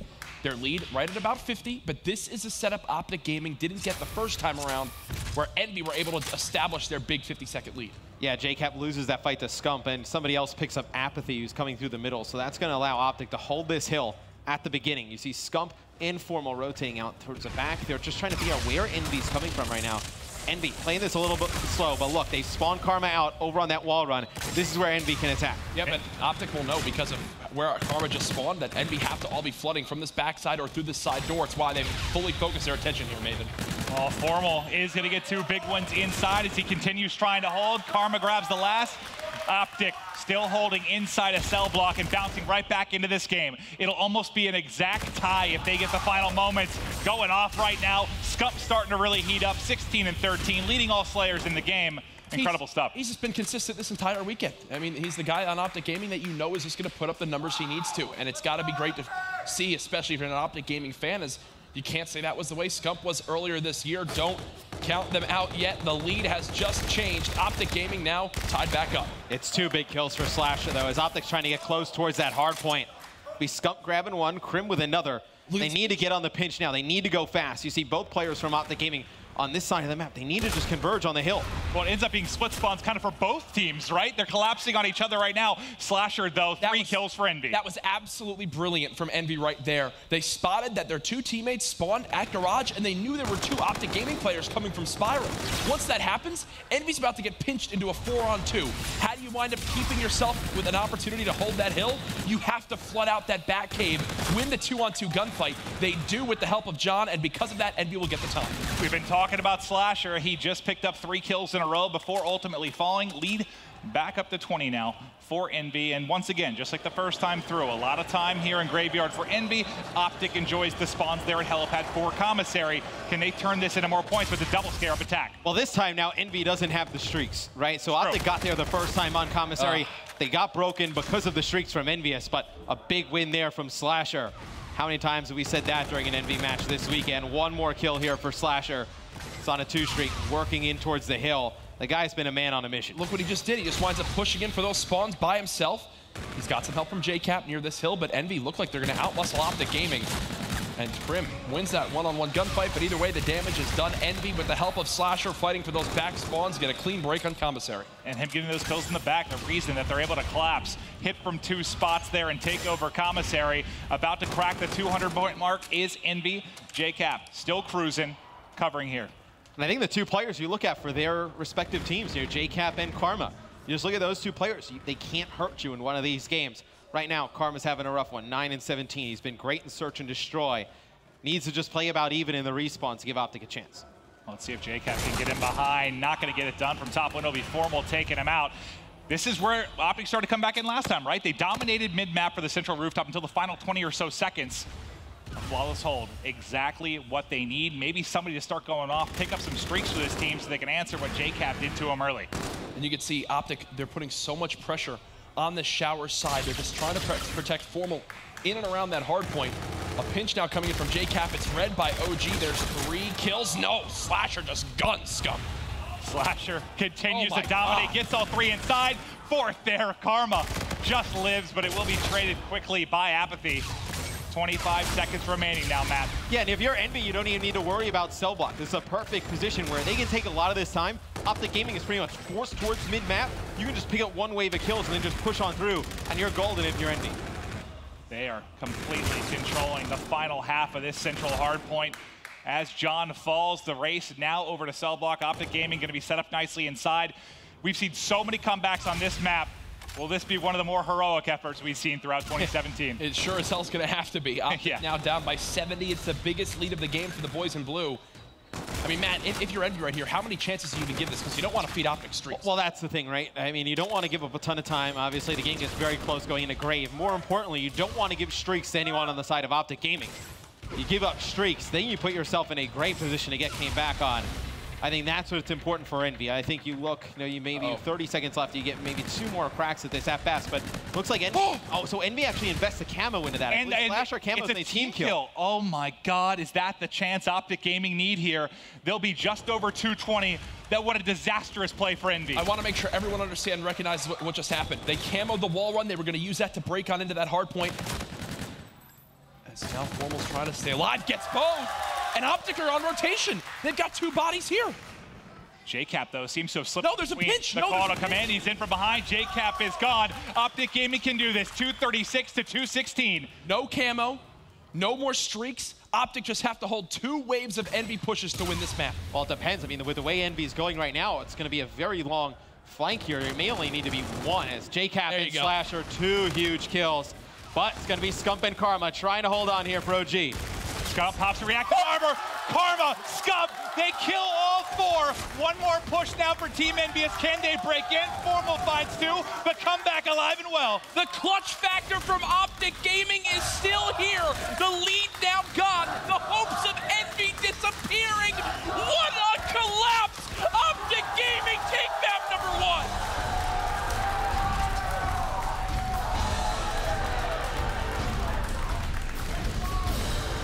We've learned anything on Breakout, it is never, ever over. What a valiant comeback there from Optic Gaming as they take game 1. That was incredible. Yeah, we talked about how Slasher has been a positive voice for his team throughout the weekend. I imagine he is not saying some positive things right now. You cannot, you invest the camo, you have the Scarab there in that situation. You got to get something for it. A team kill comes in. You don't have it on that final hill. I mean, imagine they have camo on that pinch. When Cap and Slasher both pick up a kill apiece, they have camo there. That's a break. Well, it's 2 things that stand out. I think it's the camo play, obviously, with the team kill. And then you have a 4v2 at the end there. Scump and Karma just go God mode. There was 3 moments. Not only that, not only Scarab, but then even Formal's 1v2 2-piece that he gets. That helps not only get those kills, but then forces that awkward spawn for those 2 members. That gives Optic a chance to have the numbers at the new hardpoint. Well, the game reminds me a lot of that FaZe versus Rise Nation game that we had. Yep. I know, back to qualify, because you remember, I think, Formal actually inside a cell block, 2 players challenge for the garbage time. He gets that 2-piece. I believe it was Attach who got the 2-piece for FaZe in that match. And, then there's no players on rotation. You have control for Optic over at Grave, and it just sets you up for success. 2 big kills there from Cormal. I mean, Scump tweeted it right after that series versus United. He said, clutch factor, and apparently it's now continued. Here's a replay at the end of that map. So we talk about this 4v2, right? Look, you get the entry kill from JCap right here. Already now they have a 2-man pinch on both sides. Slasher with the second. You think, how do they win this? Scump pops a reactive armor, handles his 2 guys. Karma handles his 2 guys. They both win 1-on-2s to hold that hard point. If they lose that, the game is over. Well, that's the craziest thing about it, is that the kills from Envy, they happen on both sides, right? One happens on Cave side, and one happens by the Spiral Stairs. So it's not like they could just pick one way and focus on it and then kind of turn around. They had to split up. So those 2 players went huge. And then Formal pops and kills 2 more. I mean, I'll be honest, I thought when those 2 players dropped for Optic, it was done. I thought it was game over for sure. Shout out. You saw the collapse happening on the minimap, but if there's been one thing that Optic Gaming has been throughout the course of the weekend, it is clutch. Add 1 more to the list. I mean, now are we going into the search and destroy with 2 of the better S&D teams of this weekend, if not the 2 best that we're about to see between Optic Gaming and Envy? Don't even know how to call it. Their numbers have been nuts. This has been the one strength continually throughout this entire weekend for Envy. Slasher had what, a 2.2? 2.3. 2.3 KD in search. That's stupid. That doesn't even make sense. You don't see that ever out of a player, especially towards the end of the weekend. Maybe after day 1 or something like that we've seen it, but not at this point. And it's a big map for Envy. They're going to need Slasher to step up, going into this one. He's been fantastic all weekend, but these series sometimes in the grand finals, when you have a team that's down, they just play a series, they win that one, they come in.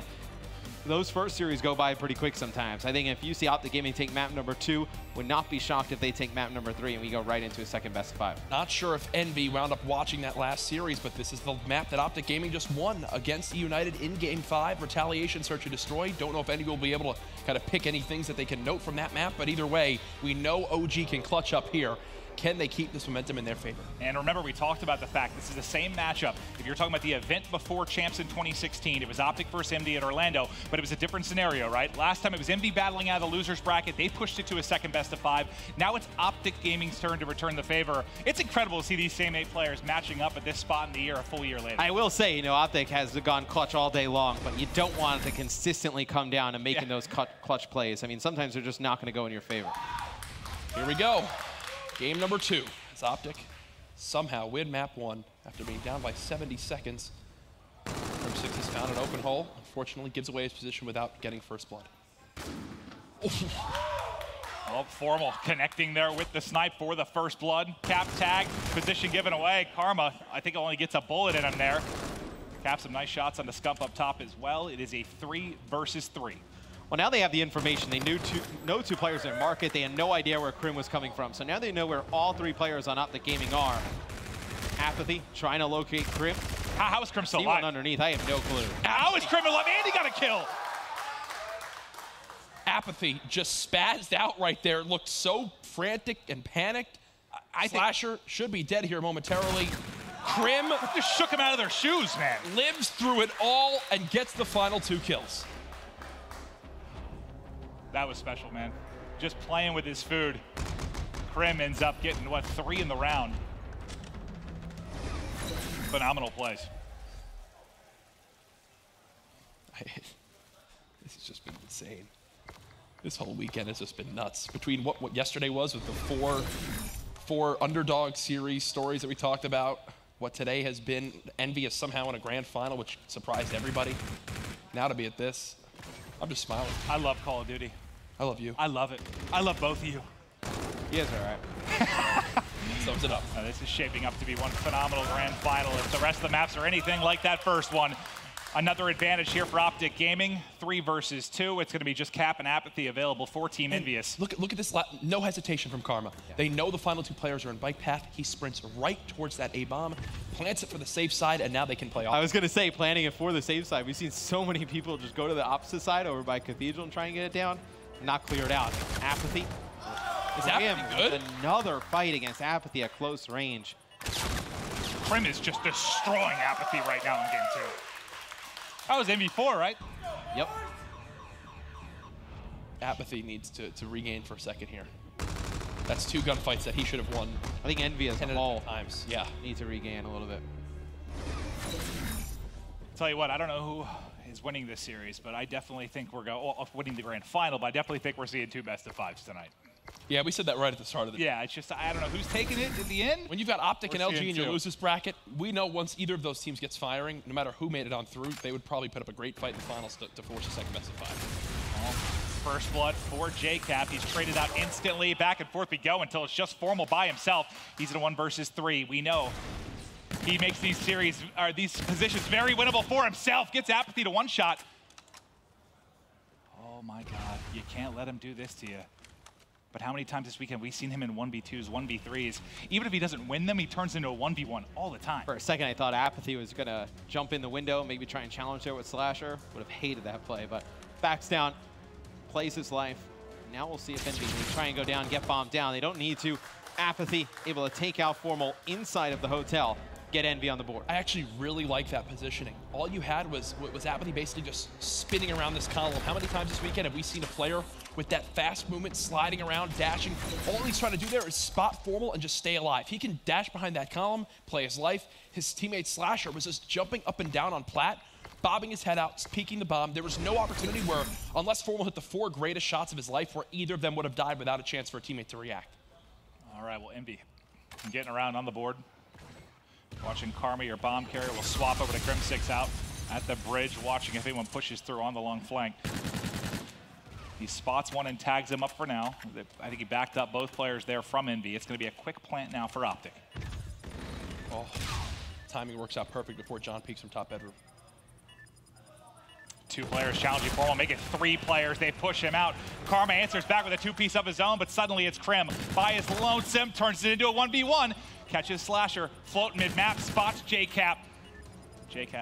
John has to find the kill. He knows Krim has to check this bomb. It's the point Krim sees him again. So smart from Crim6. He's going to keep playing his time. Going to keep playing this time down. He knows he doesn't have to check quite yet. Now there's no time. Krim's going to win the round. 1 versus 2. Mind games at the end there as well. He might have got a little fortunate. How much was left? 12 seconds? If he hits him, lines him up there with the E-Rad, you think he had time to get back? Like that time he worked out real well for Krim, at least when he turned. It may have been close, but I think it's just a really smart play by Krim. He really liked the way he played that round. He certainly played it well. I'm just curious if John got that kill, if he could have actually gotten back to bomb. Matt, what does Envy need to change right now? What's going wrong for him? Well, when you saw them struggle during their search and destroys during their group week, it was really kind of like LG, where they just played a little bit spread out, nobody really close to each other. And the round that they won, they hit things pretty quick, and they just won the gunfight. So I think you'd like to see Envy, instead of trying to play for these first bloods from far away, which clearly is not their strength, get a little bit more aggressive. Krim continues to dominate. He's 7-1 now, tagged up, but gets away with his life as he almost takes out Slasher. Apathy playing behind the van. Knows he's got Scump backed up there on market steps. Envy trying to fight in yet another 2v3. Slasher's got 1, evening the odds. Second one on a Crim6, bye-bye. And Apathy spots Scump, can't get the kill. Scump will live to see another day. He killed Krim so fast. He jumped up, targeted him right on scaffolding. Slasher's been just a pleasure to watch.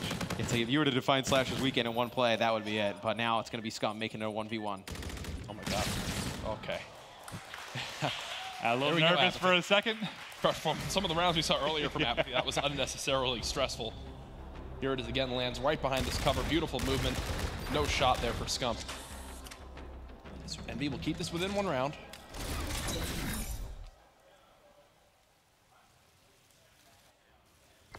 Apathy looking to bounce back after a slow start in this one. All right, Crim6, he's been your lead man. 7-2.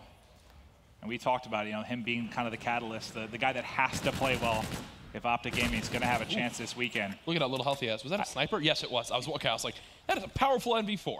Yeah, we've seen John with the sniper for Envy throughout the weekend. He's been very effective getting first blood. So in a few rounds where Envy's losing no first bloods at the beginning, you pull the sniper out, maybe you're able to get something. John might see 1. Nice shoulder peek though from Scump, so he doesn't get peeled. Still a 1 round lead for Optic Gaming. 4 up for either side here. Krim's had a couple first bloods to his name. I don't think you want to peek this hallway. It's JCap though, finding his second. Formal answers right back. Apathy now inside a bedroom, trying to keep people at bay. And look at where Scump is on the map. Oh, nice shot. Second player there as well with the pistol, gets the kill. No. That's not allowed. That's not allowed. Look at this. It looked like you thought there was more help. No, he hit 4 pistol shots. John, disgusting. Wow. Let him snipe. Fine, if he's going to get kills like that with the pistol. It's like having a normal weapon anyway. That's MVP John right there. Big play by John. So now we're going to be tied up at 3 rounds apiece. He's got his FTL as well, and it's going to keep the sniper out. Doesn't connect this time around, but he's getting a ton of information for his team. Oh, Formal keeps his head out there for a little bit longer, and that wouldn't have gone in his favor. Nice grenade from Crim6, though. Apathy now dead. Yeah, you see Krim drawing first blood with the nade. Now we'll see if Envy can make their way down towards the site. It'll be JCap jumping up on top plat. Trying to get this good position here as Slasher sees one up in market. Scump just shoulder peeks a little bit and now backs down. They're going to try and bait this out. Maybe John can get something with the sniper rifle. It does not work out. That was a desperation type play. You never really see a sniper try to push forward through arches. Player still here all by himself as Slasher. Cut down. Nice trades by Optic Gaming. I think was there a team kill maybe on the cross where he was trying to push through? Almost became a dangerous one-on-one, but they're able to take it. Yeah, he shoots him in the foot as he goes by, so almost got scary for just a second. But Formal does finish the kill off. Another round where Optic gets first blood. They're able to close out. It's been so big in search and destroy. Who can get these first bloods? Close the rounds out. Moving forward now, Envy still in this game. Absolutely still possible to win. They just need to chain together some of these rounds. Formal the first one, pushing towards his top flat side alongside Karma. Karma did his pre-fire. No dice there, though, on the first kill. Karma waiting patiently inside. And look for a second there. They're bringing out their throwback strat. Let Crim make the play. Look, all the way on your minimap, Crim 6 now behind. Will Envy expect this at all? He's got to try to trail this. This could not be working out better for Envy. Well, you've heard Teep talk about it on the desk. Oh, this is where Crim really excels in S&D, where he kind of just finds a spot, tries to make a play. Now he's going to end up behind the player's jack, so it's actually working out quite well for Optic. Yeah, yes, the elusive double flank. The elusive, I flanked you once, you're going to flank my teammates, and now I'll flank you again. See the final kill here from Crim 6. Taking out Cap. 1 round away. Crim has been just spectacular here in game 2.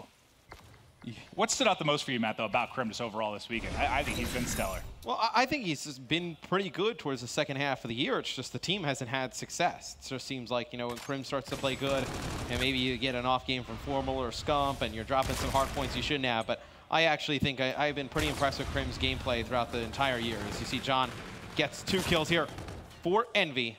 Scump trying to hold on to the site. He should fall, and this should be a round that Envious takes. Formal sees everyone on Envy. Top 3 position, not going to happen there. Envy keeping it close. This has been the story of this entire map.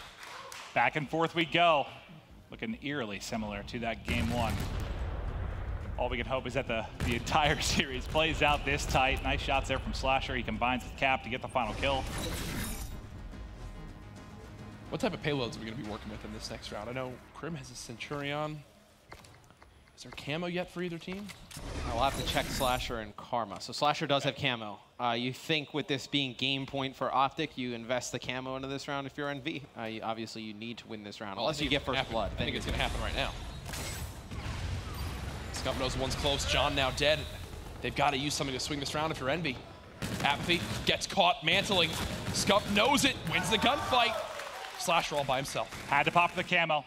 Can he clutch up now in the 1 versus 3? Reactive pop, reactive flying, reactive. I thought burned for a second, but Scump finishes it. 2-0 advantage now for Optic Gaming.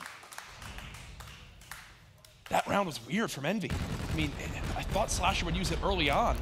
Try to make it possible for his team to really take that round, but instead, he just uses it after his whole team's dead. I did as well, Jack. I think in a round like that, I would have liked to see him use the camo as the first person to just initiate and get first blood on your side, then try and trade it out.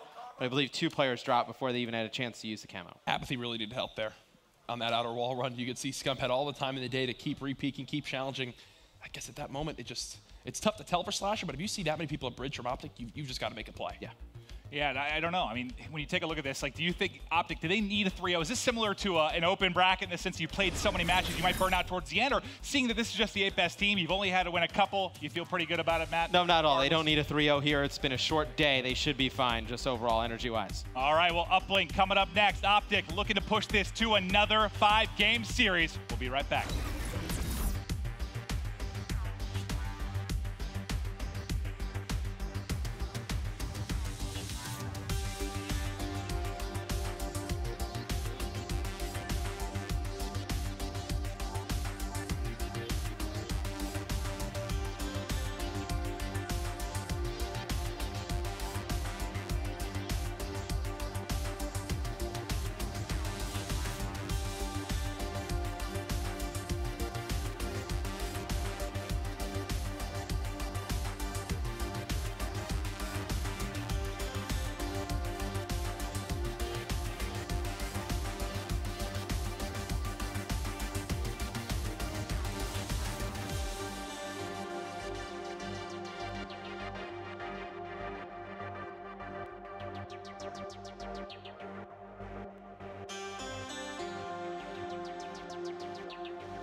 Optic Gaming are up 2-0 behind a great performance there from Crim6 in the Search and Destroy.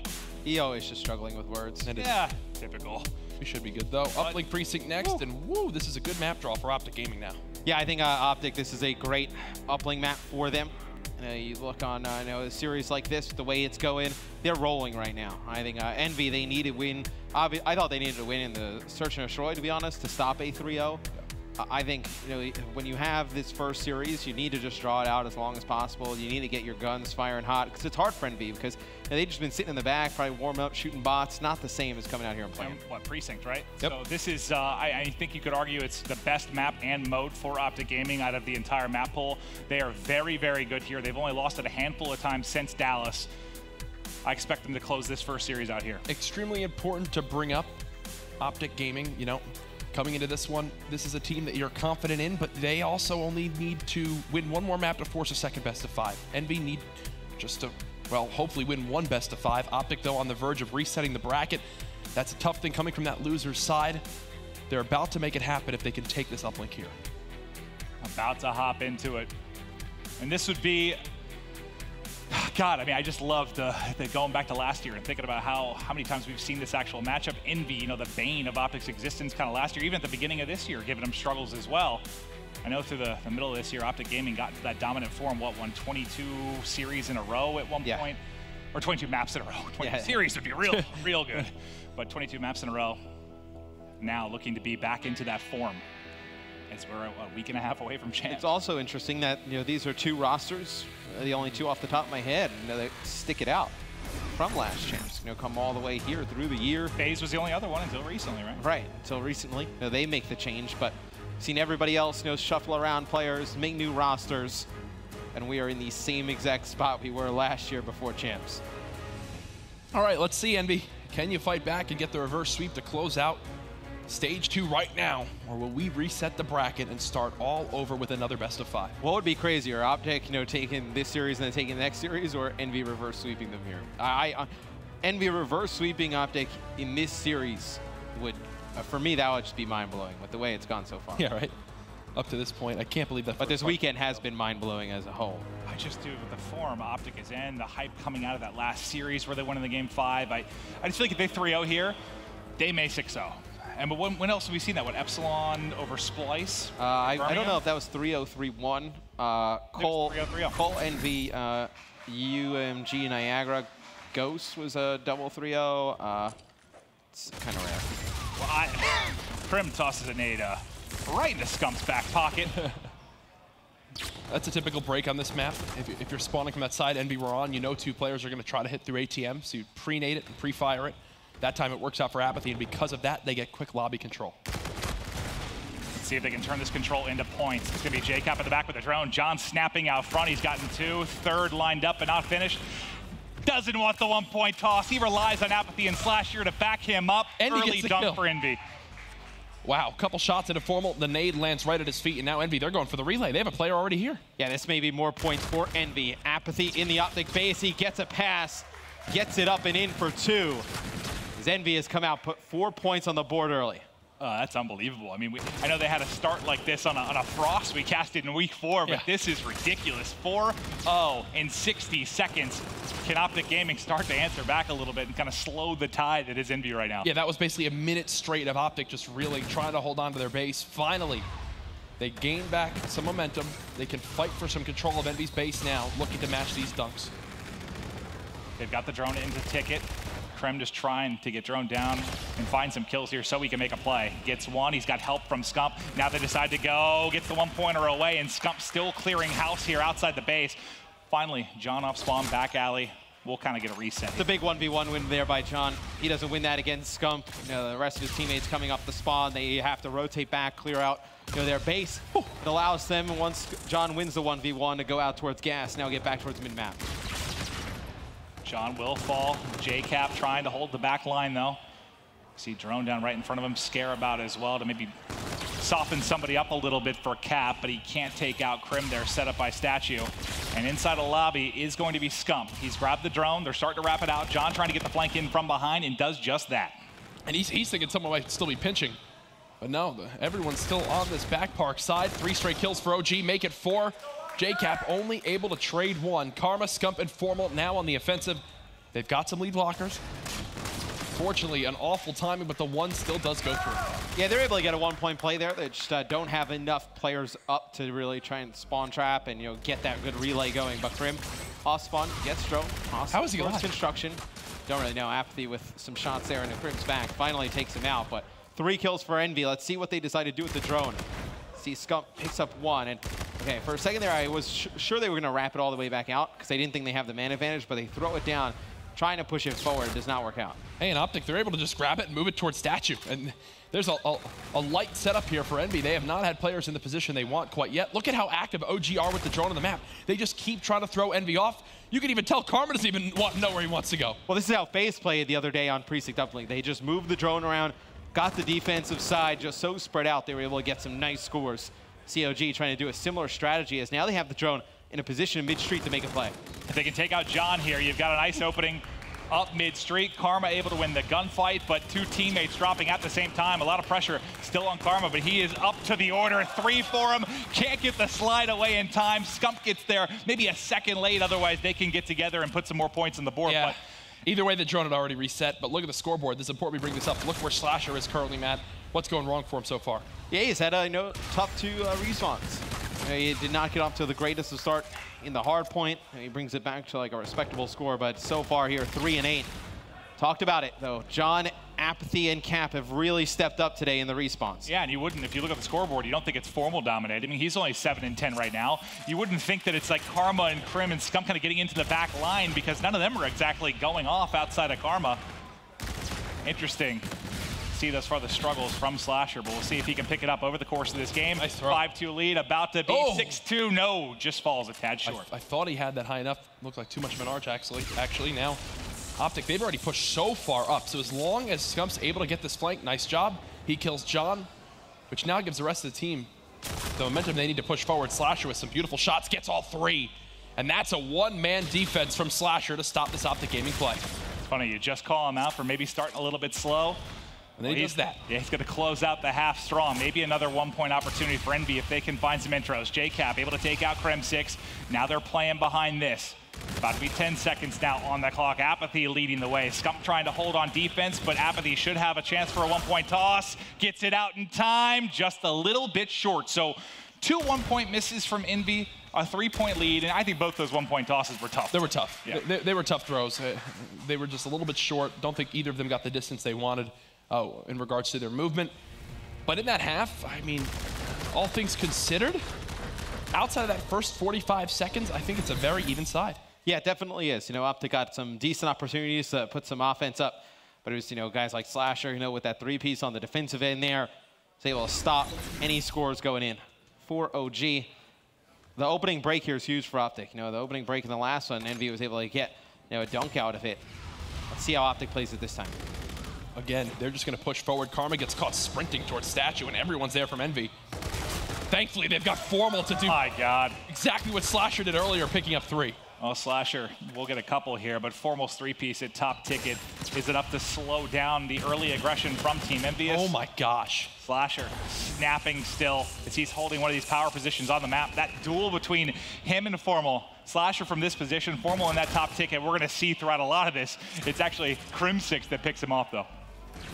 Envy just grabbing the drone, moving it as far from Optic as possible to buy themselves time to come off spawn. I love this decision.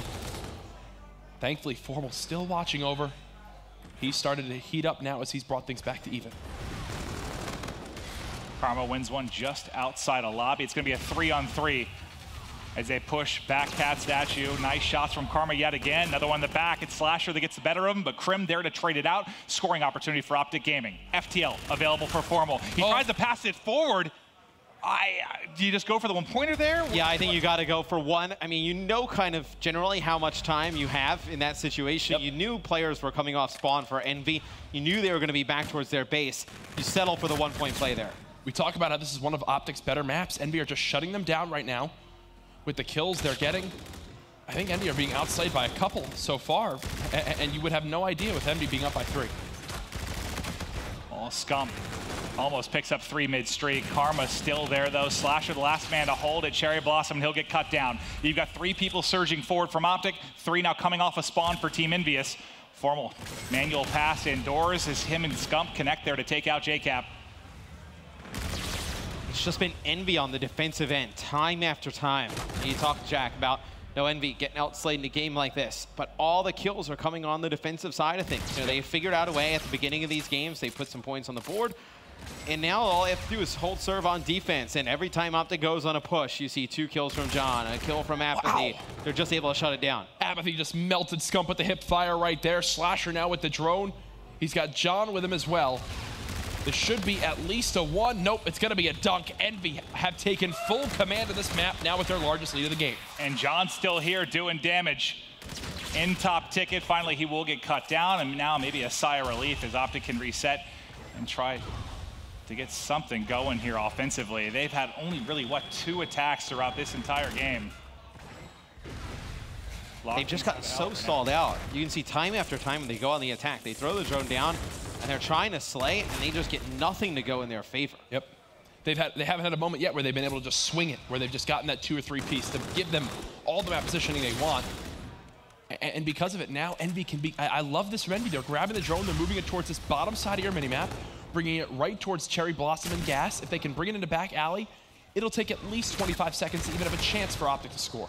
Well, Krim we saw was really close to overdrive. Karma should pick up camo if he gets a couple more kills. He just got a 2-piece there. You're going to have to do some just phenomenal plays down the stretch. You know, we've been talking about the clutch factor of Optic Gaming throughout this tournament. I don't know that Envy's going to even give them a chance, though. Yeah, I mean, you wouldn't mind if you're Optic, if you're in a spot where you're down by 1, and camo can be the difference in this game, but you may get camo, and a lot like when we saw Slasher on Frost Uplink earlier in the weekend, he couldn't get back towards mid-map. Oh, no. Camo. You see right there. Did it hit off a wall? Yeah, I believe so, yeah. Just hit the edge of the building. No Not going to go again. for 1, 60 seconds, 6-point lead for Envy. Envy are doing such a solid job of playing base defense, man. They've got their timings figured out. Again, no reason to try to force a drone through statue. Bring it back towards this Gas side. John, when you need it most. Our MVP from last year's COD champs, now 28-22. And this is now a couple respawns you've strung together today where Slasher didn't have to be that hard carry that he was through day 1 and day 2. When they're all playing like this, you see the damage they can inflict. All right, Optic need every kill right now. Simple as that. They get it. 30 seconds left. Look at Scump. He's already set up in lobby. There's the first dunk. You have camo available for Karma. You've got everything available. Scump gets taken out, though. That's huge. They can pinch, though. They're starting to collapse in. Who didn't peek in? Karma gets a kill. Overdrive time. They're gonna run it back through construction. There's no time. There's no time. Only 13 seconds left. It's a great effort. It's gonna be too little, too late though. Envy will live to see another map in this first best of 5. You give them 30 more seconds, maybe a chance. Yeah, but they really do a fantastic job on defense. Gotta commend Envy there. 2-1. Optic Gaming not getting that quick sweep. You know, Matt, you asked about the odds of a reverse sweep. Now maybe a little energy, a little bit of momentum for this Envy side. And maybe they can push this to a map 5. We know S&D has been their specialty throughout this weekend.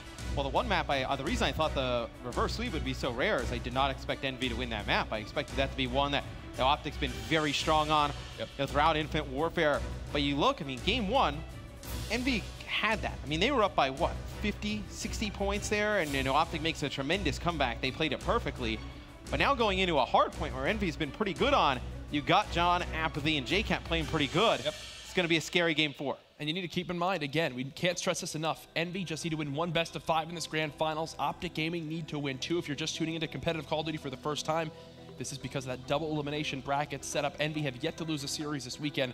Optic lost earlier, meaning yesterday to United. Now they made their losers bracket run to get into this grand final. But because of that, 2 best of 5s needed. So even if Envy lose this next map, we will reverse the bracket, go to another best of 5 to see who can wind up taking that one home and become champion. And I know you said, I don't think running out of energy should be an issue for Optic Gaming because this isn't an open tournament. You don't play as many matches, but you got to think that last series had to take a lot out of him. You saw him on the main stage screaming at Clay and the crew, how hyped up they were. It goes the distance. That had to sap him a little bit. I mean, I just think you would have loved to have a 3-0 there, reset the bracket, just hop in, take a deep breath, and get going again. You know what, if everything goes their way, they play 4 matches today. And think about when they have to go through a loser bracket run, like an open tournament. Yeah, it could be like 6 or 7 games. You know, all those games have the intensity of the last series they just had, so I don't really buy that too much. And you saw there the trophy on the main stage, not the only trophy that'll be given out today. Also, the MVP. Later on, be sure to share your thoughts on who you think it should be. I think our front-runner leader right now would probably be Slasher if Envy win. Yeah, I mean, usually I hate giving the MVP to a team that loses, but I think this is one case where you would have to consider Slasher, regardless of the outcome of this series, as an MVP candidate. Yeah, I know we were talking about that in the green room. It was kind of mixed amongst the talent. I'm usually of the opinion, if you're going to be an MVP, you got to win the event. But Slasher, like, dude, they 1 and 2 was just so... When you saw the stats from yesterday, Cap at a .75, the other 2 players, John and App, around like a .85, and then him at, what, a 1.33? Coming out of the A2, that's just absurd. I mean, you saw Eggs and other pro players tweeting about how you've just never really seen anything like that. It was so much of an anomaly to see a team in a winner's bracket final with those being their team statistics. I think overall they were a .93, under a 1 as a team in a game that is so slay heavy, where 90% of your respawns are 1 if you outslay the other team. I think it's truly a special weekend for Slasher, for sure. One of the better individual performances for sure that we've seen so far in Infinite Warfare, matching that maybe up 0 from Stage 1 playoffs. You know, Octane from something like an Anaheim. It's up there. Even Classic had a hell of a weekend, but unfortunately, for the side of Optic Gaming, they still have work to do in this series. They're going to hardpoint on Scorch now. They don't want to go to a Game 5 versus NBA, because at that point now, you're actually beginning to say, like, this is taking a lot out of them. They get, obviously, that Game 5. They start today facing LG. Then they go up against E United, which is just another insane series. Now they're versus Envy. If they go to a Game 5 here, if they win it, now you're in 4 series against 3 of your biggest rivals, 2 of them being Game 5s. That does take a toll. You just got to put them down when you have the advantage, right? Like, we've seen it a lot from, I know, not just Optic, but a lot of teams. You know, they get up 2-0 and then they kind of lose the uplink game. It's close, a hard point. They kind of like lackadaisically go through it, and then you find yourself in a Game 5. It's like when you have an opponent, down 0-2. Like, you just got to end them there. Like, especially when you go to one of your better games. It's just when you let these teams just kind of linger and just hang around in these series, that's when you see the craziness happen.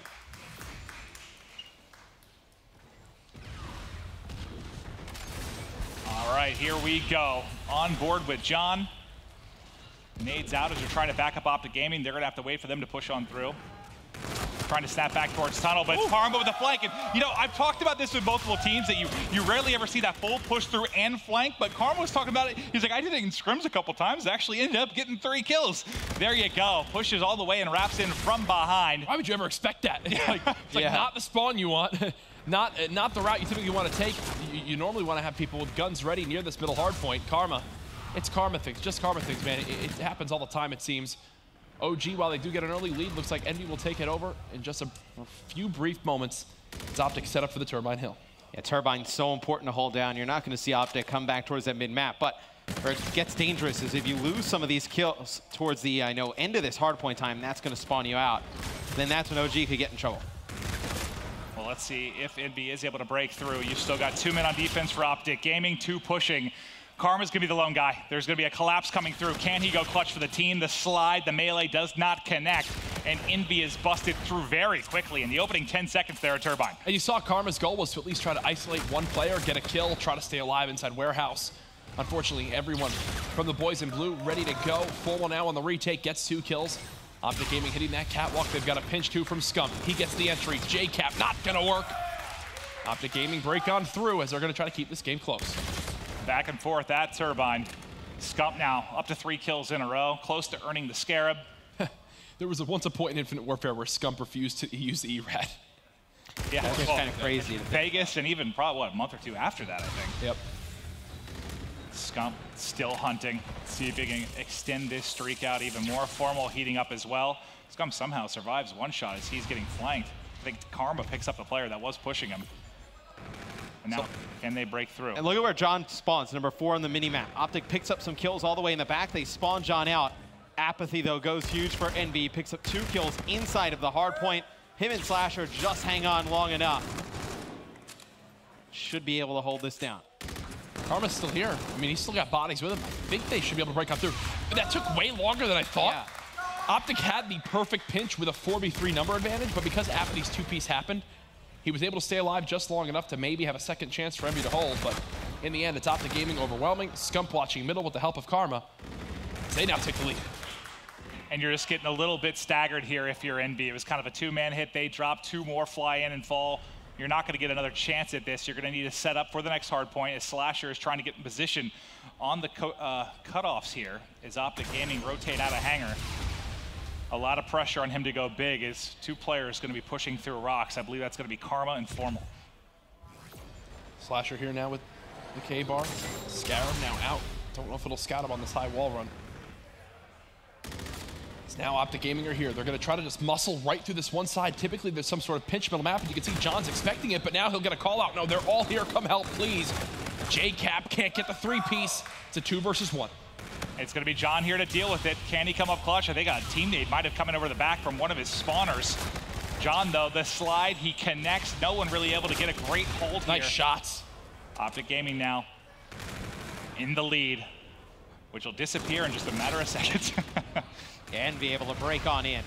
Some nice long-range shots from Slasher, and then just pushes straight on through. I think, you know, in this hill especially, you get control of drill in this type of situation. You get there first, you push on through, you let that next person come in, take control of the hard point.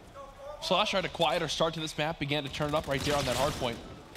Either way, I mean, if you start to get a little bit more help from Apathy, I'd say, Matt, Envy can begin to kind of pull away in this map. Yeah, I mean, there are only a few kills, maybe 1 or 2 to go in their way over by Hangar from holding that hill as well. So really good first half from Envious. Let's see what Scump, though, of Optic can do here. He gets one before he is taken out. Inside a bridge and collecting time is going to be Formal. I believe he was second behind Silly coming into day 3 when you talk about overall hardpoint time. But Apathy and Slasher, they clear the way. Slasher with 3. Fantastic plays out of him and Apathy, just clear out everything.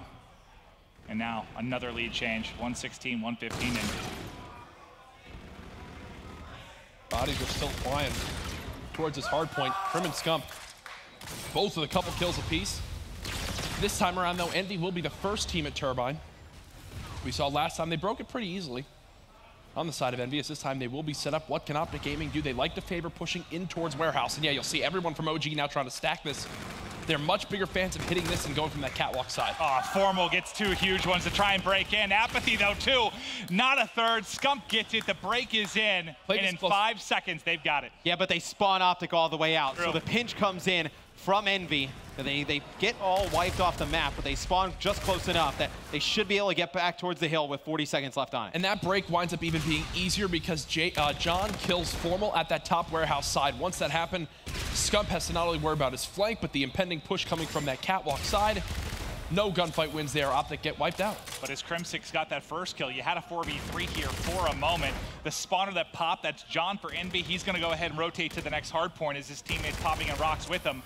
This should be time for Optic. They need to clear the last player out, pushing him at the back. They'll enjoy the last 15 seconds. And Formal, he already tried to sprint across there for hangar control, but Slasher got the better of him. Was it earlier this weekend where Optic were just lights out on hangar the entire map, where they would just set up here, always seem they were in full control? A lot of it focused down towards that back rock spawn. I think it was now. Yeah, they're starting again to focus more heavily on just pushing through the front door. This has me worried. It is pretty risky, though, when you don't rotate over towards hangar. You know, usually the team that gets there first, able to complete that hole, take a ton of the time. But the Slasher with 2, Apathy with another.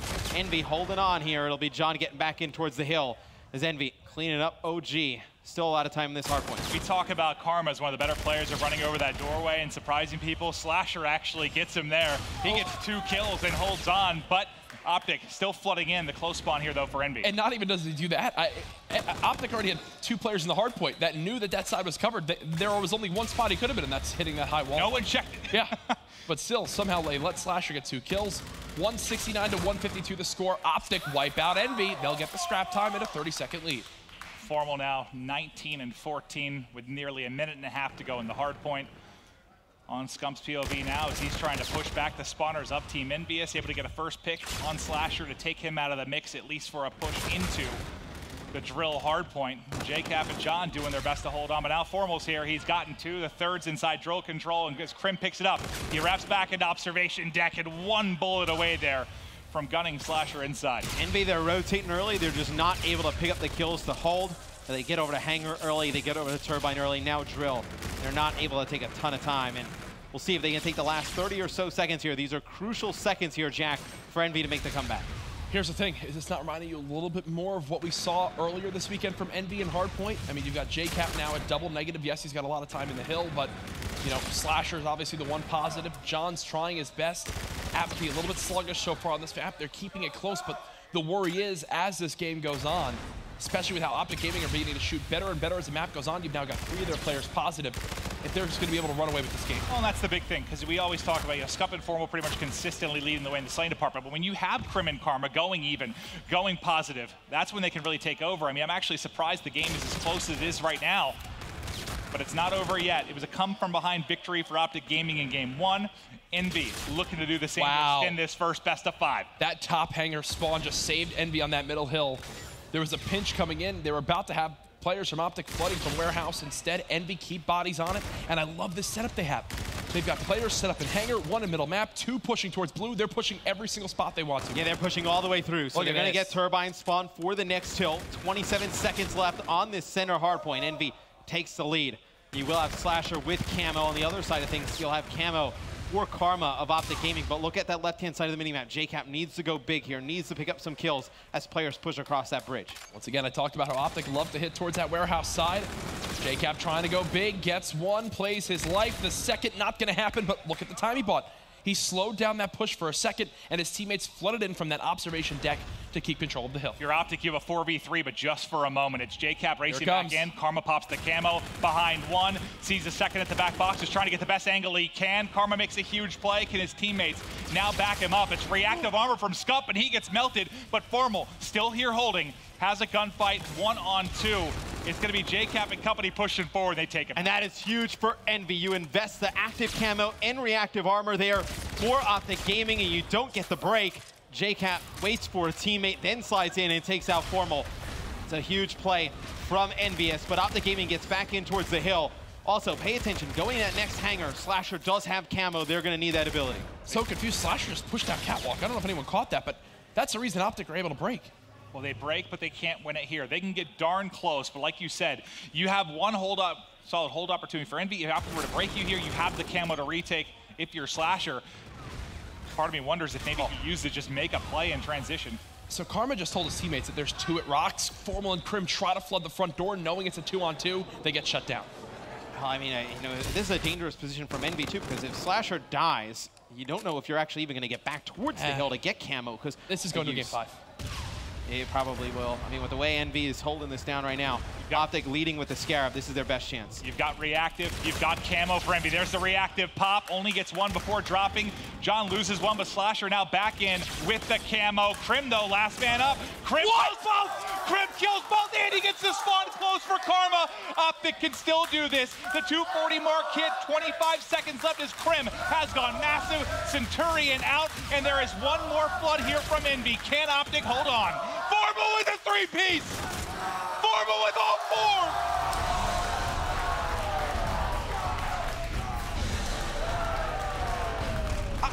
I was so certain that Envy were going to be able to hold that hill. They have a full setup. Optic are spawning out. They have reactive and active camo, and somehow lose a 4v4 trade. Yeah, they use the camo to cut back through that middle of the map safely so Slasher can get up top. Because he doesn't want to come through that back warehouse, because that's where all the other members of Envy are coming from. And he uses it to get inside. He's able to get 1. And I think the worry there was that with the score the way it was, that if Slasher dies there, spawns all the way out, you have a use of camo that's you probably got like 2 or 3 seconds when you get there to make a play and get inside with it. And you probably don't have any teammates there as well. So very tough position for Envy. I'll tell you, that's the one. Crim, I think he was half health. He had it, well, it was a 1v2, but half health for the final gunfight. I want to see that from his POV because he won a monster one. And then on the final push, I believe Formal got another one of those ×4 multi-kills. Yep. He's had a couple throughout this weekend. He did it against LG. He does it here for the final hold. We got a second best of 5 coming, pals. And I think it was a big play by, I forget who it was on Optic. It may have been Formal, but they contest the last like 15 or 20 seconds over at Turbine. That spawns Envy all the way out at Hangar, which you're like, oh, well, you just gave them a great spawn. But Envy takes some more of that time, the game might be over, because then you have the camo to break into Hangar originally. Wow. All right, well, guys, one series in the books. We got more to come, but to break down that first best of 5, we'll toss it over to Ben on the desk. Thank you very much, Maven. What a series. What a grand final this is shaping out to be. Of course, Optic Gaming come out looking very, very strong. We'll go ahead and break down that first best of 5 and then obviously talk a little bit about the second best of 5 in regards to maps. Obviously, starting with the first hard point. Gonna be honest, I feel like Envy should have won that one, Joe. I think both the hard points. Envy's probably just thinking about, you know, we were this close to honestly winning this entire event. But yeah, it really just started with that, you know, that cell block rotation into the graveyard.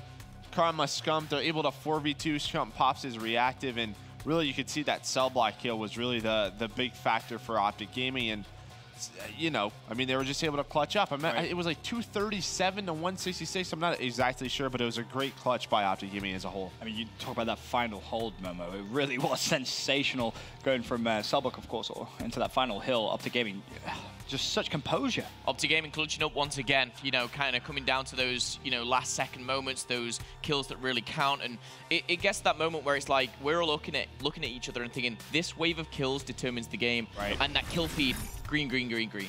You know, whether it's, you know, I think it was Karma picking up 2 and Scump or whoever it was. But just Optic Gaming again, just kind of finalizing, closing games, whether it's S&D, doesn't matter the mode. And arguably, yes, I agree with you. Envy potentially should have closed that out. Right. But again, you kind of got to give credit where credit's due. Optic Gaming clutching up. Absolutely. Slasher, again, having a monster game, but just not enough. And then, of course, moving over to the Search and Destroy. Optic Gaming, again, continue with the common theme of today, which is their first blood, Steve. It was just a sensational map from them all around. Just huge map control overall. John was very effective with the sniper again, but I really want to touch on Krim and the amount of time he's getting behind enemy lines. I don't think we can call it Zuma flanks anymore. It's Krim flanks, at least in this tournament. The fact that he's able to make such crazy sort of plays, I think the one round where he's able to get multiple kills at that back bridge side, making Apathy kind of look like a fool at times when he's dealing with that flank. Krim been so good on those late flanks lately. Of course, Optic Gaming go up 2-0 with the win here, 6-4 on map 2. And I don't want to say Slasher played bad, Merc, but well, you almost want to say like it was one of those maps, one of the first really in the tournament where he didn't have like one of those explosive Slasher games. Yeah, I mean, it's tough to continue and be consistent at the performance that he was at. What, a 1.3? That's obviously very, very difficult to deal with. And, you know, this last round right here, that was pretty big. As Slasher did invest camo, Scump pops reactive at a perfect time. But yeah, I mean, there's going to be times when you're a star player, you know, he doesn't put up those consistent numbers. Again, it's not like he played bad. He obviously goes 8-8, but when that's when you're you watching him go like 12-3 throughout the weekend. That's when you have to look at somebody else to step up. Look, there's Slasher. Where are those other guys? And RC's is at number 10 with a 1.1. There's nobody even near Slasher right now. So again, someone else on Envy has to step up and go huge. And even in that first game, JCap actually played really well, but they didn't carry that over to the Search and Destroy. Then, of course, we move over to the uplink game 3, and this is where Envy held on in the series. They go up 4-0 early. It's 5-1 at the half, and you talk about players stepping up. In this link, you really had John step up, team. Oh, most definitely. Just great slaying overall, great drone control. Envious's overall control, map control, and uplink have been so great throughout the tournament. And Optic had some uncharacteristic plays, missing some ones, albeit pretty tough at times. But I feel like there's situations where Optic, you really expect them to take over and expect them to at least get a 1. They make sort of a bad play, the wrong decision. They don't go for a 1. There are several times where Formal tried to hit like this weird slide throw, or actually I think he went for a pass, and then another player tried to hit this weird 1. Just didn't really pan out for him. Yeah, and the same as Slasher, same with Formal here. You know, he has 19 kills. He just has an off map, and Envy is able to sort of take this one. Again, if map 1 doesn't, you know, if Optic's not able to clutch up, I mean, Envy's 2-1 in the series now with that uplink win. Again, it just seems like Optic Gaming, the respawns still aren't there yet, and you can see that their Search and Destroy has really just been their safe haven all year long. I think as well, you know, in that uplink, it technically could have been worse. Envy missing a couple of 1-point plays. Interesting, though, when you kind of see the last 30 seconds, Optic Gaming, people are looking at that scoreboard and seeing that they've got 3-4 payloads with 30 seconds to go. And I'm not necessarily saying they played bad. They just couldn't get in that position to use the camo, to use the overdrive reactive, or whatever it was. Because Envy, I felt they did play that game of keep away very well. They kind of kept throwing it towards gas station. They just kind of kept it away from Optic, and they couldn't get to that final kind of quarter of the map where they go, now I pop camo, now I pop overdrive, and they forced it to use it early. Good play from Envy overall. Definitely could have been scary towards the end, that's for sure. But as you said, Envy do a good job. They hold on and they win map 3. Then we go over to map 4, the hard point. And I'm going to be honest, deja vu. Complete deja vu, really. I mean, Envy put themselves in such a good position. They make sure that they're, you know, sometimes in the lead in the map, of course, sometimes trailing, but always in contention to win it. Final score 250 to 238. A 2-point difference between this and map number 1, Teep. And when you consider the fact that they had reactive and camo for the closing moments, I feel like you have to say they threw it away. 100%. And we talked about the duo that did it on the first hard point. It was the other duo that really closed out the hangar there at the end. But the part I want to talk about from Envy is the last drill and the last middle hill. There are several times where they would get a 4 dead, and then all of a sudden they would over-challenge, push out, and not able to lock down the huge chunks of 15 to 20 seconds of scrap time. Right. I get it. The rotations are very, very important, but if you are able to lock down that free 30, 40 seconds of time, it doesn't go down to the wire like that. You have more pushes to work with, so it's tough to make those calls. It's a hindsight is 50-50, so I understand the place. That right there, Crimson, that, you know, 3 kills he gets right there. Slasher, I think he preemptively popped the camo. I don't think it was necessary, because if he has it there at the end, well, they might have the break. And it's the same on the other side. Optic Gaming, to break Turbine, they invest in reactive and camo. Why not make 2 separate pushes with it? I just think it's an overinvestment in those payloads when we've seen how important they can be. Optic's very lucky again that they were able to clutch up from clutch plays from Kerman Formal. I think it was an unfortunate reactive armor use of well from Apathy. He sees 2 coming down the hall. He's probably in his head, oh boy, this is where I close it. Reactive armor pops. Little does he know he actually gets shot by 3 members of Optic. He only picks up 1 with a reactive. If he picked up that second before being taken down, I think it could have been a whole new game. Krim would have been, instead of having to clutch like a 1 against 2, it would have been 1-3. I feel like, again, Envy going into that, I was like, we're going to game 5. They've got reactive, they've got camo, they've got the spawns. Slasher was doing fantastic holding those spawns, just kind of sneaking around in those corners. But no, Optic clutch up once again. I mean, you think about both of those hard points. Very well could have been series over if Envy keep a little bit of composure there. Obviously, the final moments of the game, you got to give credit there to them, of course, clutching up and doing what they do. They will, of course, reset the bracket, which means we have a second best of 5. And, of course, following the second best of 5 and the conclusion of our grand final, we'll have our live draw for the Call of Duty World Championship groups. Excited to see who lands up where on that show. But we'll now take a look at our map set for the second best of 5. And I'm curious to get your guys' prediction. Obviously, it felt maybe as if the maps were, I don't want to say more suited towards Envy in the first best of 5. Curious to see if maybe that's still the case when you look at the second best of 5 team. Wow, this is, I think, pretty heavily towards Optic at this point in time. They just clutched up on back-to-back hard points. Huge plays going on from them. That's a huge momentum shift. Well, we've seen Optic win on Crusher lots of times throughout this year and really able to go clutch. And then Frost Link, man, I might be leaning an Optic 3-0 looking at this map set. I'm looking at map 2 and 3, and Optic is written all over that. We just saw what Optic did to United on Frost Up Link. Crusher S&D, we all know how strong they are. They come out hot on map number 1. I think they could close this 3 out, and I think that's very harsh on Envy, but it is just that map set that I see. And if Envy do push it to the distance, I have been impressed with Envy on throwback S&D, but I don't see it going that way. I'm going to have to say Optic 3-0. Joe? It's been a weird weekend, right? Make it a little bit weird. I mean, throwback Hardpoint and Crusher, again, even Frost, if John and Apathy step up and go off, they can take over on these maps. Slasher, we've seen him absolutely destroy on throwback.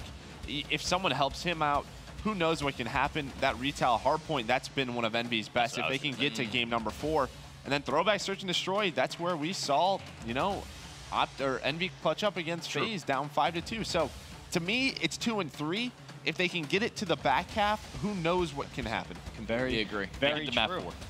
Well, our first series of the grand final is, of course, now over here at the Stage 2 playoffs. And what a series that was, going to be honest. It's Optic Gaming that reset our bracket to force a second best of 5. We'll be back after this with that second best of 5 between Envy and Optic Gaming. The winner takes home the Stage 2 playoff crown.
It is time for our second best of 5 in the grand final here at the Stage 2 playoffs. $500,000 was up for grabs this weekend.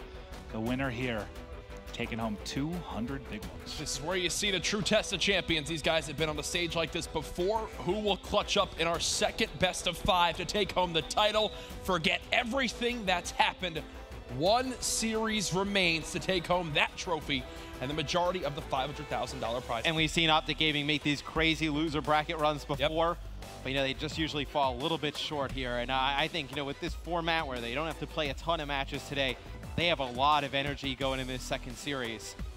Looking great. I'll tell you the big thing, I was talking to Optic outside after the matches yesterday, and talking about, if they were upset when Envy beat LG, because LG's, one of the scarier teams they have to play, and he said, hey, it's a two-edged sword. It's like, if we get by LG, we feel confident we could take any of the other teams in 2 best of 5s. They got a chance to do just that. Yeah, I was speaking with Scump a little bit yesterday, and he felt that if they beat LG, they were going to run away with everything else. Well, there's a lot of people out there watching. Tweet out the stream. Let's get into it. One final go-around in this best of 5.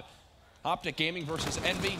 If it's anything like the first, we're in for a treat. Karma trying to stay alive. JCap starts this one off 2-0. And remember, this is a map we've seen Optic Gaming lose a couple of times.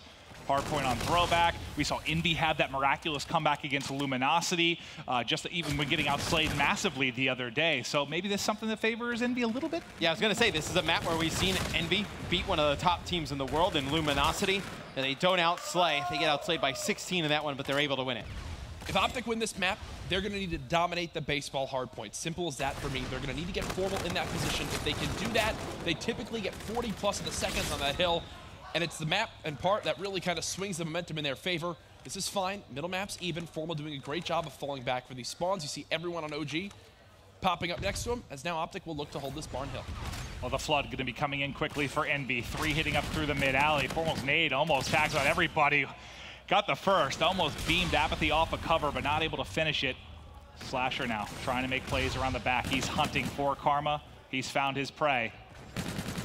Nobody in the hardpoint racking up time right now. Both just trying to fight for position. Nice challenge from Scum. Slasher not ready for him to be flying through. Krim with a second. JCap does shut down Scum, but Krim's E-Rad beams right across field, and he's still alive. Krim has really impressed so far this weekend. He's really playing some of the best, if not the best, Infinite Warfare we've seen from him. And I know he's kind of mentioned over the last few events, you've seen him on Twitter, like, why doesn't anybody give me any love? No, I'm playing well. He has shown up in a big way this weekend, deserves all of the love. And why is it so important for you, Matt, that he plays well? Well, I think it's just with the way COD has become. I mean, look at it, Luminosity. They have 4 extremely strong players. You can't just get away with 2 very talented players and then everybody else just kind of filling in gaps, rotating early. You need 4 players who can really slay at the top level. They put Karma in a lot of difficult spots where he has to pick up some kills on rotation. They're tough. They need Krim to be a slayer again. And I think on the other side of that, JCap, he's hurt in some respawns. You need JCap for Envy to not take you down in some of these. So far, doing well at 7-5. That was a brilliant challenge from Scump. He knew he had the timing window to slide on through and at least stop that contest for a few more seconds. Right now, Optic up by 30. Scump gets gunned by John, as now the rest of the Envy team will look to push on through and fight for these bowling spawns. And you're okay if you're Optic right now, just contesting. You have the spawns for the next hard point. You just want to make sure nobody pushes too far forward, flips the spawns in any capacity as Karma with the 180. Finishing out. And look at him, he wants more. There's another, make it 3. Slasher nearly gets gunned as well. Karma 10 and 6. He's taking Formal's role right now on this team. You absolutely have it. You talked about Formal in this spot. If we can go to his point of view here and just talk about getting back in this pocket and maintaining here. If it's him or Slasher, they can dominate. Not only getting in this pocket, but getting himself started in this map. This is the position he needed to be in. 2 and 5 at the start of this hardpoint. Now 3 and 5, 4 and 5. Does get dropped, but either way, 2 kills already in his favor. Slasher and Apathy, though, break on in for Envy. You see the number 8 at the top of the minimap. John, such a smart play. Knows his teammates are spawning on the bottom side. He goes all the way towards the top, pick up those 2 kills. And now Slasher gets right into the spot where he saw Formal, and this is where he can dominate. Optic have 4 up. They're looking to hit from blue. Karma trying to peek him. You're not going to win that gunfight with the way Slasher's been playing all weekend. Apathy up close. Apathy with 2. 100 now off Trinity Rockets. It's scare about for him. It's a 4-kill slaying advantage for Envy. The score now tied. Envy going to take the lead. Fantastic job holding off Optic. They don't even get close to the hill. Yeah, it's John and Apathy both on streaks. We saw how close Apathy is to the Trinities. John getting close to a Scarab, but then he'll start working towards Trinities as well. It's a good first half for Envy. I'd love to go to Apathy, see if he actually earned those streaks. I don't believe he did. I think they both fell just maybe a little bit short here. That's huge, because that was just one kill he needed to earn that Trinity Rocket. Will not have that tool for later on. I also don't think John got his either. So Envy had a combined 12 streak right there and don't earn a single score streak off of it. I mean, that's best case scenario for Optic Gaming. The fact that this game is still tied is huge. Yeah, and you know, Formal's been sensational today. On Championship Sunday, he's been absolutely amazing. Right now, he's 4-10, but you're still winning if you're Optic. That's got to be a pretty good feeling. Well, Matt, we talk about when a player kicks it into gear, you don't expect Formal to do poorly this entire map. If he begins to step it up, Optic, they should dominate, right? Yeah, I mean, with the way Optic goes, you know, they go on these runs where they just start to string kills together. Everybody goes on streaks. You imagine if Formal starts to heat up with the way Karma and Krim are playing, you get Scump to start getting a rhythm as well. It's one that they can run away with. Well, this is one, too, Matt, where you really don't want Formal to begin to just change up how he would normally play just because he's having a bad map, right? He's got to stick to the script that they're used to. No, you never want that. You see Formal, he's going to be the first one that rotates all the way out towards Barn. He gets over. You see the number 4 on the mini-map. Him and Krim go to top side. Get these cuts, but Envy didn't spawn nowhere close over there. Well, now they're trying to break through. 2 kills for either side. Formal still in the back. Hits him on the wall bang. John's inside the hard point, but as the rest of his team drops, wise play here to live to see another day. Now he re-peaks, get 1 kill. As he does that, the rest of the reinforcements come in, but Formal going off as he gets 2. JCap, though, will take him out almost immediately, and there you go. There's the break, but there's still another Optic Gaming flood from Courtyard. Yeah, and they still have bodies here. Formal going to be the next one to challenge Slasher towards his backside of the map. Actually, that's a gunfight win versus Apathy. They've got the number advantage now for Optic Gaming. Still 17 seconds left on this hill. And look at Formal. From 5-11 to now 11-12. And Optic Gaming, they're up by 20. Oh, no! He gets the better of Slasher in that one as well. But, you know, when you talk about players like Scump, like Formal, they start slow. They don't often stay slow. Coming alive now, and you've got a 30-point advantage for Optic. We've talked about it over the years as you see Formal nail some long-range shots, but when those guys, you know, specifically Formal and Scump get off to slow starts, you need to take advantage of it. Envy has let Optic hang in this game, and you see once they start to get rolling, what they can do.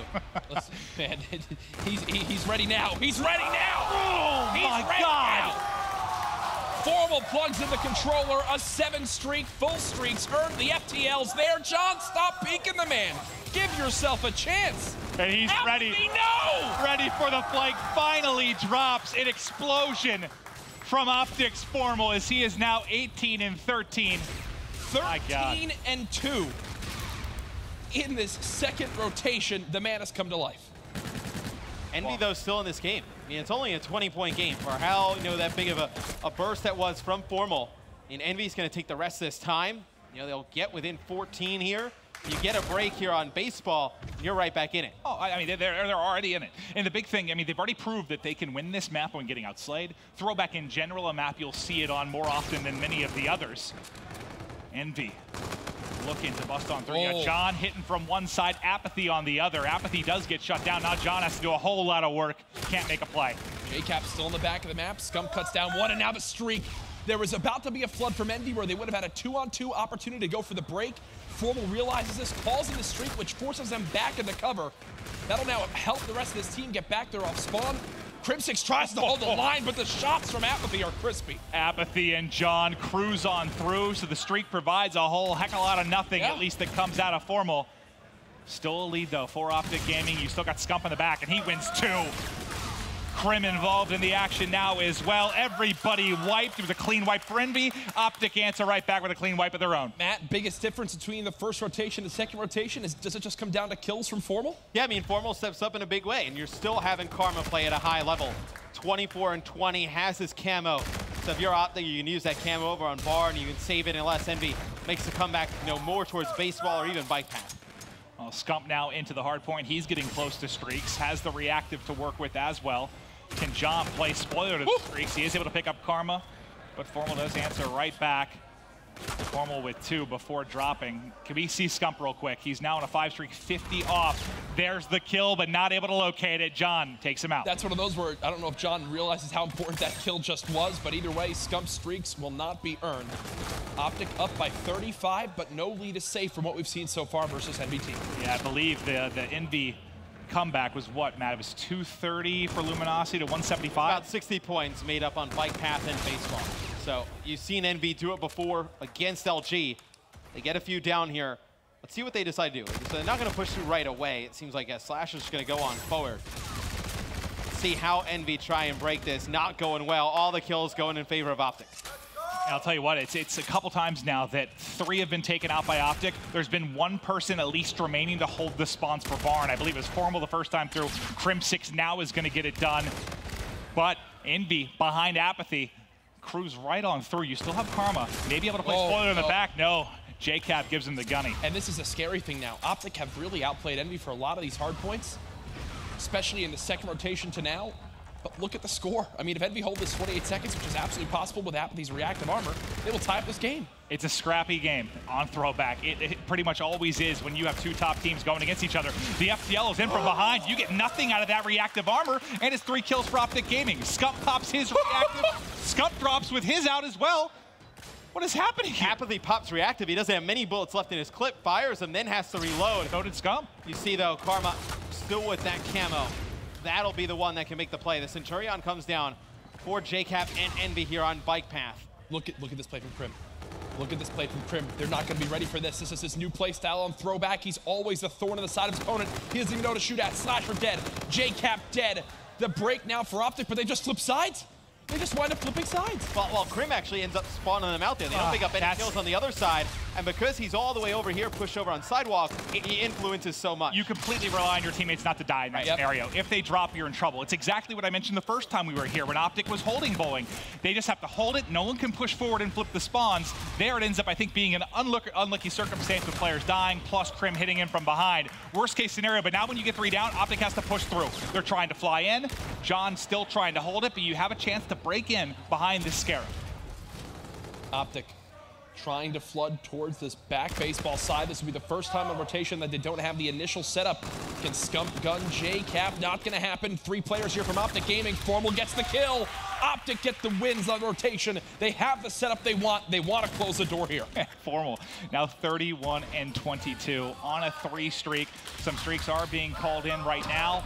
It's Crim6 with the Trinity as he cleans up one, trying to hit underpass. GG. Blue's been cleared out as well. 5 seconds left. Slasher trying to get in with camo. Can he kill both? Tags them both up. Can't finish it. Should be a matter of a couple seconds, and Optic will take it. Formal starts out 5 and 11 and ends the game 31 and 23. As Optic run away with that map. Now up in this series 1-0. They continue to cruise on through from this loser's bracket run. And we just couldn't seem to get things going after that first rotation, Matt. Yeah, it was Formal that really heated up in the second half. Started to dominate the game. You saw some big kills there by Crim. It got scary there for a second. You know, they spawned out, over at bike path, but they just had so much firepower to break on through. See the camo for Slasher, you didn't really get much. The camo for Karma wasn't needed at all. Optic with a strong map number 1. Yeah, and Envy, they're doing just enough to keep in some of these games. If they can just come up a little bit bigger in some of these final moments, we've got ourselves a crazy best of 5 to close out. There you go. Championship Sunday. It's okay. Oh, I'll tell you what, the number of times I've tripped over my cord and now ripped out my audio. What am I at, 5? 5 or 6. At least. That's fine, though. It's tough when there's 3 of us. We're having a good time, though. We are. Now as we head to search, it's what's been Envy especially for the most part throughout this weekend. Optic Gaming certainly coming into this weekend. I don't know, man. It's definitely, I want this to go the distance. I want 5 games. I'm worried about that happening, though. Yeah. I'm worried about that happening right now. Optic, when they begin to have plays like that, it was almost weird to see Formal being the one to struggle, obviously, but with Karma playing that well, with Crim staying consistent, Scump still getting his kills on the map, once Formal turned it on, it was like an 80-second swing across, a rotation or 2 of hard points, and they just walked away with that map. Yeah, and I mean, you got to think about the fact that even when Formal was struggling, it was still, they had about a couple-point lead. They were still in that. So the rest of the team steps it up in a big way to keep them in it early. And then when tier ups, like you said, yeah, that's when they start to take over. Yeah, and going to map number 2, Crusher Search and Destroy. It's one we've seen Optic be very good at in the past. So this is a map and game mode combination that works for them. Looking to just keep rolling here in the grand final. Well, I know on this map, Jack, you talk frequently about the importance of Crim6 and what he does in Crusher Search and Destroy. For maybe some of the new viewers at home, talk to me about his role here. He's typically the guy, and now they've actually begun to employ this tactic on throwback as well. That kind of lingers out by himself, baits some attention from his opponents, tries to get as much information as he can on the map away from that B lane. So the rest of the three can wind up having the peace of mind to either push forward, play passively, or take control of that site and go for a plant. We're going to keep an eye on Crim6 here. I will say E United, when they face off on this map yesterday, exposed some of the weaknesses on Optic gaming setup, especially that fast flank for Bristini. Optic fixed a lot of those today when they refaced off against this. I'm looking for the green wall to be strong on this map. Yeah, they had some misplays in that one as well. Remember the round where you had Karma and Scump both popped their camo and reactive. They end up kind of body stacking. There were some rounds were basically the opposite of clutch for them. Outside of that, I mean, for the most part, they've come up in the big moments. But I don't know. I don't know who to take in this one. Slasher has been dominant on this map and just specifically in this mode, search and destroy throughout the weekend. I think you need a big result out of him. And coming into today, he had like around a 1-9. It's actually gone up.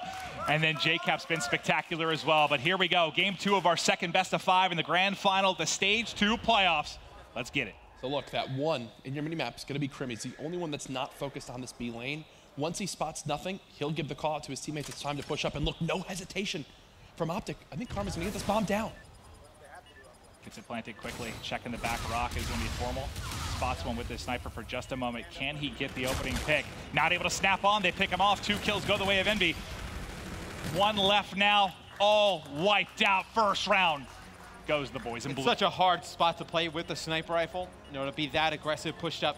You obviously need a guy at the box. Maybe if they go back to something like that, they form a little bit further back and then have a guy hide behind that box, right, Jack? Because then when they go to attack Formal in the back, you have that guy poke out from the right. You're able to pick up some kills. Formal can't be the first line of defense with a sniper there. And I think the reason why he was in that scenario was because Optic had so little info on Envy's setup. They didn't show middle. They didn't show it A. They didn't show it B.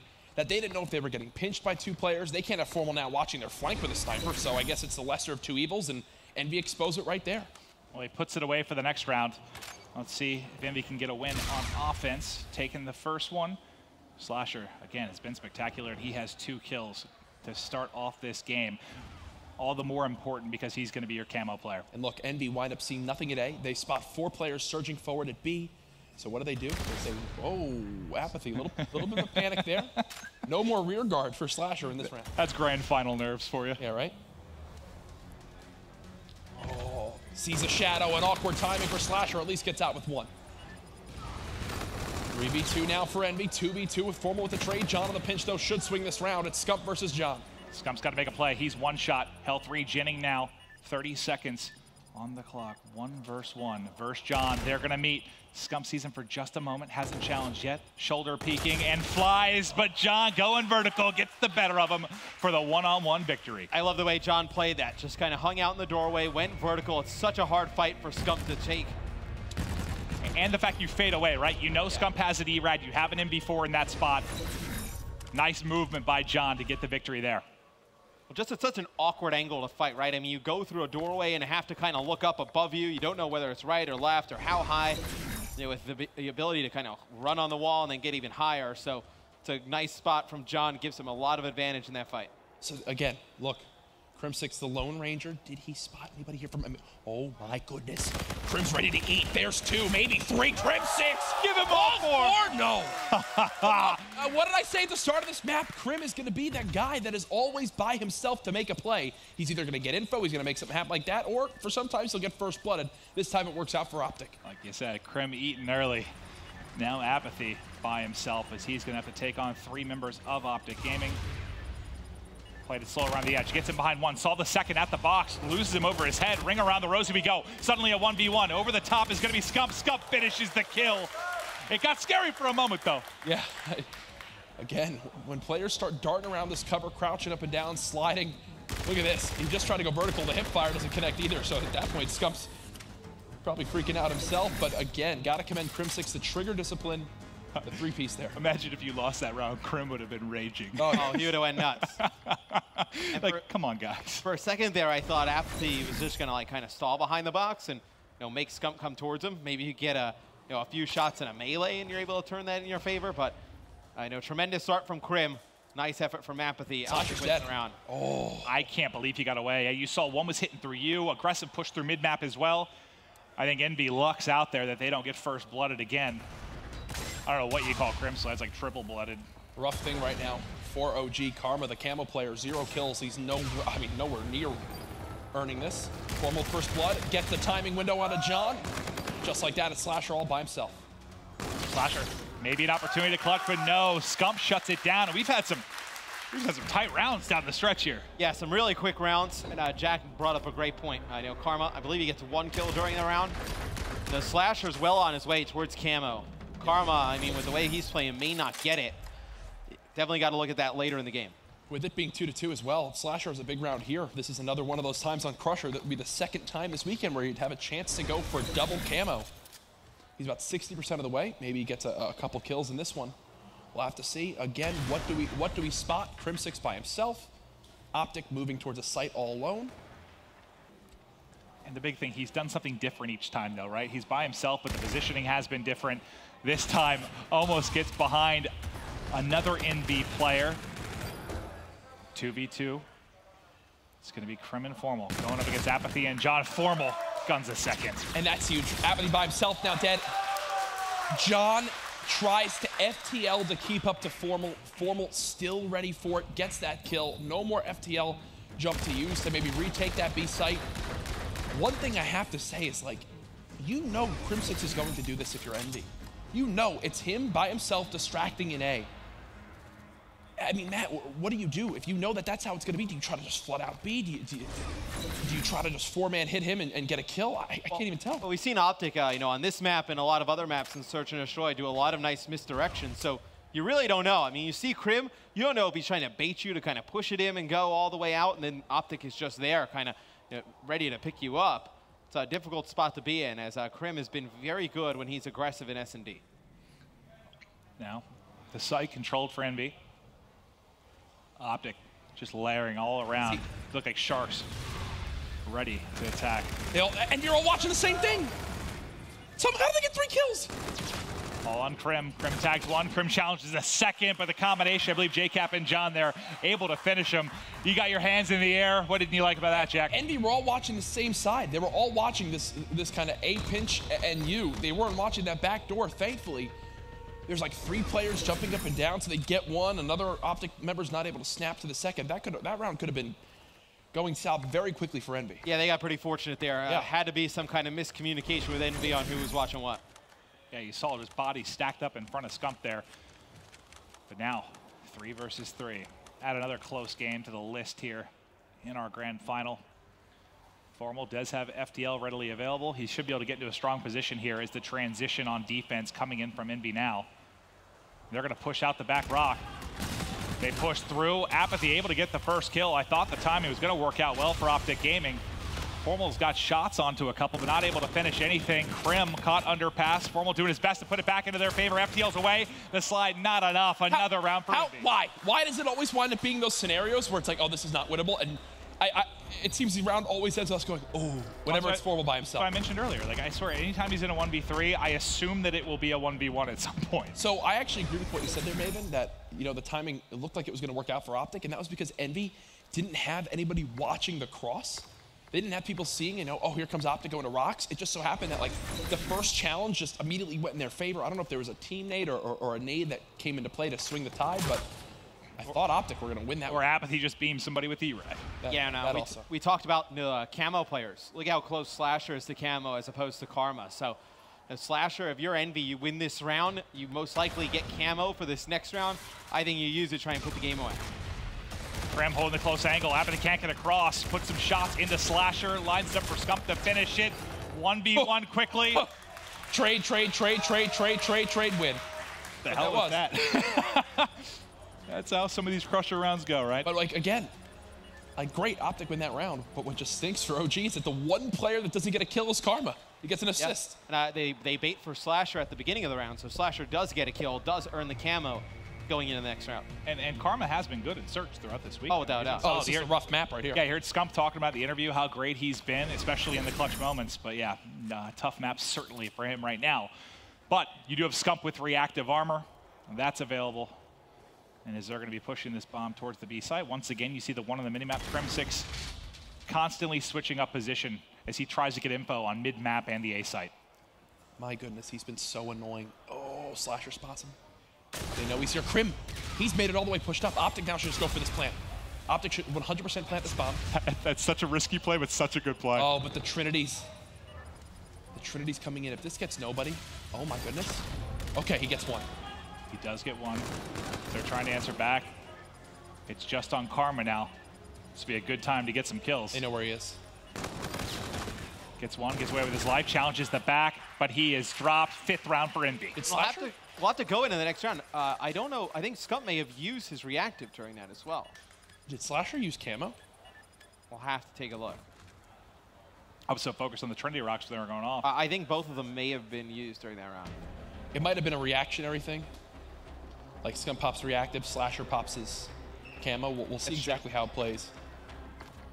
But Envy now up 5-4, showing some life in this second series. No, Slasher did not. Neither they both had it. Okay. I was about to say, I completely missed that then. Sometimes when they die, the payload thing changes. So I was like, wow, that would have been strange. It's a game for us. I was a blind person in that round, apparently. But now, one more round needed for Envy. Is Scump going to be the one that can make a play with this reactive armor? If Envy somehow lose this round, I won't know what to believe in this world anymore. They have every tool imaginable. Well, Cap had Trinity. Did he have anything else? Don't believe we've gone on with Cap. So you see Slasher is actually in a pop camo. Gets done. It's a type of game, unfortunately, it's in for Karma. You got to use this reactive armor. If you can find something with it, you do just that. Scump gets a couple of kills. It's now time for round 11. Camo used by Slasher. No round win. Reactive used on the side of Optic Gaming, but you have, what, 0 payloads, I think, for Optic going into this. 2 more, I think, available for Envy. Oh, my God. Round 11. Slasher camo gone. Scump reactive gone. What's the play call here, Matt? Oh, man. For Envy, yeah, I think we'll see. JCap used his, too. Yeah, so Apathy has his reactive, though. So that's the biggest ability you have left in this game. I think. Oh, they're just going to fly? I think you let Apathy lead the way with reactive. Let him pick up a kill or two. Yeah, I was say flying might be a mistake, especially if you don't have Crim with you. You can't have a 4v3 plus reactive armor on the side of Envy. That will go very poorly for Optic. Centurion planted. Optic playing for a quick plant. Here we go. This is the entire scenario. Apathy's got to lead the charge with reactive armor. They're about to peek in towards the site. Will he pre-pop it? No, not as of yet. Here comes the pressure. Apathy surge out forward. Reactive armor used. Still a 4v4. Slasher with first blood. The challenge comes in. Scump now dead. 4v2 for Envy. One player getting out with their life. It's Formal, who's going to look to play spoiler as he's flanked from top bridge. It's him and Karma. Can they do it? First gunfight won. Second player will take him out, all on Karma now to 1v3. Envy looking to take this search and destroy. Can Karma do it? He cannot. Game 2. Team Envious. Envy get it done. They stay alive, tie the series up 1-1 as we head into uplink with things all evened out. And for a second there, I thought Apathy wasn't going to find anybody with reactive, but as soon as he pops it, then finds the one player, and they get that first initial kill. That was an Envy round to lose. They get on through, and something that kind of got unnoticed, JCap getting those streaks. We talked so much about how Slasher working towards camo, back and forth, back and forth. JCap silently with a very good game in number 2. All right, shot of the guys now as we're tied up at 1-1. What's looking to be a thrilling best of 5, and I don't know, it's anybody's match for this. Who are you taking in the uplink, Jack? I'm not even going to predict. I don't care. I'm just ready to watch. This has been a pleasure. This weekend's been incredible, man. Yeah, I mean, the matches have just been insane. If it's any indication of what we're going to get at Champs, that's going to be the craziest event of them all. All right, guys. Well, game 2 in the books. Uplink coming up next. Who will get the edge? Will it be Envy? Will it be Optic Gaming? The same teams matched up a year ago leading into Champs. The same 8 players here yet again. Guys, we'll see you after this quick break.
Optic Gaming, Team Envious, it is time for Uplink in our second best of 5. If you're just joining us, welcome.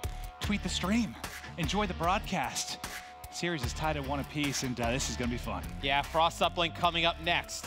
It's going to be a tough map for Envious. Frost is a game mode. Frost is a map combination with Uplink where Optic Gaming can take advantage of their firepower. You can really ramp up the pace. The Optic are confident on this map, but NVR as well. Speaking with this team, they love playing Frost Uplink now. It's wound up over the year as going from their least favorite Uplink to now their favorite Uplink. That's why it was so tough when you asked before the break, who do I think is going to take it? I can't even begin to predict this map. Key for me is JCap on Envy. You know, he brings out an ERAD on this map. Can he match the likes of the other ERAD powerhouses that you have on Optic Gaming? If he can, I feel good about Envy. I mean, we've seen some really, really great gameplay from them on Frost, but how many times have we seen JCap just fry on this map and game mode combination? It's like an outlier. Every single one he's like even or maybe a little bit negative, and then this one he's like at a 1.2. Cap's a big game player, man. Usually shows up in the biggest moments. You look, and Clay is another guy who usually in the biggest moments always plays at his best. I feel like we always see JCap's best around Champs time. I believe, does he have like the highest overall like average placing at a Champs? Like, I mean, he gets second the first year, he wins twice. I believe he does. FaZe Red, I believe, gets 5-6 at their event. So JCap always plays pretty good around this time of year. I used to know that number, but I can't remember what it is. But JCap, wouldn't it be special if somehow he is able to make a run at Champs this year? Look for that third ring, and this is the first time after that. Well, this is the first time we've had a grand final with 2 rings Cap and 2 rings Karma, correct? Yep. Here we go, game number 3. The series tied up 1-1. We're guaranteed to at least see another hard point, but who can take the edge and go up 2-1 in this best of 5 by sneaking the uplink in their favor? First blood goes to Slasher with the NV4 kill to Crim6. JCap trying to make plays in mid. Everybody dead though on Envy except for John. Can John hold the mid line? He does for a moment. No one able to get positioning yet. Just fighting for mid map and drone control. Scump getting back in. JCap with a 2-piece on the kill feed. Scump though able to answer back, but he's in a tough spot. He's getting hits from both sides. Needs a little bit of help, and Karma's going to do just that. Apathy on the flank though. Gets a couple. Crim wrapping this drone. JCap is here, ready to stop this. Crim has to fall on back. Now Envy, they're actually pushing Optic all the way into their spawn. They've got to reset this drone. There you go. Crim does finally get it off the map. Yeah, it's not a good sign usually when you're running the drone backwards. It's one thing to go laterally, having to run it all the way back into your spawn and clear, and now you got Apathy shredding you in your base. Well, look at the map control they've given Envy. Apathy inside of the Optic Gaming base. It'll be Slasher getting a 1-point play and picking up 1. They've just given Envy so much map control of the Optic Gaming base. You cannot let up that early in the game. Well, it was almost like Crim was just looking for an opening with that drone, right? Like, originally he grabbed it in the middle and then had to run it back towards Ice, and when Ice didn't work, he ran it in towards a spawn and went to go move it into ship. Then he got shut down there, so he went all the way to the back of his map. Optic had a gun down at all times. Thankfully, though, they rally right back as they fight for middle map control and dunk the drone on through. Well, Scump a little faith in his teammates to pick up the kills so he can get the dunk, but as they get points on the board, Slasher on a three streak trying to see if he can get this Trinity Rocket. Takes a gunfight to Scump in the base. JCap takes out Karma. Slasher shooting formal in the back. This should be a dunk unless Crim6 can go huge for his team. Crim6 getting pushed, dunk gone through. 3-2 lead for Envy. It's a great play there by Apathy. Waits for JCap to get in position where he can lead the way, secure that 2-point play for Envy. Slasher, I believe, did get that Trinity Rocket, so maybe something they could work with defensively in a panic moment, or to get some openings here on offense. Look at JCap. JCap flanking behind. There's 1, there's 2. Nice job from him. Let's see if Optic Gaming can start to close some of the holes. They're allowing Envy to get it on these flanks, as you saw JCap and John managing to make a play. As John pushes forward though towards the Optic base, Optic will hold, but I mean, no one's really been able to get a foothold, and this just seems like a game of tug-of-war to some degree. Yeah, and it doesn't surprise me with how evenly matched these teams are and being just good in general at Frost Uplink. I will say, up to this point, Envy have absolutely played better. They're leading in slang. You can also see just an overall map positioning. A lot of Optic's kills have come in their base. Apathy's been the superstar so far this map. He's the only player with over 10 kills. I mean, every time you look at the feed, you see Apathy's name, it's usually a double kill as leads the charge. Awful throw there. JCap a little bit wide right. Would have been a big throw there to knock down. Obviously make the score 4-2. and force Optic to get a 2-point play to tie it up. A little bit contested. He had some shots coming in. Maybe bumped a player as he went out, but still one you'd hope he'd connect on. Drone reset back to mid. Map 4 down now for Team Envious. Optic Gaming looking to get forward. Formal has drone. Krim already pushing into the back line, getting ready to attack these spawners from Envious. First kill goes his way. 2 at the back helipad. Puts damage into just about everybody. You have to take the 1-point toss, but it's a point on the board for Optic Gaming, and Scump's got 3 kills in a row. Scump's still here. Now at 12 and 10, Apathy, only Apathy would be able to shut him down there. As it's 3-3, 4 minutes into this map, see if any team can get the upper hand as we go into side 2. Formal can maybe heat up a little bit with this K-Bar. He had a slow start to the game 1, slow start here. But there should be more points as Scump finds another 2-piece. There's a dunk, 5-3 Optic. There's 3 dead for Envy. Optic brings the drone right up mid-map. They get Formal inside of the Envious base, and look at this, he's coming on a flank. He will tag up 1. Slasher right in front of him, he falls. Can Optic rally another score? It's Apathy and JCap mid-map holding on for Envy. Nice job by Apathy, just grabs the drone and tries to ditch it towards Cliff. Make Optic burn as much time as possible when trying to go for this push.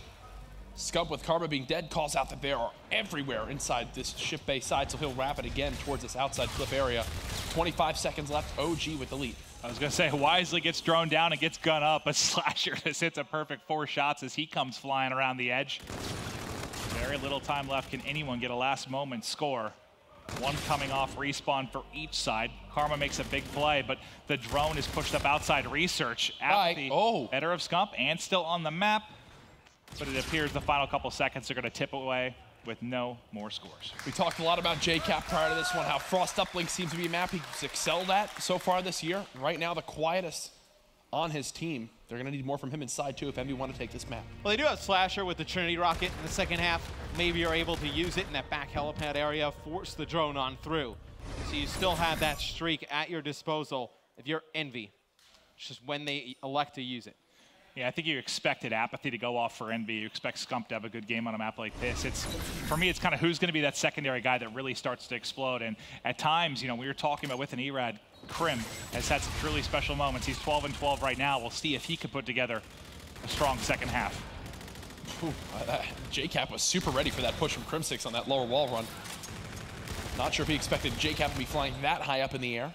Scump just trying to stay alive middle. That's a gunfight he cannot challenge on Slasher in that middle heady right there. 3v2 number advantage for Envy in middle map. Again, Karma just trying to play spoiler as they've lost him, and Karma's going to get 2 because of it. Or not. God, he gets 2 more one-shot. His teammates do clean them both up. You see all the points coming in from the assist. So that's going to be 4 down, and that means no hesitation. Drone pushing forward. Scump's got it in hand. Crim6 and company trying to lead the way, but Slasher is able to get 2. Krim answers back, but there will be no scoring opportunity as Envious plays strong defense off a respawn. It was a little bit awkward there for Optic. I think Krim thought he had the timing on the play before he got into ship. That was Slasher who had already pushed up towards that wall run, killed the first. Drone carrier was then dead shortly after, and once that happens, you know that Optic push was basically thwarted. Now Envy, because of it, the drone was moved towards this area. No reason to reset it. We'll push right forward with it. This should be a 1-point play or a dunk. Yeah, and it was JCap with a nice 2-piece. They get the dunk through and tie up the game. Slasher's got some streaks out as well, Matt. Yeah, so this is how I thought he was going to use it. They get a score, and then he was going to try and use it off the spawn to blow them up again, and then get another point through. He's able to get 1 kill with it, prevents Optic from rotating back right away, and it'll result in a 1-point play as Envy has taken the lead. 3 unanswered there for Envy.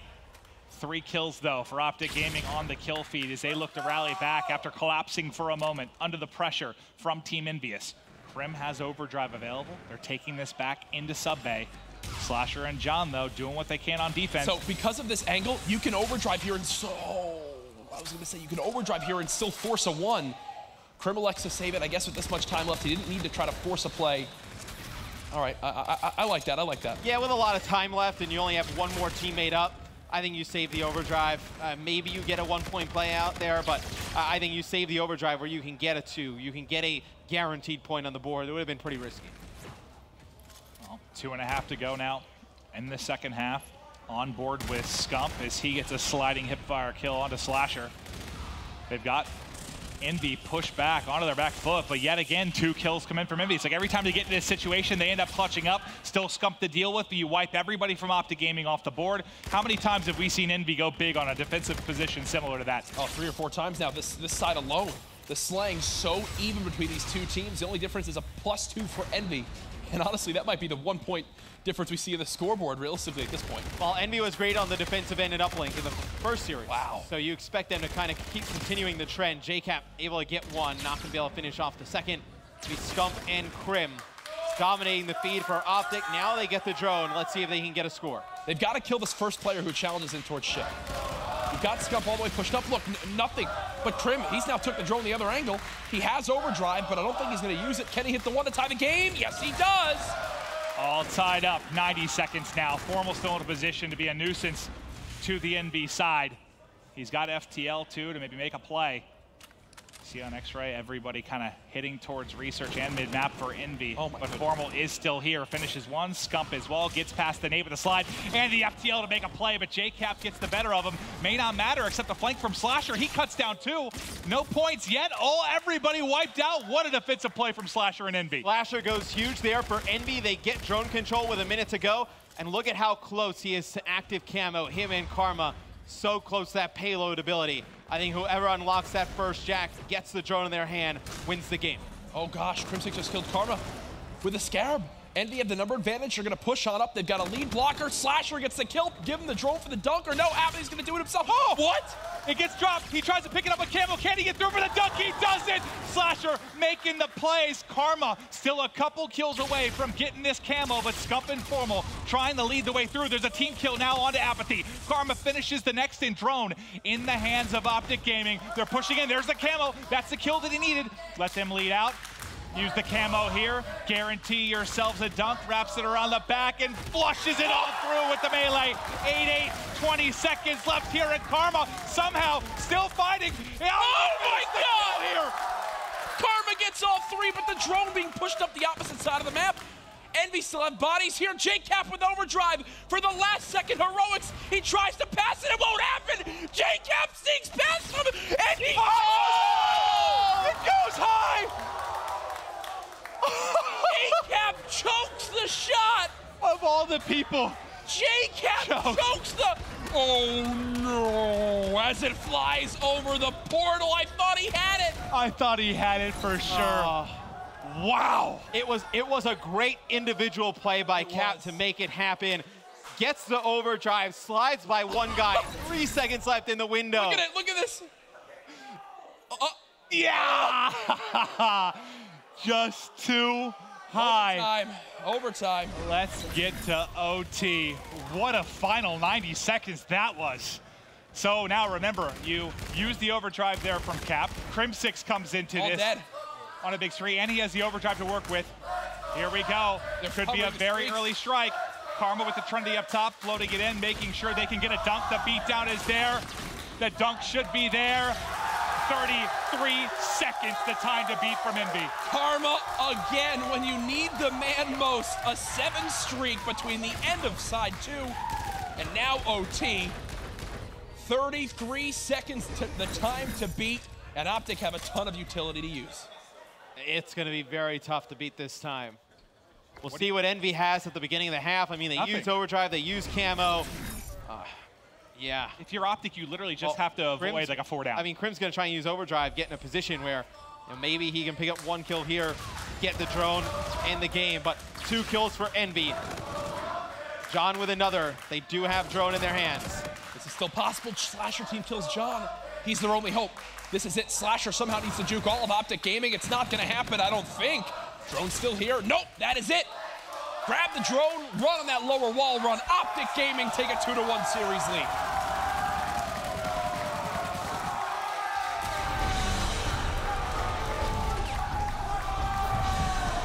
What a finish that was.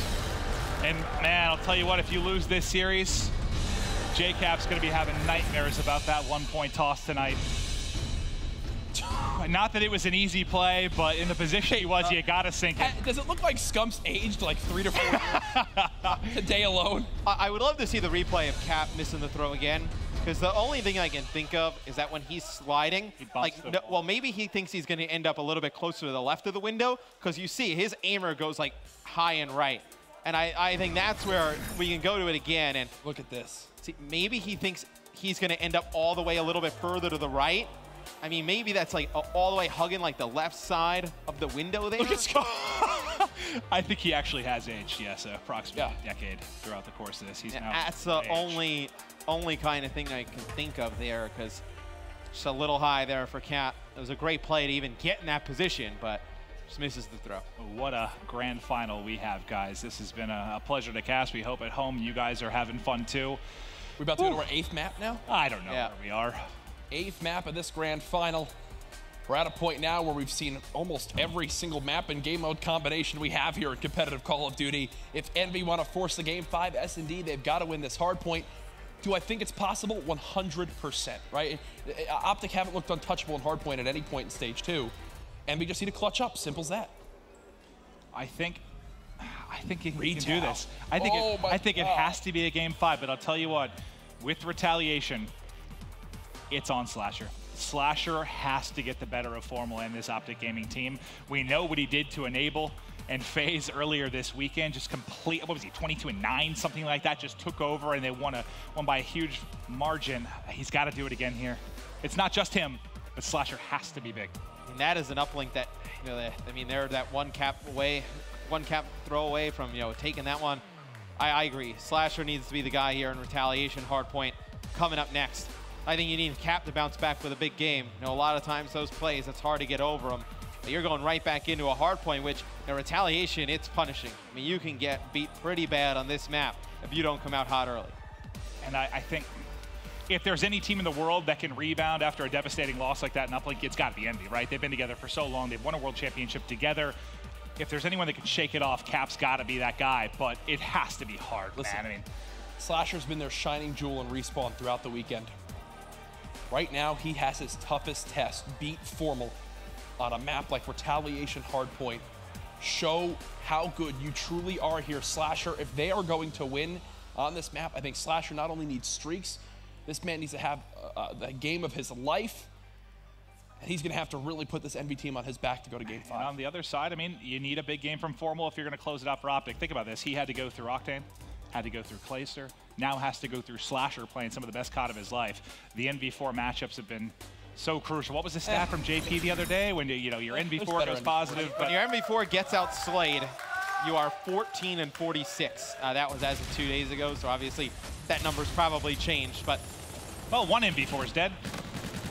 Oh, Slasher now getting into a position here, Matt, as they push back Optic Gaming. They're coming off a spawn, but Scump not too bad with the NV4 in his hand either. He loves the weapon. JCap 3-0, now 4-0, already with a Scarab. Solid start from him, but Optic get a close spawn at this top bridge, and they'll be able to flood right back in. You can see spawning all the way out lower street is Envy. This actually ends up being very favorable for them. They're going to get a good 10 to 15 points off of this spawn. Apathy opens things up. John on the kill feed for them as well, but unfortunately, it's Formal with a 2-piece. Tagging up John as well, I believe, before a nade from Karma will finish him. Formal kills 3. I think gets the assist onto the other player that Karma killed. Big plays there at bridge, but now as we head to lower street, Scump first man in. And he'll get control of the hard point early, but those arrows on the minimap, number 1 and 7. It's going to be Crim6 and Apathy for their respective teams fighting for that mid-hotel area. And that's such an important area to lock down because that allows you to control that top patio, which makes it a lot easier to hold this lower street. Yeah, Scump is so safe here. He's wondering what's going on. Once his teammate top flat dies, which that did just happen, he's got to be worried. Nice nade kill from Formal, already 8 and 4. Yeah, I think he just killed 3 more again as they tried to push through Hotel. And we talked about that matchup between Formal and Slasher. Slasher right now 1 and 4. I know it's very, very early in the game, but things cannot continue the way they are. John trying to stay alive. 20 seconds left. And He's been very good today. He even almost snapped on the JCap at the end there. He's been a man on a mission today. I mean, really, we've talked about Octane. Maybe he's the best player in the game. Zero as well. I feel like Formal probably got a little ticked off. I mean, you know him better than anyone, Maeve. just that he's not in that conversation anymore, a guy plays just completely out of sight. I think it's twofold. I think it's Optic Gaming pissed off. They haven't been in the conversation for top team, this past month or so. And yeah, Formal and Scump, sort of the MVP talks early in the game, and it's been all Octane and Zero lately. This is so great. I'm sure he was pissed. He's holding the cross, gets caught throwing a nade, but Scump's got his back. And he's going to challenge the final one. There should be more kills for him. Bye-bye, JCap. A 1-minute lead now for OG as they've come out hot on this game 4. Oh, God. I mean, yeah, the only thing worse for Envy than the way that uplink ended is coming out here and getting smashed early in the hard point. If they don't break in here, you've got a 100-point lead, not even through our first set of rotations. The Slasher's 2 and 8. I mean, Apathy and John can't even get anything going because they're having to challenge the NV4s with K-bars because Slasher can't get a kill. And think about it. I mean, Slasher's had to do a lot this weekend. You had a lot of game 5s. He was a hard carry earlier in this weekend. Maybe he's running out of a little bit of magic. But still a lot of time to go. And similar to Breakout, we do see huge, huge swings here on Retaliation. You do, and as long as if you're Envy, you didn't give up streaks to Optic Gaming, which we haven't seen anything on the side for OG. You're not in an awful spot. You see Slasher picking up 2 There we here. go. There we go. They can start to build towards some streaks. Envy, you take some time here. Now you're back up to like 118, 80-ish.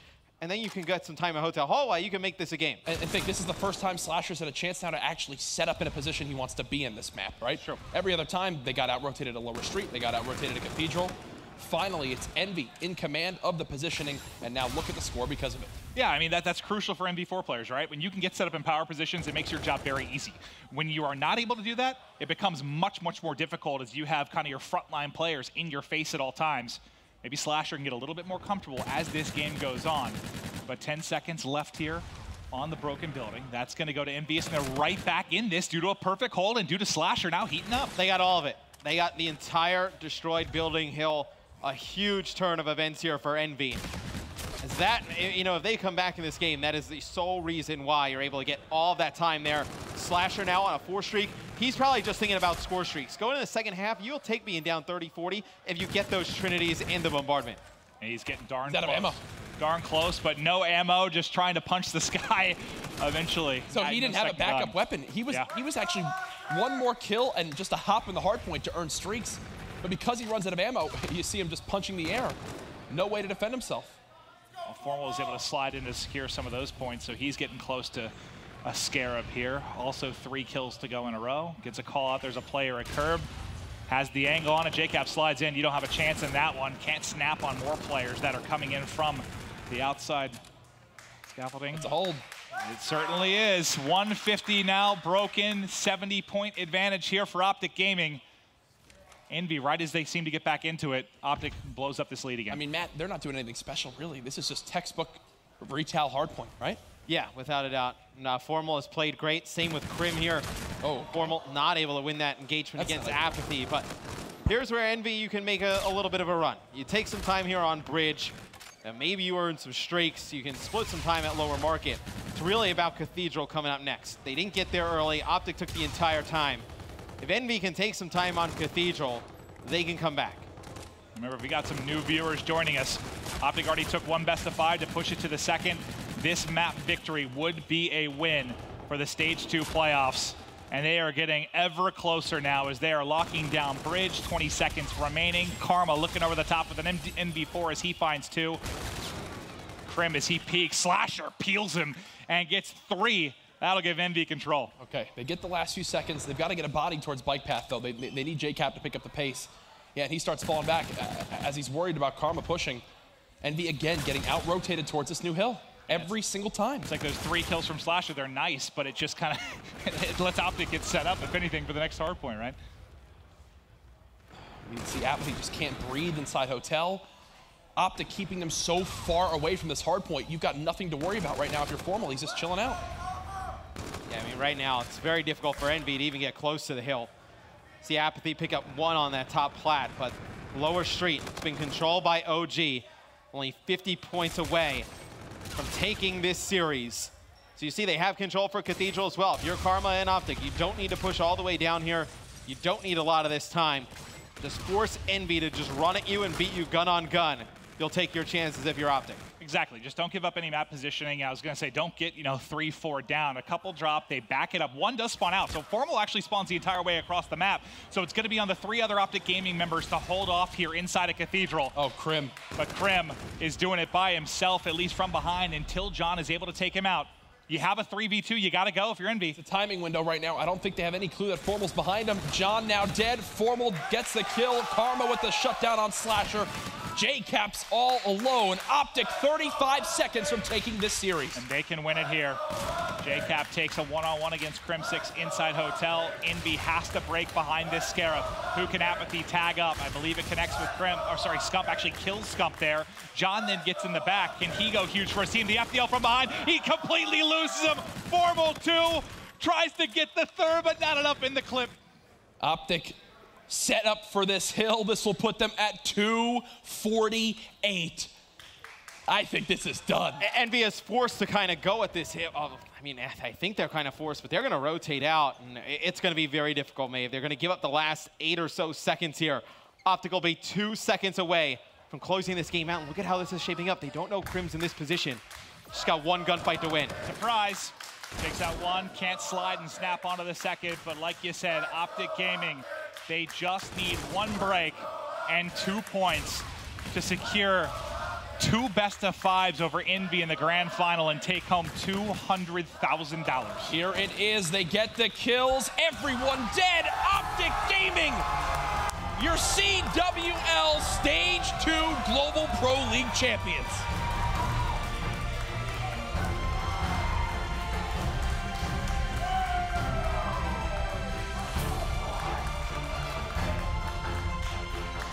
How sweet that must feel. It's not been the best couple of months for Optic Gaming.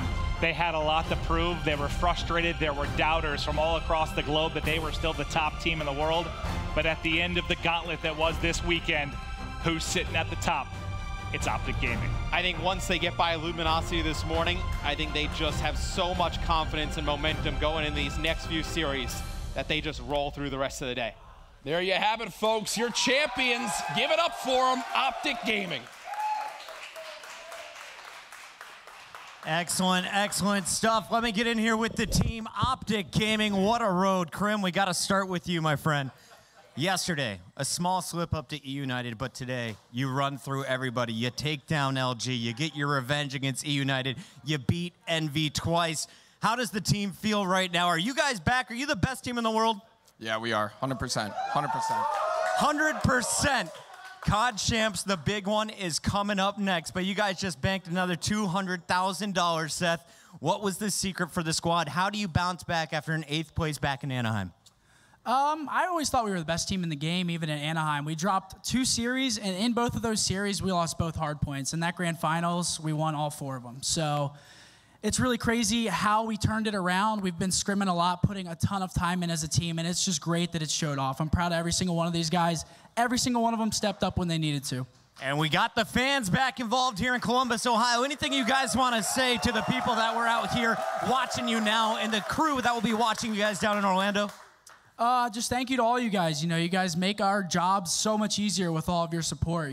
Having all of you guys out here cheering for us. We can hear you up here, and it really does make a difference. So that is Optic Gaming, our Stage 2 champions. Give it up one more time. And of course, the show is not done until we award our Astro Gaming MVP trophy. Maven, bring it on up. We know who it's going to. Maven's favorite player, Formal, tops the leaderboard. Overall KD, number 2 in S&D. Formal is your MVP. Optic Gaming, they've been to so many finals. This time, they steal it away from Envious, but the show's not over. Let's send it to Benson at the desk. Thank you very much, Chris. Congratulations once again to Optic Gaming, your Stage 2 champions. Formal, of course, your Astro MVP as well, and so rightfully deserved. An unbelievable weekend for him. Talk about standing out in almost every single category, the clutches, the kills, literally everything. Optic Gaming now definitely back on top, where we're kind of so used to seeing them over the past couple of years, that's for sure, but still so much to come. Of course, we have a live draw, which is going to happen in just a few moments' time. Before that, though, let's just recap this entire event. I mean, It truly was crazy. It really was. I mean, you talk about the winners bracket. Of course, the final, Envy being in the winners bracket final alone, Teep, was a big, big surprise to so many people out there. Big honorable mention to Envy. Second place sucks. I get how the guys are feeling right now, but man, Slasher definitely making a case for MVP overall for the whole weekend. You know, Formal, obviously, dominant performance on the leaderboard, things like that, but the fact that Slasher was able to drag his team, it seemed like, throughout that winner bracket to make it to this point. I know he's not happy right now, but on the grand scale, Envy should be happy with this overall tournament performance. And listen, Series 1, yes, did Optic win both hard points? They did. They clutched up.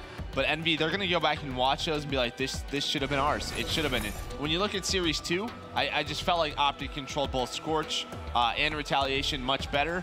But that throw by Cap, that's going to be haunting him for a while. I was curious.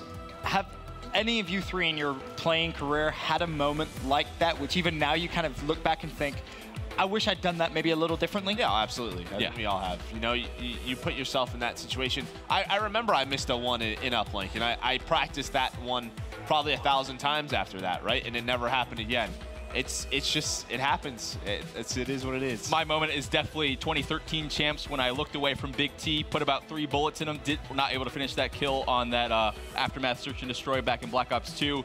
That haunted me for the better part of a year, but that really drove me to be the best player, and that's when we, you know, after that, we obviously went on our run, right? So it's moments like that that make you stronger, but in the moment, they're not fun whatsoever. They definitely sting in. I mean, you can see exactly how that feels right there. And then on the flip side, of course, the emotions here completely parallel. Formal almost close to tears. That's just how much winning really does mean to him. And we kind of say that so often. He's a player who just simply wants to win. Does not care about anything else. He just really wants to bring home championships. And Optic Gaming have done that here. $200,000 go their way in first place. More importantly, of course, Envious in second place. $120,000 for them. United LG third and fourth. FaZe, Fnatic 5th, 6th, and Enigma 6th, and Splice 7th, 8th. But again, Momo, to reiterate, it's almost deja vu, exactly where we were this time last year. Optic Gaming beat Envy the event before champs, and you saw how Envy bounced back last year. Do you expect to see something similar this year? I think Envy can really go on a deep run at champs, and yeah, they're definitely a contender to kind of take the whole thing. They've got that championship winning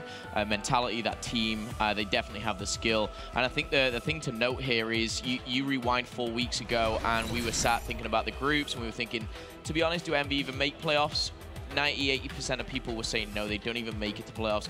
They upset Epsilon Cloud9. They lose to Optic, obviously in playoffs to get here, but they make it here. They went on a huge run. They take down some really tough opponents. They finished second at a tournament we didn't even think they were going to be at.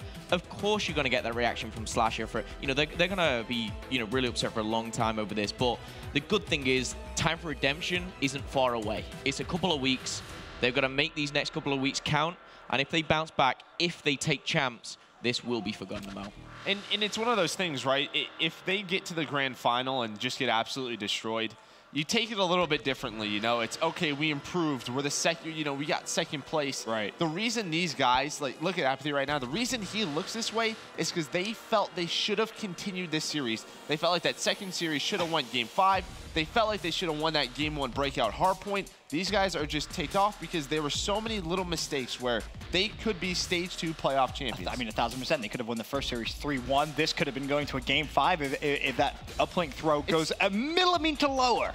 As a player, I would much rather get absolutely destroyed and get 6-0'd than the way that they just lost. With that said, how do you then change that mentality going into champs? Of course, we're 2 weeks away. Is that enough time? It's, tomorrow, they're going to be like, listen, guys, they have to be. Listen, guys, we got top 24 a month ago. Today, we got career low. Yesterday, we got second place. We're improving. We're on the up and up. This is the time where we have to focus. Let's fix our mistakes. We can go back-to-back. JCap could be a back-to-back-to-back world champion. Crazy. That's crazy. Then, of course, on the flip side for Optic Gaming, I mean, now surely you start to think maybe a snowball effect should occur, Momo. I mean, they're going to get so much confidence from this. I mean, you heard Scump as well.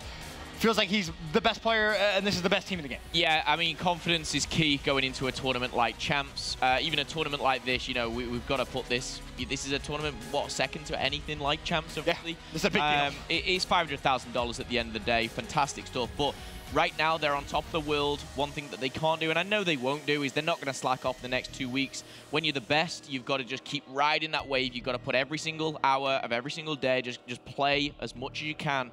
Optic Gaming, you know, definitely one of the favorites going into COD Champs. Envy, they're right up there with them, but they are now. For me, short term, you know, for Envy, this is going to be so tough. But long term, this is such kind of a building block for them. Like you said, a month ago, top 24. Now, second at playoffs, taking away $120,000. As I mentioned, a career low for the Envious organization. To bounce back in that fashion, definitely impressive. Of course, Optic Gaming bring home another championship here in Infinite Warfare. But just talking now a little bit bigger picture, of course, we talk about some of the games we've seen and the teams winning and losing in unexpected ways. I think now, Team, for COD Champs, we're in a situation where... We're in for a show. If I say who wins, I feel like you could maybe give me 5, 6, 7, 8 different answers now. You look at our top 4 here. FaZe has a pretty good showing at 5-6. Splice, who we, you know, kind of all had at that sort of number 2 spot, fell down quite dramatically from the group and then getting the last place finish here at the playoffs. So there's several teams that can really have... All you need is a good day, right? Especially going into that bracket at Chance. Well, you got to make it through groups, obviously, but if you have a really solid day, make a run in winners, anything can happen. There's 6 teams that could really make a show. Maybe an unknown team, you never know. Well, thinking about the teams that aren't here, Epsilon were 3rd place at Anaheim. If they get going, they got 4th last year at Champs, most of those guys. I mean, Red Reserve, we've talked about how they're on the up and up as well. Yep. Phil, you think they're going to place the best out of European teams at Champs right now? I really think so. I think, you know, judging by how it is, you know, I think there's just so many teams to watch out for, like you said. Well, obviously all this talk about COD Champs gets everyone very excited. I can say now we can officially start the live draw process for our Call of Duty World Championship groups. And before, obviously, we go straight into it, we have a graphic just explaining a little bit about it. Obviously, this looks very confusing. It does, I'm going to be honest, a lot of words, but you can see in terms of Pot A, of course, Group A will have first from Stage 2, so we know that to be Optic Gaming. Group B, second from Stage 2, Team Envious, etc., etc. You can see as it goes along the board. So the first 4 teams are technically predetermined by that from Pot A into Group A, B, C, and D, but Group E, F, G, and H, we're going to have to draw those ones, Mark. Yeah, I mean, obviously you could see it's very important just the seeding off of Stage 2, and then you go down to Pot B, 9 through 12. They're going to match up versus 5 through 8, where 13 through 16 in Stage 2, they got to face one of the top 4 teams here. So, yeah, just those games later in Stage 2, they really mattered. Then, of course, you look down towards Pot B. You have your 13th to 16th Stage 2, your Mindfreak, Elevate, Rise Nation, Epsilons, and your 9 through 12th from Stage 2, your EG, Ghost Gaming, Red Reserve, and Cloud9. It's going to be an interesting one. It most definitely will, with Pot C including your North American LCQ teams and your 1 through 4 EULCQ teams. That's Millennium Supremacy Infused, MRN Black in there as well. So there is going to be pretty big draw, I'm not going to lie, but we can show you now the graphic with updated teams that have already gone through, of course. So your 1, 2, 3, and 4 teams, Optic Gaming, Team Envy, E United, and LG. So the big question now is, of course, who goes into Group E, F, G, and H. As I said, we will have to actually draw those teams because there is no deciding. There's no placement teams, right? 5th and 6th is the same, so you're going to have to pull one out and connect them through. But, I mean, Optic Gaming, of course, in Group A. As I mentioned, Team Envious in Group B, E United in C, and Luminosity in D. I'm excited to see where all of our teams land, Momo. I just want to click my fingers right now and have that whole graphic. You can't do that, Phil. No, I mean, you can't do that. That takes away all the tension, that takes away the atmosphere, and that would, of course, be a little bit boring. But yeah, I'm fully, you know, anticipating a very controversial. Things can happen, anything can happen. You will get those tougher groups. You will get those quote-unquote easier groups. Some people will be happy, some people will be sad, but to be the best, you've got to be the best. Well, we can actually go ahead and start our draw process, and he's going to be drawing the first couple of teams going into E and F. It is the wonderful Jack Dunlop. Hey, Jack. Hopefully you're excited as we are. Yes, I'm very excited. Down here, this is the official drawing table. So we've got our 4 pots of teams, but first we're going to pick from those 5, 6, 7, 8 spots, starting with this bag right here. So the first draw to come on through. Picking, mix them all around. The draw will come out, and it is FaZe. Wonderful. So FaZe Clan being drawn there. I mean, they had a fantastic Stage 2, I think it's fair to say.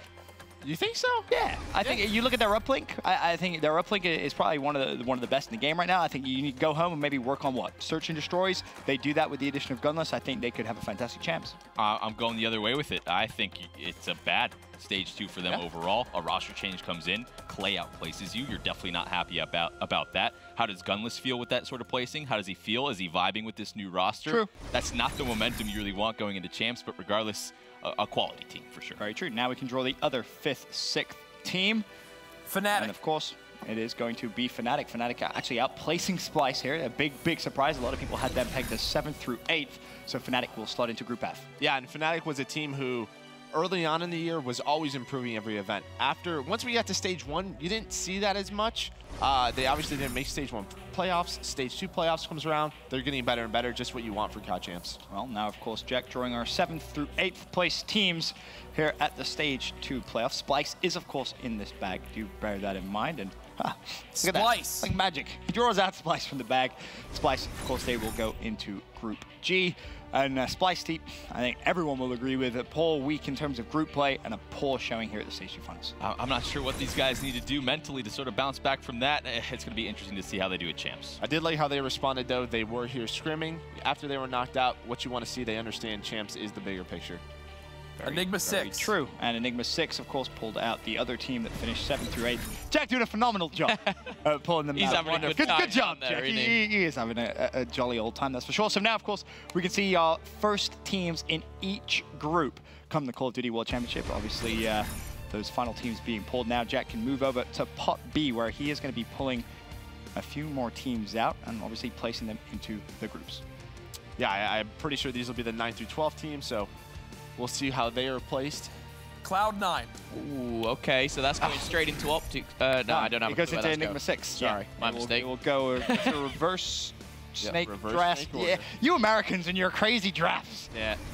Us English, we do it just simple. But of course, Cloud9, they will join Enigma 6, and Cloud9, curious to see how they react to that. Ghost Gaming. We'll see on social media. Ghost Gaming going to Splice's group. And let me tell you, Ghost Gaming, of course, didn't make it to playoffs, but after the first 2 days they had, they were phenomenal. Well, days 1 and 2 of tournaments, they're fantastic. You know, going back to Anaheim, which is group play, proved a lot of people wrong, and then all of a sudden they get to the bracket and things start to go wrong from them. See how they sort of bounce back going into champs. Now the next team drawn from Evil Geniuses will be Evil Geniuses. And Evil Geniuses, of course, they're going to go into Group F. There, they will join Fnatic. That's a good draw if you're EG. You know, definitely what you want. You know, it'll help them get that #1 seed. But that's a team who we're just not sure which Evil Geniuses will show up. Red Reserve. Oh, and there's the European team, of course. They're going to go into Group E, where they will join FaZe Clan. I mean, Momo, how do you feel about that? Of course, Red Reserve, a fantastic team. Yeah, one thing I'd say about Red Reserve, they do match up against North American teams very well. I think they'll be happy not to draw Splice. But I think just all in all, Red Reserve, they've got such a good mentality. They kind of don't care who they play. Now, of course, the 13 through 16 Rise Nation. teams, Rise Nation, drawn out, and they will go into Group D, where they will join Luminosity. And that's a spicy one, I'm not going to lie. I like that. I like that a lot. Curious to see the remaining 3 teams drawn, exactly where they will land. Mind Freak. Oh, Mind Freak. That's a tough one, right? That's a brutal. United. I mean, do you see much hope for Mind Freak there, Momo? Not really. Okay. I mean, just no. I think against the United, no, but against the rest in their pool, maybe. Yeah, that's a good point. Of course, still 2 more teams to be decided, including those from the North American and European LCQs. The APAC LCQ, 5th, 6th Elevate. from EU, and 5th, 8th from North America. Elevate drawn into Team Envious' group. Of course, Elevate with not the best performances in. No, actually the worst. Yeah, thanks, Joe. I was trying to be polite. Appreciate that one. Really do. And Epsilon. The final team is, of course, going to be Epsilon, and Epsilon drawn into Optic Gaming's group. And that's, you know, they were in their group here to get through. They failed. They're going to be joining Optic Gaming. Chance for redemption, but again, Optic Gaming looks strong. And I'll tell you what, if you're Optic Gaming, you're happy with that because they like tough competition. They like feeling that adrenaline early Fox. on. Oh, and Echo Fox now as well, of course, is being 1 through 4 from the North American LCQ. They will join Group A as well. Group A looking very, very spicy, boys. That's a juicy group for sure. Replays coming back. Woo! Call of Duty World Champ, baby. He's got a real test, though, in that group. No, he most definitely does. Of course, could potentially Project Evil. A big upset. Project Evil, who looked fantastic in the LCQ. And coming into that one, I'm really happy. You know, absolutely. Elevate coming off of an 0-18. Blessed. And that's a very good shot for them to take second, or possibly top 2, but probably second. Yeah, that's a very, very good chance, especially with how Envy played this weekend. You would assume that they should take that group. Infused now drawn into Group C, I believe that will be. Yeah, I mean, that's European, obviously, Team LCQ kind of making it through here. Honestly, Mind Freak, I think they can go toe-to-toe. E-United, again, I'm going to state the obvious. I don't think they beat Clay and the likes, but definitely in options for top 2. Supremacy. Supremacy now going to be drawn as well. Supremacy will slide there into Group D, the final team. Yeah, and this is a team who they were pretty close to getting into stage 1. I mean, they were in that pro point race, so it's true. You know, don't take these guys lightly if you're one of those 2 North American teams. Still a couple more teams to be drawn. Allegiance. Allegiance. And I believe now we'll see our graphic updated. Allegiance will slide into Group E. That is a dangerous team. Look out for this team to make some noise. We saw it at Anaheim. They got through pools. They were able to beat NVS. That is a dangerous draw. Very quality team that's, you know, made it out of the open bracket at these big events over and over again. Very juicy group there as well. And Straight ripping. Oh, straight ripping. Drawn into EG's group. That is going to be the game that you do not want to miss. That is. Oh, Studdy somewhere is. Oh, he's hyped. Studdy is hyped right now. Let me tell you, he wants redemption against Evil Genius. He could well get that at CUT Champ. And straight ripping could get #1 in that pool. That's winnable. Legit, they could, yeah, absolutely. Oh my days. MRN Black. CUT Champs is about to be so. I can't wait. This is awesome. We are 2 weeks away. Yeah, and so the reason that MRN Black is drawn into Group H is due to that, you know, sort of region rule. Splice is already in Group G, so they have to even out. So whoever is this last team will fit into. Come on, Jack. You can get it. Come on, Jack.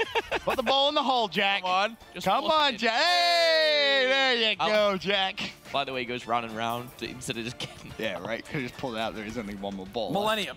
And it is Millennium. Lucky B as well. He's gonna be pre-landing actually for you guys at home alongside Splice in Florida before Champ. So they've got to take that into consideration. Yeah, so if you're wondering why MRN Black, who was a EU team, got put into the next one where Millennium was put into that, it's because there was no eligible pools left, so they were drawn into basically the last pool that they could go into. Okay, the last available spot. Now, of course, we go back to reverse draft, and TK drawn into Group H, and I mean, you look at that, TK, they were okay. Yeah, not extremely convincing going to that LCQ. Some very tight games overall. Cloud9 and E6, no slouches. Lethal Gaming.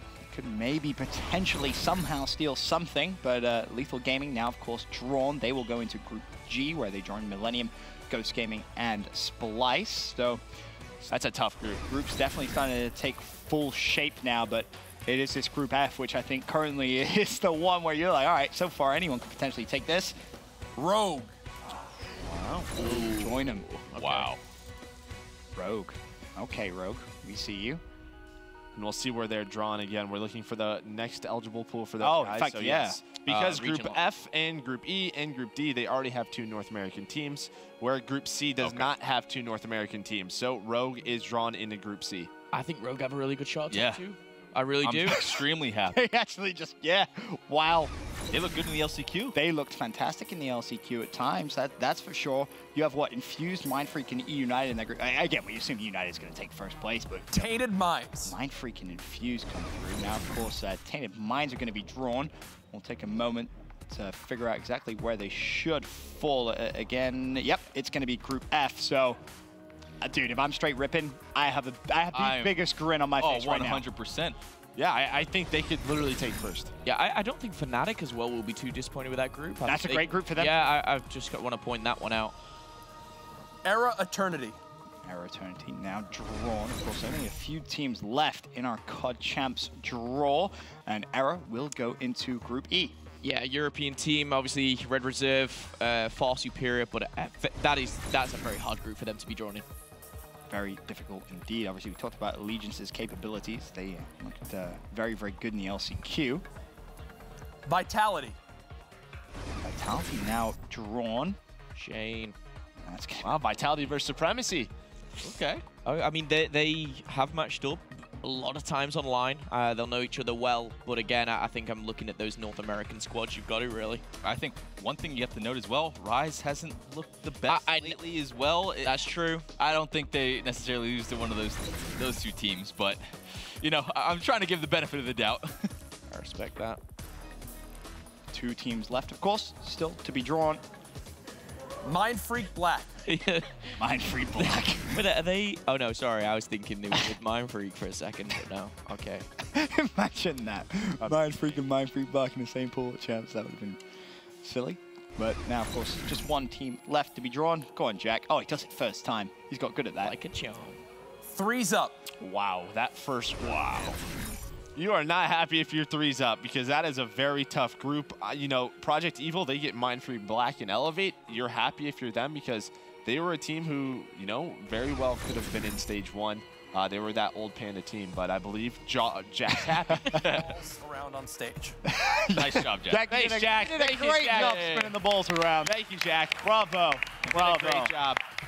Didn't mess up either, so that's always good. But now, of course, we have our completed pools for Call of Duty World Championship, and woo, there's some good ones in there. I do want to take some time now just to go over them one more time. Here's a look at our grand overview.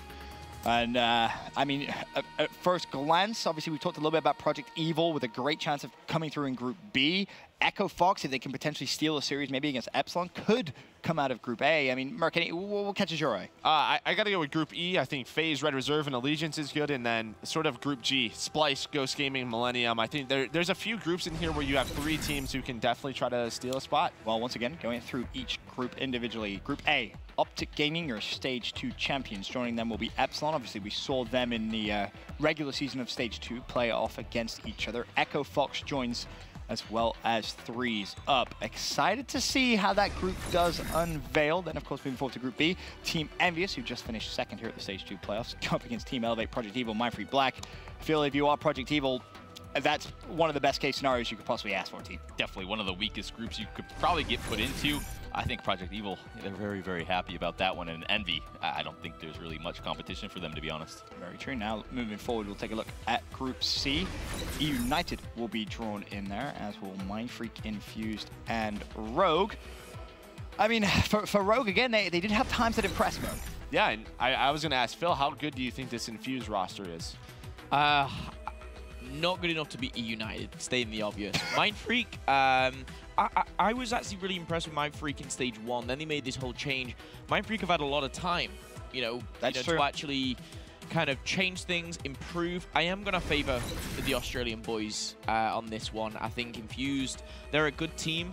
But I personally haven't seen enough of them. I saw them at Sheffield, obviously. They got a new player, obviously joining their roster as well, so they've got things to work on. I just think it's going to be a difficult group for Infused. And obviously, staying with the theme of the Europeans, we'll take a look now at Group D. Of course, this is where Supremacy and Vitality were both drawn into. Rise Nation and Luminosity as well. Do you see much hope, Phil, there? I see the only...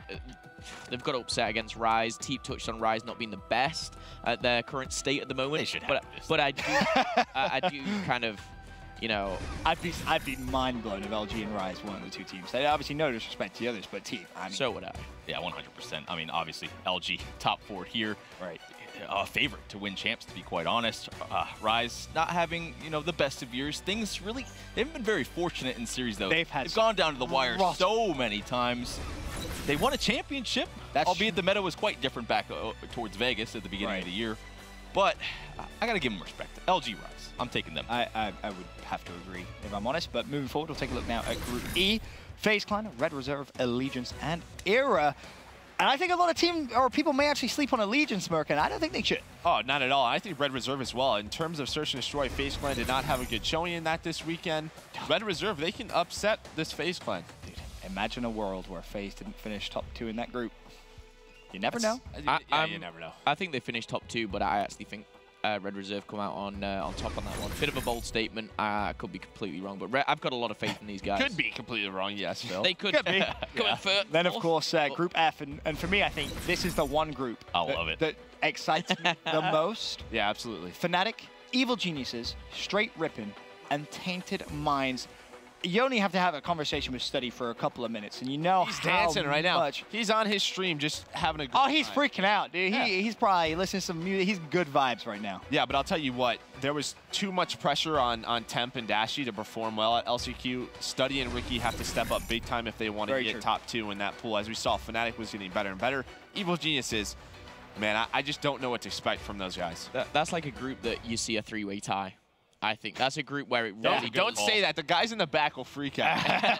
it's like, going to be difficult. Like Fnatic will beat EG, EG will be straight will be, and it's like, what's happening? It's like, okay, we're going down. That's a tough group. One thing is for sure, there was a lot of hype around Dashy specifically coming into obviously the North American LCQ. Boy, oh boy, did he put on a show. Hey, and he's nasty. Tainted Minds, you know, maybe they can pull something off. Excite, he's at home. He's like, I like this. He's like, what I want. Yeah. Maybe. But as I said, that group honestly is going to be the one group where I think every single game is going to be so important. I think there's going to be a lot of energy in that group as well. It has to be. I mean, 100%. But to your point, Study and Ricky, the two veterans there on that Straight Ripping squad, they have to step up. They do. It was a poor performance on the weekend for them. And most importantly, it's not like they're playing some of the top competition we have in CWL, to be quite honest. Not to knock some of the teams in LCQ, but these two guys are veterans. They've won championships, right? The fact that they were kind of struggling against those types of teams, it's kind of scary going into a champ situation like this. And of course, you look at Group G, Splice, Ghost, Millennium, and Lethal. I feel like you have to think Ghost Gaming could steal first in that group. I know that may be a little kind of outlandish to say, but with their performances in group play specifically, they tend to do very well. I just think you have to be afraid if you're Ghost and Splice of sort of the bottom two, Millennium and Lethal. There's two teams who are sleepers, right? Like they can come out and just upset you. Again, you cannot have a slow start. We've seen from these teams, they come out to group stage and they just do not play well off the beginning. And then, of course, Group H, Enigma 6, Cloud9, MRN, Black, and that final team in there is going to be Team Caliber. Nah. I just don't know if TK can course an upset in that group. Accuracy was the one player who stepped up big time for them. If it wasn't for him, they probably don't get through the LCQ. You need one of those guys, you know, Theory or Goonjar, to really step it up. But yeah, I think E6 Cloud9 is pretty clear cut. Yeah, I would assume so. Is there a world, Phil, where you see a potential TK upset there? I don't. I completely agree with Joe. I think Enigma 6, Cloud9, it's just fight for first. Fight for first. Well, of course, our group draw now concluded. COD Champs just a few weeks away, and I've said it so many times throughout the year, it really is the best event of the year for a reason. Of course, August 9th through 13th, you can purchase your tickets right now at mlg.tv/CWL Champs. We're going to be in Orlando, Florida this year, but that now concludes an unbelievable Stage 2 playoffs of the Call of Duty Global Pro League presented by PlayStation 4. Congratulations once again to Optic Gaming on taking home the CWL Stage 2 Championship and, of course, $200,000 after that crazy double best-of-5 grand final against Team Envious. The stage has very much now been set for an unbelievable conclusion to Infinite Warfare. Join us August 9th through 13th in Orlando, Florida for the biggest event of the year at the Call of Duty World Championship as the top 32 teams in the world fight for their share of $1.5 million.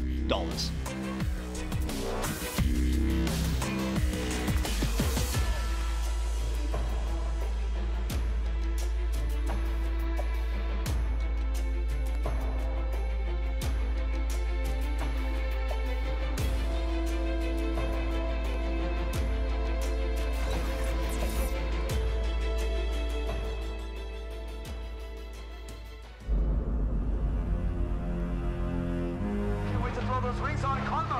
Back to back world champion. Attach is on it. He's on it. The Centauri's gonna fall.